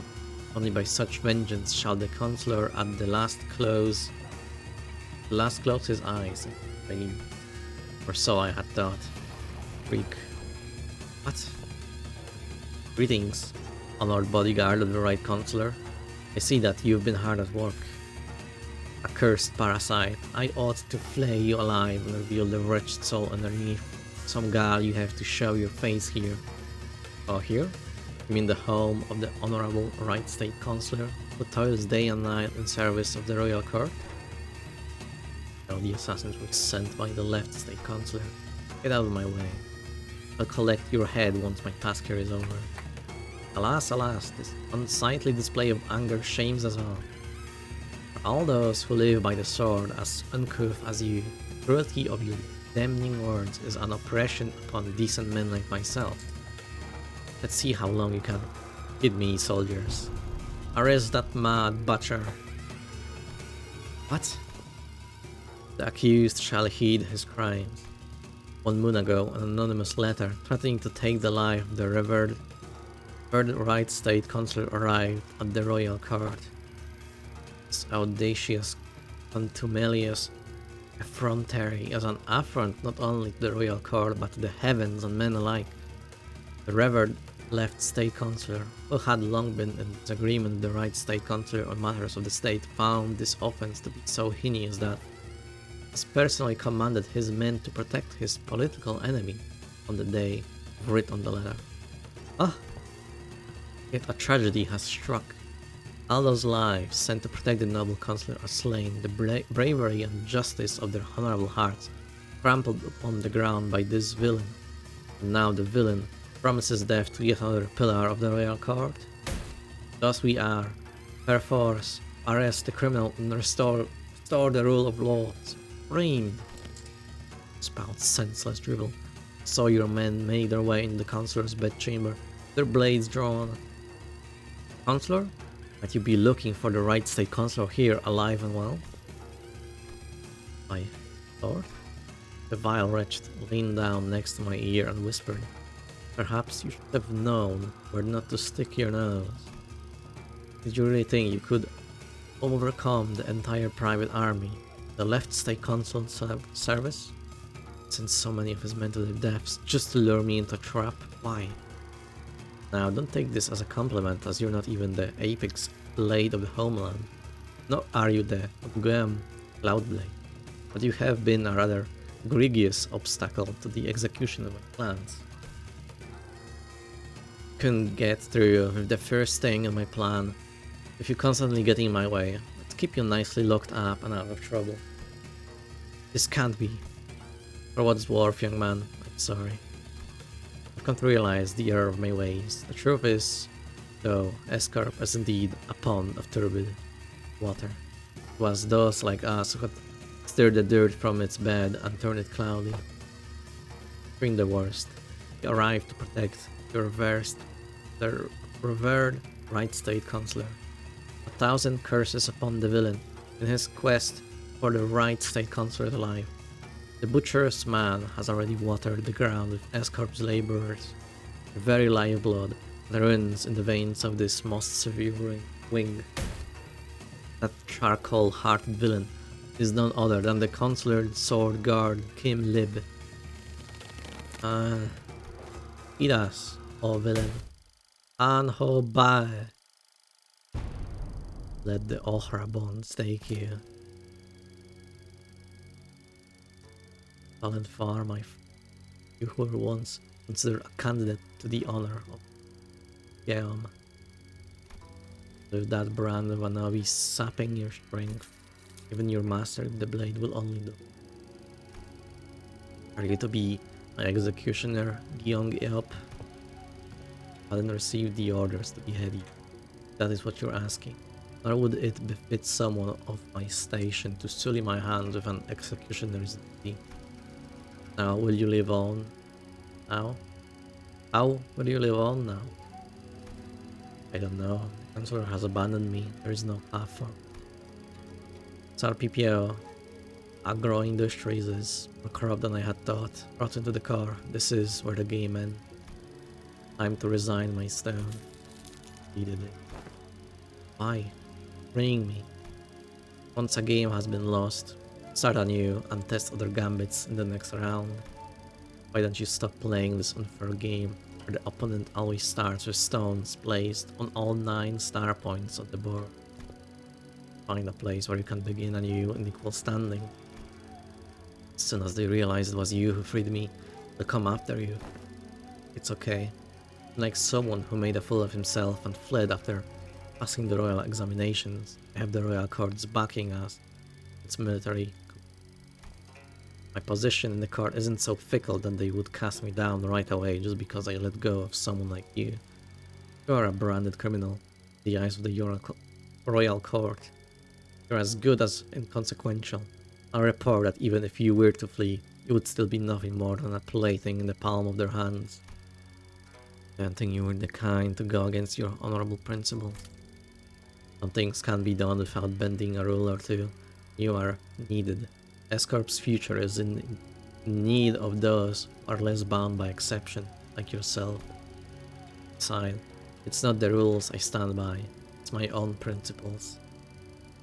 I did say I owe you a token of gratitude, didn't I? Consider this a settlement of that.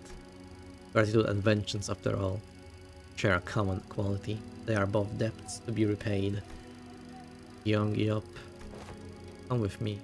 There's no hope left for Escarp. Said yourself, didn't you? We'll never win as long as we've played the rigged game. Listen, they might have a 9-stone advantage over you, but to me, it's as small as 3. I'll manage and keep my finger on the pulse. Besides, change doesn't always have to come from the outside. The old wisdom says that to catch a tiger, you must enter its den, but it wouldn't help to have an ally waiting in the tiger's den to back you up when the time comes. There, all done. Your bonds are severed. Go now. Go and build your strength beyond the walls of Escorp, yet beware of relying overmuch on foreign powers. I don't have it in me to take up such a grand purpose. Done with Escorp. You know how I am. Go with the flow. Yes, do as you will. Go with the flow. Be whatever you want to be. I'm just hoping that the currents of the river will someday bring you back to Escorp. That's all. Though I had left the rigged game, my records afterward were in stellar. Laying of the stones on my board was always full of holes and mistakes. I joined the blade lineage, became their mentor, dragged them into the library, till eventually I cut down those who had placed their faith in me. Self-defeating move after self-defeating move. When Gyeong Eop had let me go, I thought I had escaped the tiger's maw. But as I let the game progress with the flow, I soon came to the realization that my life was an endless sequence of collect and dies. I was in a losing play from the start. As I was dancing by the distant humanoid form began to grow like wildfire. Those in the attire of the Blade lineage, one by one leap over the wall and approach us. Like the projections of Kim's darkening phantoms from his memories. Films and photographs can sometimes remain undoctored, but the impressions a person gets from viewing a photograph is malleable. They must be after. Yeah, Kim believes that if the Blade language were to come back to life, they would want to kill him.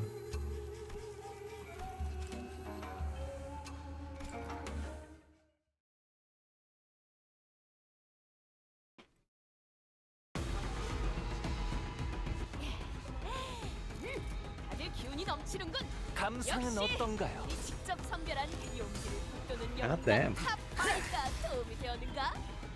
That poor guy.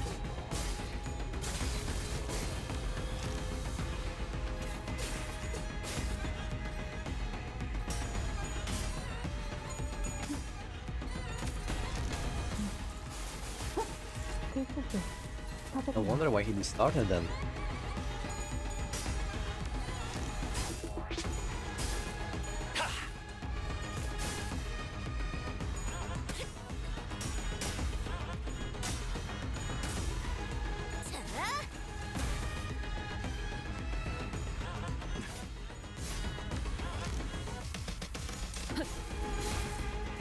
이 순간이 다 베어내리라.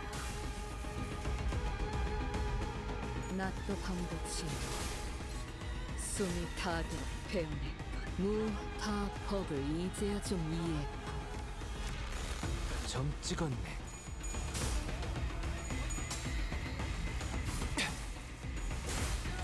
Really hoping no one dies before the actual boss battle. Kind of 이제 신 unideal, as 벗어났나? one would say.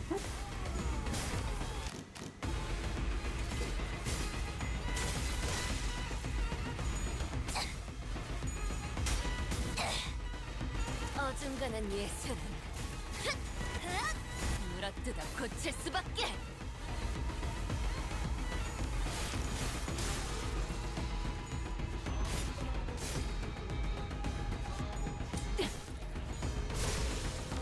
예사롭지가 않은데? 아주 작살을 내놨어. 점 찍었네.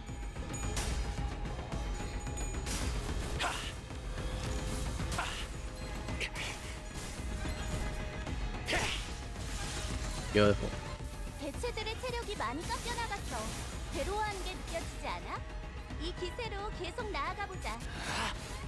이제야. 이런 건 몽둥이가 약이지. 있는 힘껏 Thunder Melts are great. 뛰어났지만 Really cool 저것들은 looking. 언젠가 다시 재생하겠지. 내가 The last battle before the 부서지고 boss. 파괴되어도 다시 교체되는 것처럼. Someone carrying a sword on his belt, 이 back 얼마나 on his shoulder, 완벽하게 flipped into a 그저 haystack near. 나만의 A 지옥인가. few moments later, a small squad of Unokus, torches in hand, rushed in from the same direction the man had come from. So a criminal who has coveted the kingdom's properties. Flee in this direction. Speak up if you have seen the wretch. The Chunokus began walking after the civilians and questioning them about the criminal's whereabouts. Well, having seen the man jump to the haystack, all of them shake their heads and refuse to give up the criminal. Are they hiding him for some reason? Soon the Knuckles, having made their way through the crowd, approach us as well. Do.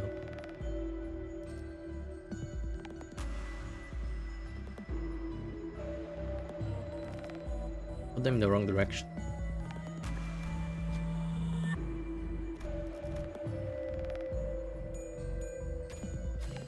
So he went that way, huh? Appreciate the assistance. The group of Chunyakus hurried towards the direction I pointed them towards. The man crawled out of the haystack, seeing that the Chunyakus has gone. Some of the civilians walked up to the man, gave their thanks. Good work, you. Have those vile Chunyakus, like a noble thief like you, away. Thief of the people. They're all wretches. Say, wretches, so well fed, while we all starve. I bet they'll bleed their eyes if we got them. Return gratitude. Light bow approached us. With my thanks, I don't expect to be shielded by outsiders, such as yourself, but this is a welcome surprise. Who am I, you ask? Well, I have no name to give you, but it seems that the common folk have taken to calling the like-minded the blame lineage. Only stealing the sacks of rice and corrupt officials have stolen, putting them to where they belong. Just enter bamboo him had gone. Him squeaked out a small embarrassed cough. I've lingered here too long. I'm already on my trail again. I saw myself off. Even in a hurry, he bade us to wait a moment as he rummaged through his sack and produced a few packages of food. Take these. Not much, but it should be quite filling for those on the road like yourself. Gratitude and vengeance, after all. Share common quality. They are both debts to be repaid, eh? That he withdrew into the shadows. All allies healed for 50% of max HP SP as well. Hell yeah. It was very needed. 반드시 팬다. 아비들도 거미집도 지금까지 와. 마음 둘 안 그려낸데 아비들도 매번 이런 식이었다. 지금 내 길 때문에 잘해줬지.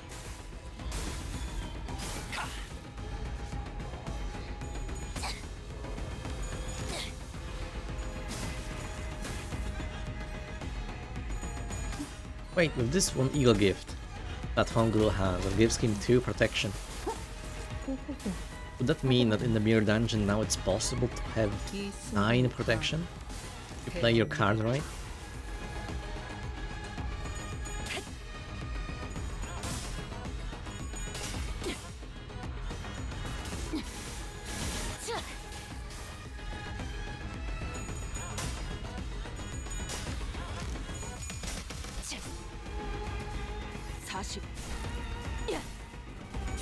먹지. 무파법을 이제야 좀 이해했고.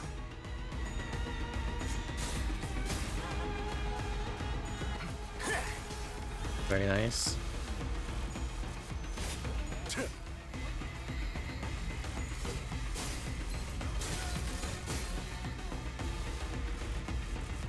저들에게서 묘혈의 향.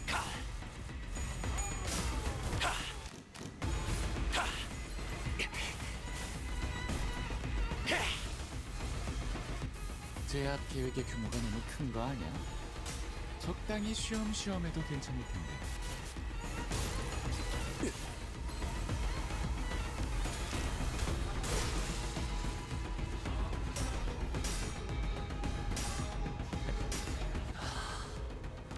아까의 공격으로 인해서 대상에게 많은 피해를 입혔어. 적들이 충분히 나약해졌다는 거지. 끝을 내도 될 것 같아. Very nice. My extra assistant allies don't really have much quality, so giving them kills is very much so appreciated. 합격장.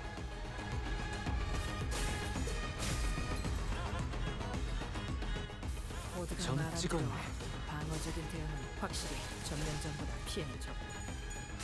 하지만 이래서야 환상체에게는 지나치게 친절한 대응 아닌가? 훌륭한 선물. 재밌네. 이 순간이 난 너희가 좀 더 어설플 거라고 생각했거든. 낮도 밤도 지루. 숨이 닿도록 배우네. 징계팀에서 다 Ah, this is it. 잘해줬어. 멀쩡한 장비가 유익한 남아 책이 있었나 또 봐. 하나 늘었네. The last node. 도시에는 내가 모르는 것들이 많아. 이렇게 하나씩 알아가다 보면 Prey backed against the cliff's edge. I am left bereft of paths. My hand hesitates with no room to place the stone. His judgments burgeon when contemplations harrow the mind. Deed. Now all that remains is to neutralize that one enemy combatant in the yard. Tell me, who's waiting for us in there? Good know, this place and its enemies are projections of your memories. The hardest guess to make, is it? I expect to find Im Gyeong-yeop there. Gyeong-yeop was a woman of loyalty and principles. Even as a military commissioner, never stopped wanting to change the way the royal court was. Even she must have broken in the end. I scoured the newspapers and TVs for anything I could find on the current state of Escarp, but plain as day that nothing had changed there since my departure. Enter. Is that not but a baseless speculation? Your concerns grows uncontrollably. Never have you spoken to us about such a monstrous one in the past. Thus what lies before you is but a figment of the distortion reflecting upon your memories. Did this Im Gyeong-yeop appear as that monster does, mentor? No. Gyeong-yeop wasn't like that.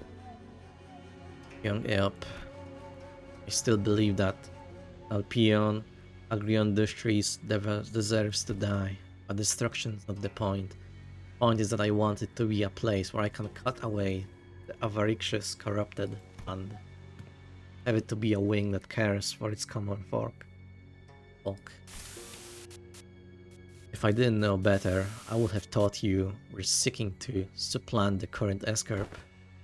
You know, that's not what I'm talking about. I'm just a wanderer, floating down the river's flow to where the current's taken. When the river bent and hit the wall, someone picked me up and made a blade out of me. Once abandoned, I returned to the flow and found myself a mentor to those who afforded me the undeserved faith. The river continues to wind, carrying me back to Escarp, whence I had fled. Shall I let the blade sing my inner thoughts? Think I'm satisfied with the way Escarp is? But your method, as it is now, goes against the principle. I expected better from someone of your wiles. If you enjoy this principle so much, then why ask me to leave the game? Someone has to stay behind and try to bring change within the limits of their principles. I only hoped that one of those bends in the river of yours would float you back to knock on the gates of Escarp once it was primed for change. That changed? Do you think? You at least seem to think that I have. Because you believe that I shall stand in your path. Stand in my path. And stem the flow of this river evermore. Very well. The law states that denial of the will of the royal court is a crime deserving of death by beheading. I, Im Gyeong-yeop, second ordinand of the Salpio Agro-Industries, official of the Sword, and military commissioner to the royal court, shall uphold the command and sever the buds of rebellion before they propagate. Crazy look. That she's 상황이 big. 무리해졌네요. Holy moly. 이렇게 할 수 있으면서 지금까지 그러지 않았던 건 He's a giant. 주어진 일이 아니었기 때문인가요?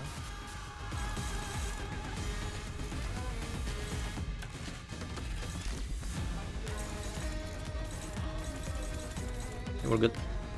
감상은 어떤가요? 어중간한 예술은 물어뜯어 고칠 수밖에. Or I should have used Ego on Mersault. 자격장.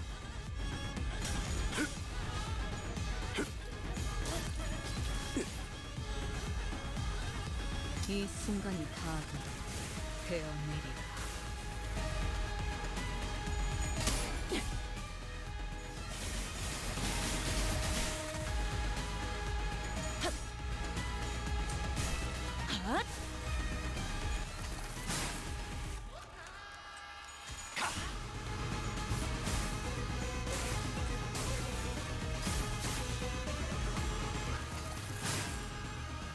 거기서 지켜보시죠.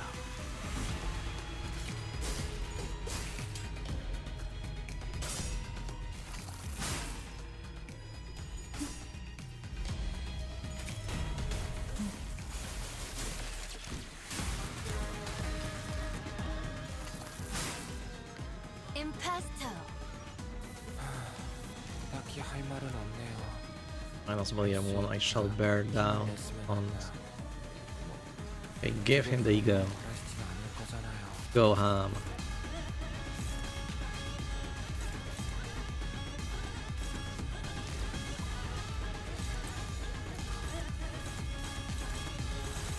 Okay. 들리세요? 한 쌍의 상황볼과 24개의 늑골이 자아내는 티비아의 멜로디가. 원더풀한 선택이었어, 나리! 저들의 약점이 뻔히 보이는 게로군! 파우스트, 신체파의 예술을 보여줄 시간입니다.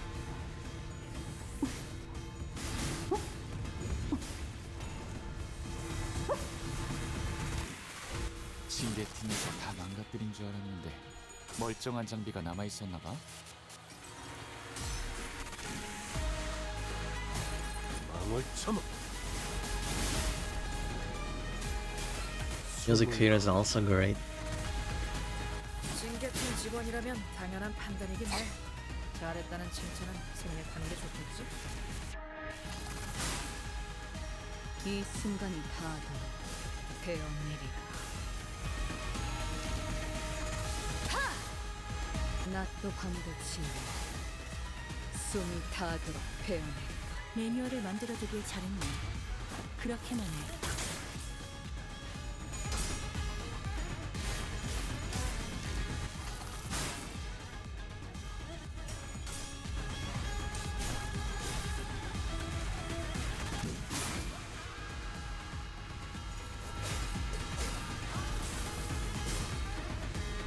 보여드려야겠군요.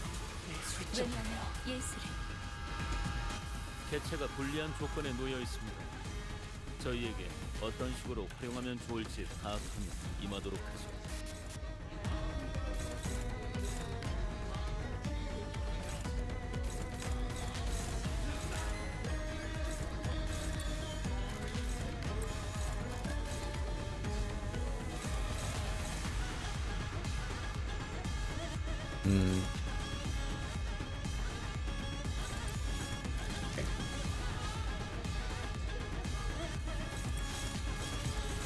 Oh, good. 점 찍었네.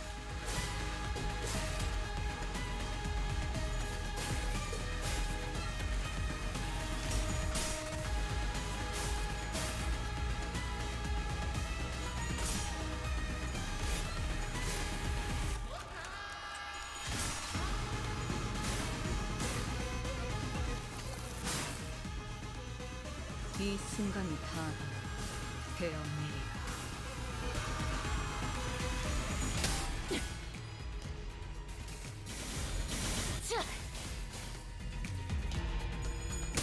Oh, it's over.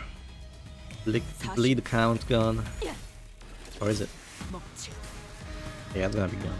적확한 한압이었어. Lasted pretty long. 이번 소재는 거기보다 Youch!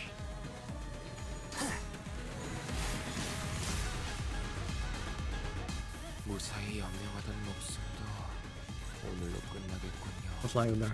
Daggers.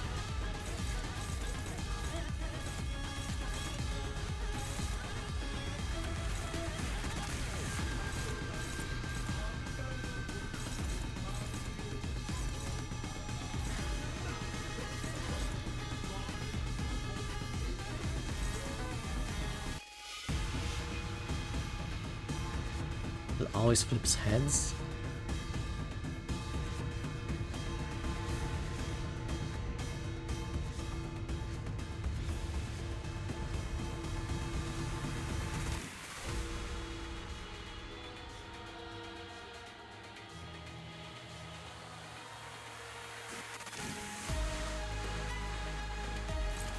Go here.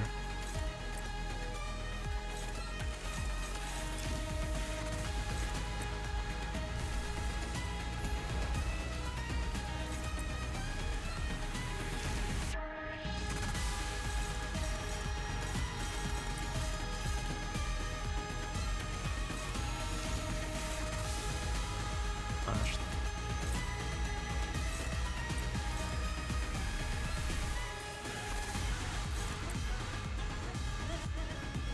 Full stance. Shane Ryoshi's like blocking all of her sprites.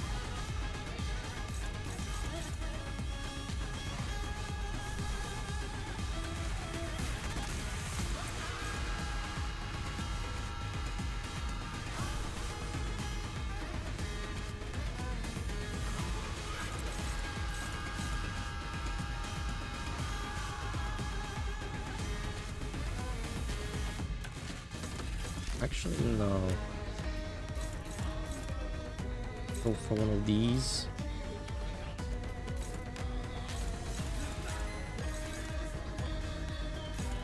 This one on here can go like hyper on this one. There we go. This one is supposed to fail so far. Hopefully these guys survive. Oh, you fool! Why did you go first?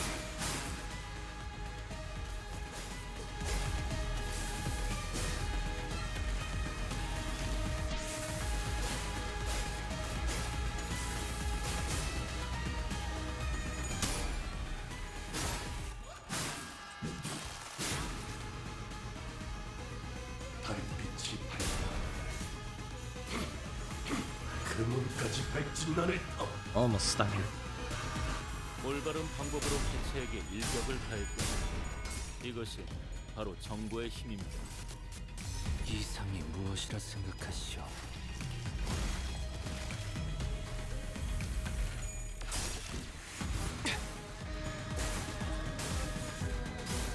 Come on, stagger! 거기서 지켜보시죠.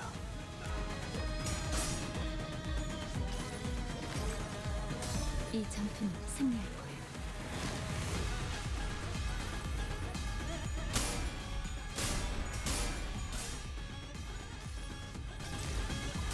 항상 Believe in your ear, should stagger her. Oh god.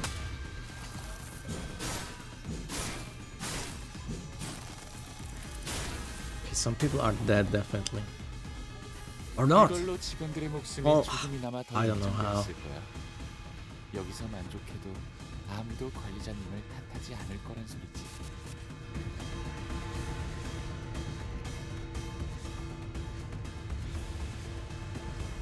He's about to stagger.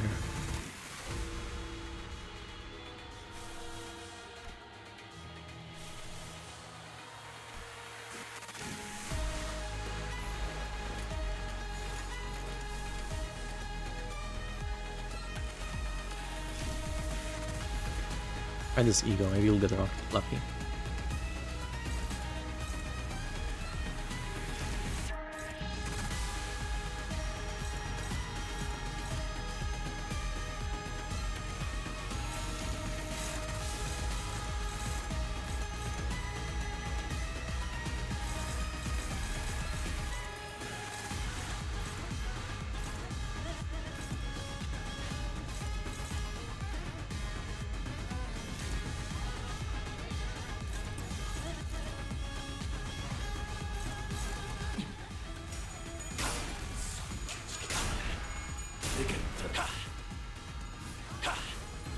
There we go.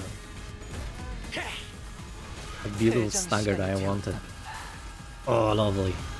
그럼 안녕. 항상 저희 영감을 일깨워 주시는군요.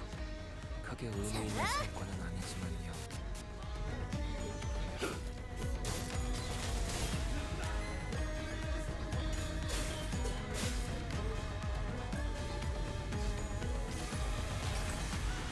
이 전투는 승리할 거예요. 이런 건 몽둥이가 약이지. 그릇 두드려 패. 이 순간이 닿아도록 되어내리라.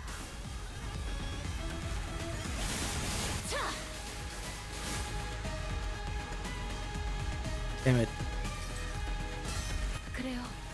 그렇게 가만히 있어요. 상처는 고기는 맛없으니까. 5 coins, not too bad. 방금 공격은 좋았어. 이대로만 계속 Finisher. 좋을 텐데. 갑니다.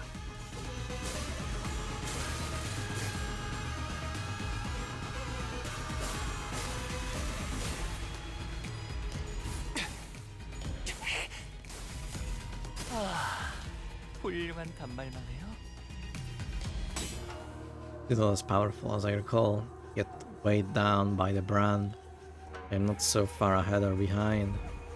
I don't know. I think you're doing pretty well. Barely. They appeared evenly matched, yet wielding that sword like he's trying to get himself killed. The blade work is far beneath him. Seeking the end here, is he? Cool. Before to look away in a duel.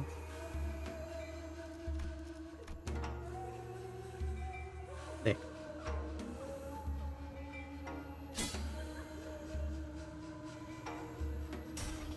What are you doing? Rather lock your sword with mine than parry it away? Can have a proper sword fight without a blade lock though, huh? Duel between the mentor of a syndicate and a military commissioner of S-Corp is neck to neck, clash after clash. Two warriors eventually lock blades in a contest of might before it comes to a close in a final fatal bout. The dust settles, mentor lies in the sand dead. That is what you want, I will grant it. Good, let's finish this. As Bamboo Hatter Kim and Gyeong up ready for their final bout, Angdu leapt in between them. But Angdu, are you really so ashamed that you would choose death over life, mentor? Are you so scared to live that you wouldn't rather die? Yes, I am. Scared, I'm terrified of my own audacity to live my days as though I hadn't failed everyone who had the fortune of placing their faith in me. My mission, I honor my fellows, as though my path isn't haunted by ghosts, as though I can stand shamelessly before the watching eyes of the heavens. Have I been done with the life that was given to me, blind to the realities of my homeland, served a master who chose politics over loyalty and justice? I cut down my very fellows who chose to trust a fool like me. I walked my entire life as the flow carried me. When I finally had the mind to look back, all I saw were blood-red traces everywhere I had gone. Isn't it about time I admitted that this game cannot be won, that enter the weakness, your strength has failed your mission.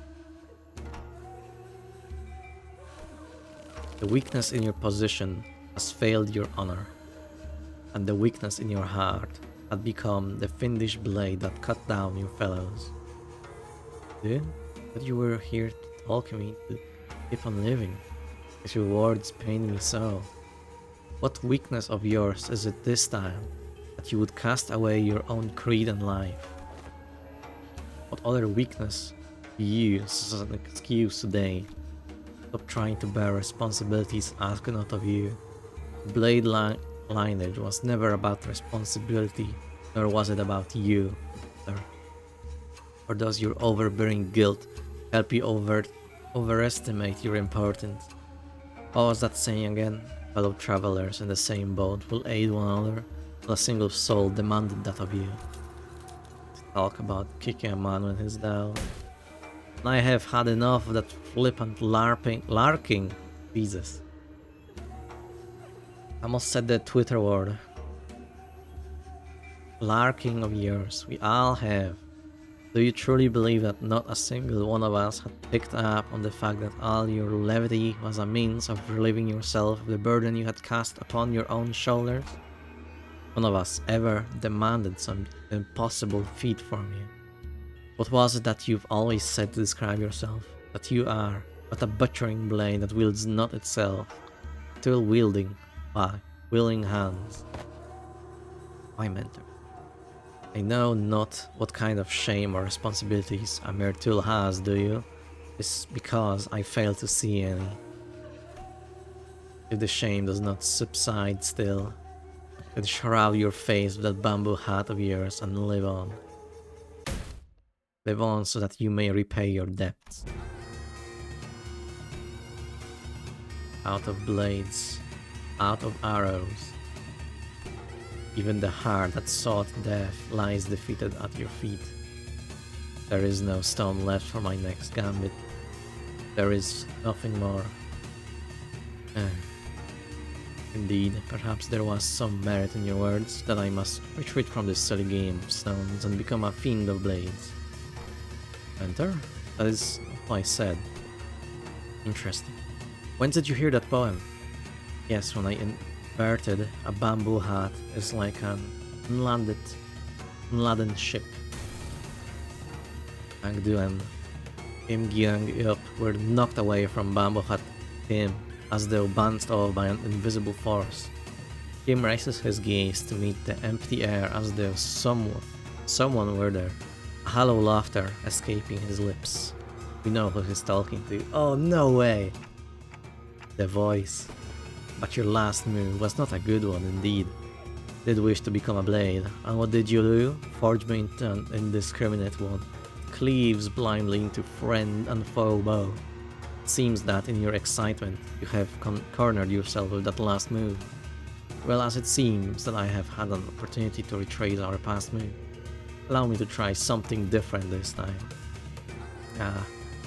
Be not so vexed by this round, as you say. We never know what the next game shall bring.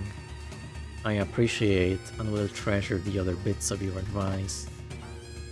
But let us play by my rules for tonight's game. It's different this time. In the starting, I think, is efflorescence, perhaps. Nothing is for certain indeed, yet I trust that the words of my last remaining follower have also reached your ears. I am but a tool wielded by willing hands. Nothing in my life has ever been certain. I know not whether this move is what cements my defeat, but I desire it to be victorious, though nonetheless. Thank you, I will take what encouragement I can. Strange invisible pressure dissipates, and the armored woman, Im readjusts her grip on the sword. Im turned around to look at her, and I saw that weighty shadow seemed to have been lifted from his face, placed by a mix of relief and determination. A bit embarrassing to change my stance now, but now I fight to live. I suppose you will be okay with that. Curse. Hide from heaven's gaze, this hat I wore. An empty boat. It bore my friends alone. Bamboo veiled, we drift from shore to shore. With wine, I don my hat to watch blooms from. In mirth, I doff that shroud to moon adore.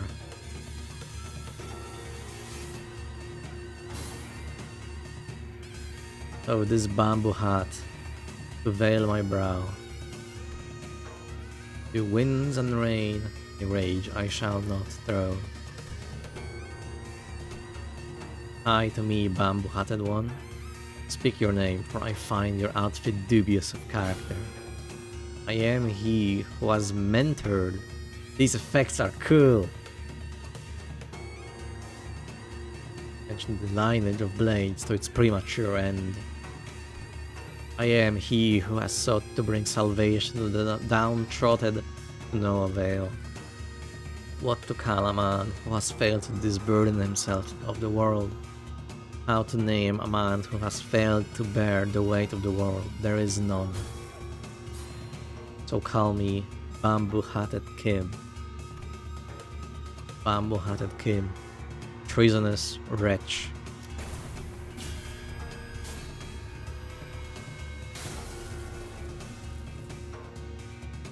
Sick. 구, 온, Thank you for your input, Ryoshu.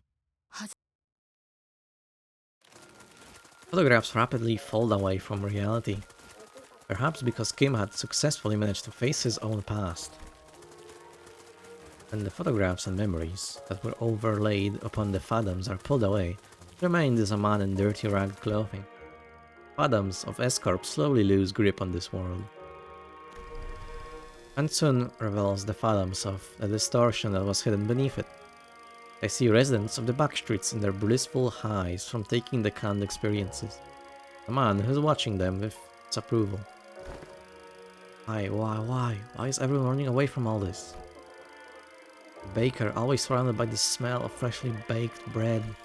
A florist who makes lovely bouquets for graduating youngsters. Photographer who captures beautiful sights to remember. They are our lives, our experiences. I'll be a billionaire with an extravagant mansion and nest, a legendary fixer who can make syndicates cower in fear just by going on a stroll. What you get from those cans is not real. It's everything in your lives, all of this. Empty means an end. You can get high on fake, purchase experiences nailed into a can. That's all your life is, then my life. And the photographs I've taken are all can be. My life, the experiences and memories I've photographed are different. While blindly consuming fake experience without a care about the real thing, while you're all floundering, grasping at illusions. Popping. Ending the intervallo. It was really cool. I really liked it. So let me show you the things I've shot. The memories. Who was the boss? Big pretty lady. Experiences.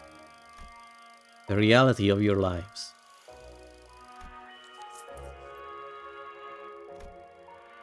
Was only in passing by a glimpsed and unmistakable grimace. A skull on Mersault's face. You're a true bamboo-hatted Kim veteran fan, then you need to play this Daimona. It's a great canto.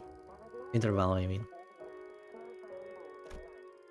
I reflected upon the events of today, to at least begin to guess as to why that might be. I don't believe there is any experience in either the canned experience or that guy's photographs, do you, Mersault? I hear the child killer Ted is around. Could be. Blade lineage Ted. Ready to swoop away the little ones. The arts of the Glock 19. Those experiences and memories aren't the same thing. What really distinguishes them, I wasn't sure. Correct, man. All I knew was that the distinction was, for whatever reason, important to Mersault. Ah! Figure materializes into humanoid form, swirling out of the projector. Must be the distortions. Next to him is another figure, stumbling out in a giant suit of armor. Blimey, that thing's still alive? It is but an overlay of phantoms created by within a distorted space. The concept of life and death has little meaning for such a thing. Yet faint does she grow. Must be that the distortion's power is waning. Hark, accursed one. For these are your crimes. The crime of fomenting chaos in a foreign wing while impersonating Chakunakus of Salpipia Agri-Industries.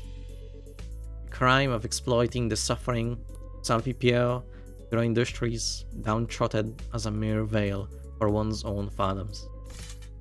And though it be but a part of reenactment, impersonating a military commissioner of the kingdom without the royal decree. Pursuant to the law of the homeland, the accused is to be sentenced to death by beheading. And before we even had the chance to step in or anything, the faint mirage-like warrior brought down her sword on the docugrapher's neck, decapitating him. An entity of the Phantoms, slay one outside it. Such an instant has heretofore never been observed, but as it is happening right now, right before our eyes, I can only say yes. Young Eop is a woman of principle. She would have done the same to the bitter end had she truly been here. As the headless body of the flexion point crumbles to the floor, Im Gyeong Eop shape slowly phases out of reality. And we found ourselves back in the projection room. And there? No way. Don't tell me that headless corpses found a large group of injured NCorp staff thrown pell-mell about the room, and Ezra, who was looking down at the headless body of the docugrapher. Well, all ends that ends well. All's well that ends well. It didn't end well. 약지에 Or 감긴 did 세 it? 바퀴의 반지는 마에스트로가 되기 위해 인정받은 세 가지 작품을 뜻하네요. Subject. 비록 Yep, right on. Gotcha, team leader. That's the initial report done. Good work, guys. Tucking her radio back in, Ezra's commended us in a relieved voice. Distortion has perished in the mission. Will that not cause trouble? Yeah, that kinda sucks, but it's not like you guys could help it. Who would have thought that the distortion would kill its own inflection point? If we knew that in advance, we probably would have prepared something to stop it, but... Did you finish? Can I talk about it? Why is the lady built like a tank? Because... she's the military commissioner. So I expect her to look like a tank. Young Eop supremacy, correct. But that's for the LCD and team leader to investigate. All in all, this mission was still a success, since we managed to eradicate that distortion from NCorp, not to mention satisfying our client. Also Kim face, correct. A lot about Kim this interval, which is great. As I looked toward Hangdu and Kim with a light-hearted shrug, clearly less concerned than she had been earlier. Makes me wonder how close to Eugene we're getting. Right? That's a good question. I hope we see her soon. Very interested in how she fares right about now after all their library business. I finally know why you've been disappearing on your own without letting us know. But you don't seem to have any more reason to, though, so it's all good. Hey, that's the real win of this mission in my book. Phew-wee.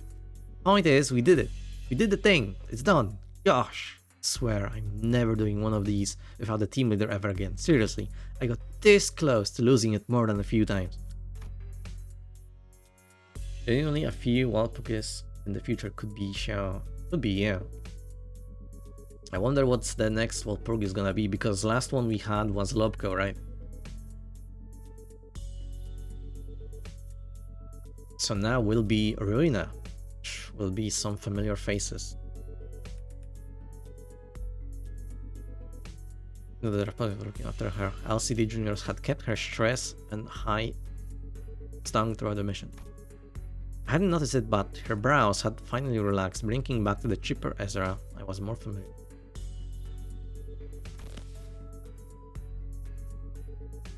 It means we are genuinely closer to colors than we think we are. It's crazy. Where's my pants going? Yeah. Because I shall not abide by more of your indolence. Will now join us on missions and tasks as you are expected to. Is that understood, mentor? I love Angdu, this and that. They made her fantastic. Do you mind releasing the hems of my sleeves? Oh, what I wouldn't give to lie down and pass out right about now. I think before we got color level, we'll meet one and lose terribly. Ricardo's situation, maybe. The raw emotion in Kim's voice had likewise faded. Angdu's voice no longer as barbed as it had been in the Phantoms. It seemed to me that the two were back to the more relaxed selves I knew. Yeah, Ayori, you would love that. Can't exactly say more relaxed for Kim though, cause that's how he's always been, at least. From what I've seen in any case. Fine.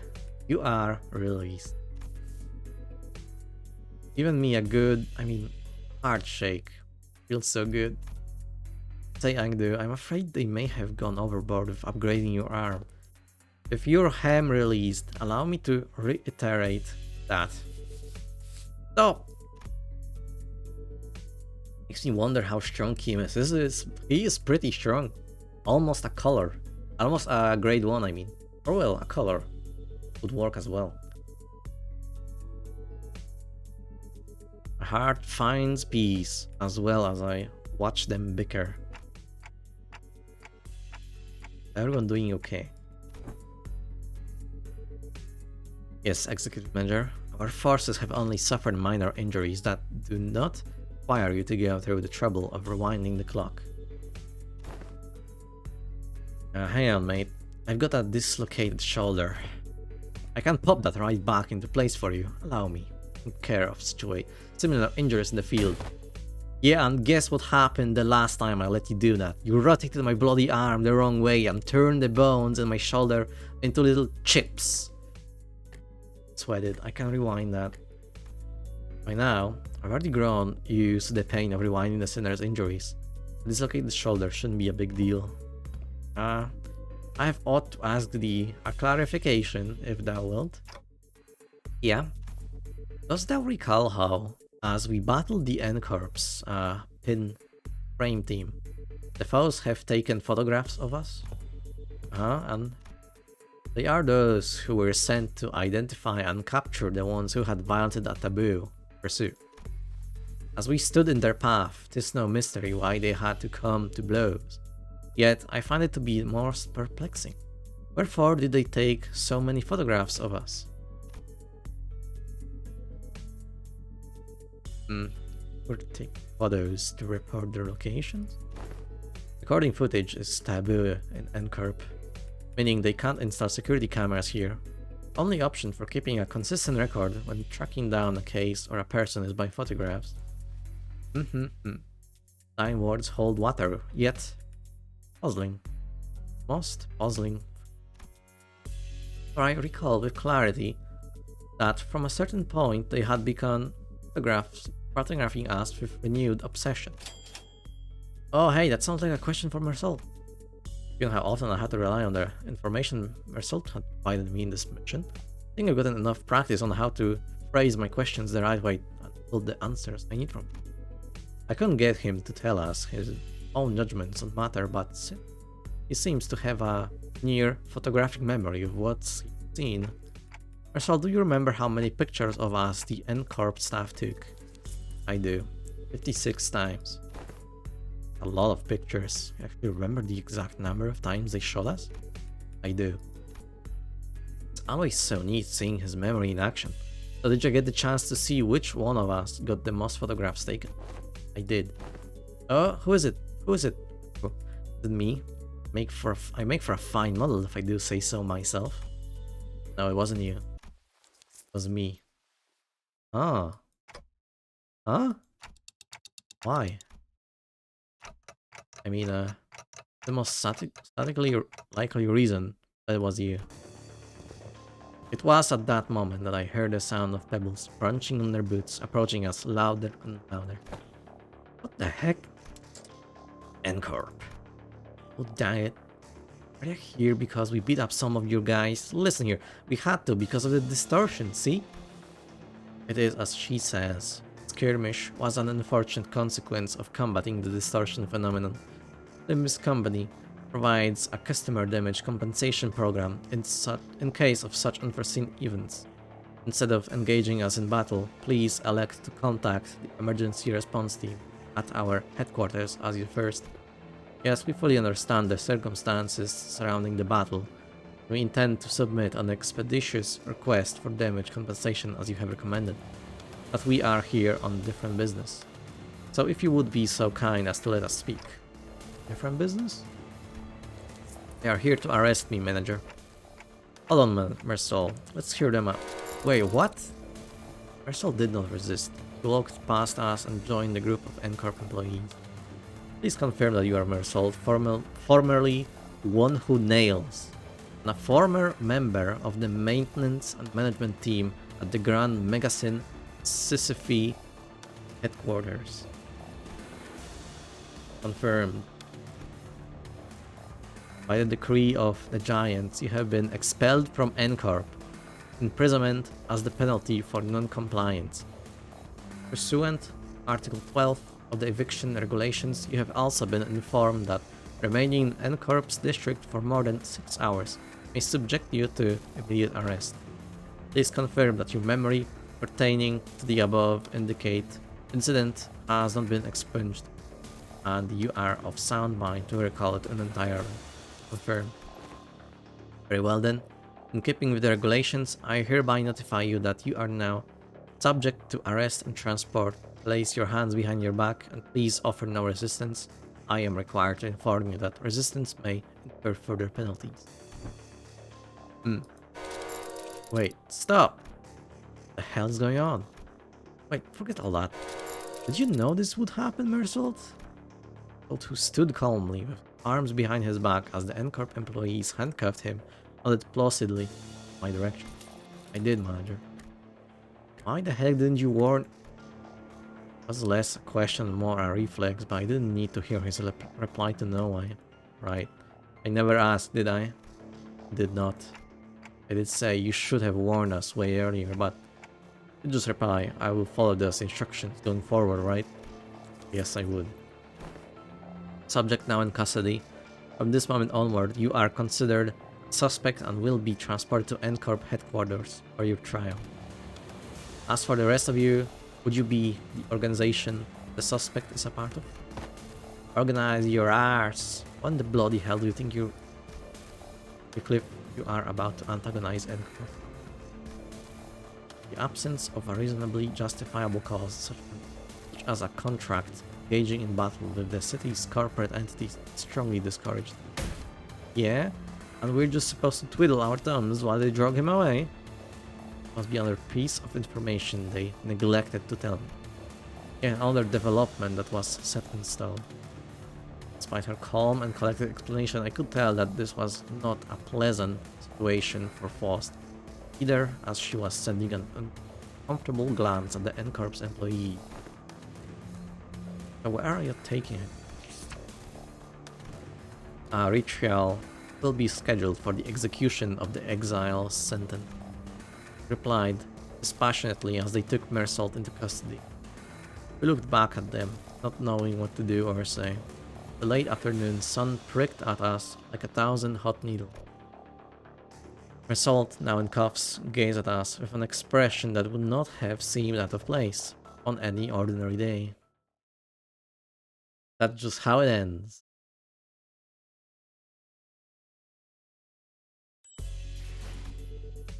It does. God damn. Nice little interval. They keep doing it so that it's like perfectly 5 hours.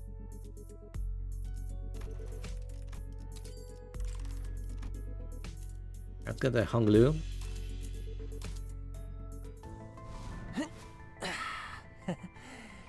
제가 분명 말했죠? 뛰어봤자 벼룩이라니까요.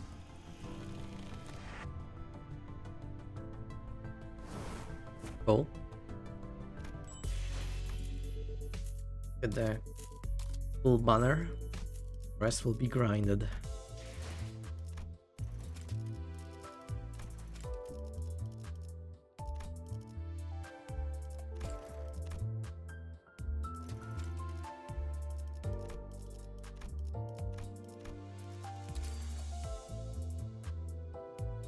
Oh, looks cool, like wobbles. Nice. The glitches on the logo. Also helps with Ryoshi's ID, complements it. Alright. That's about it. 기억하고 싶지 않은 장면들과 Any funny money? No. What a nice little interval. And just like that,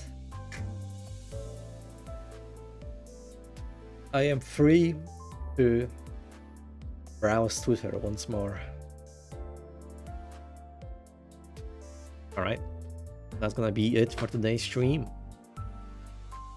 For watching, for checking out, thank you for lurking, thank you for whatever. See ya next time. Cheers.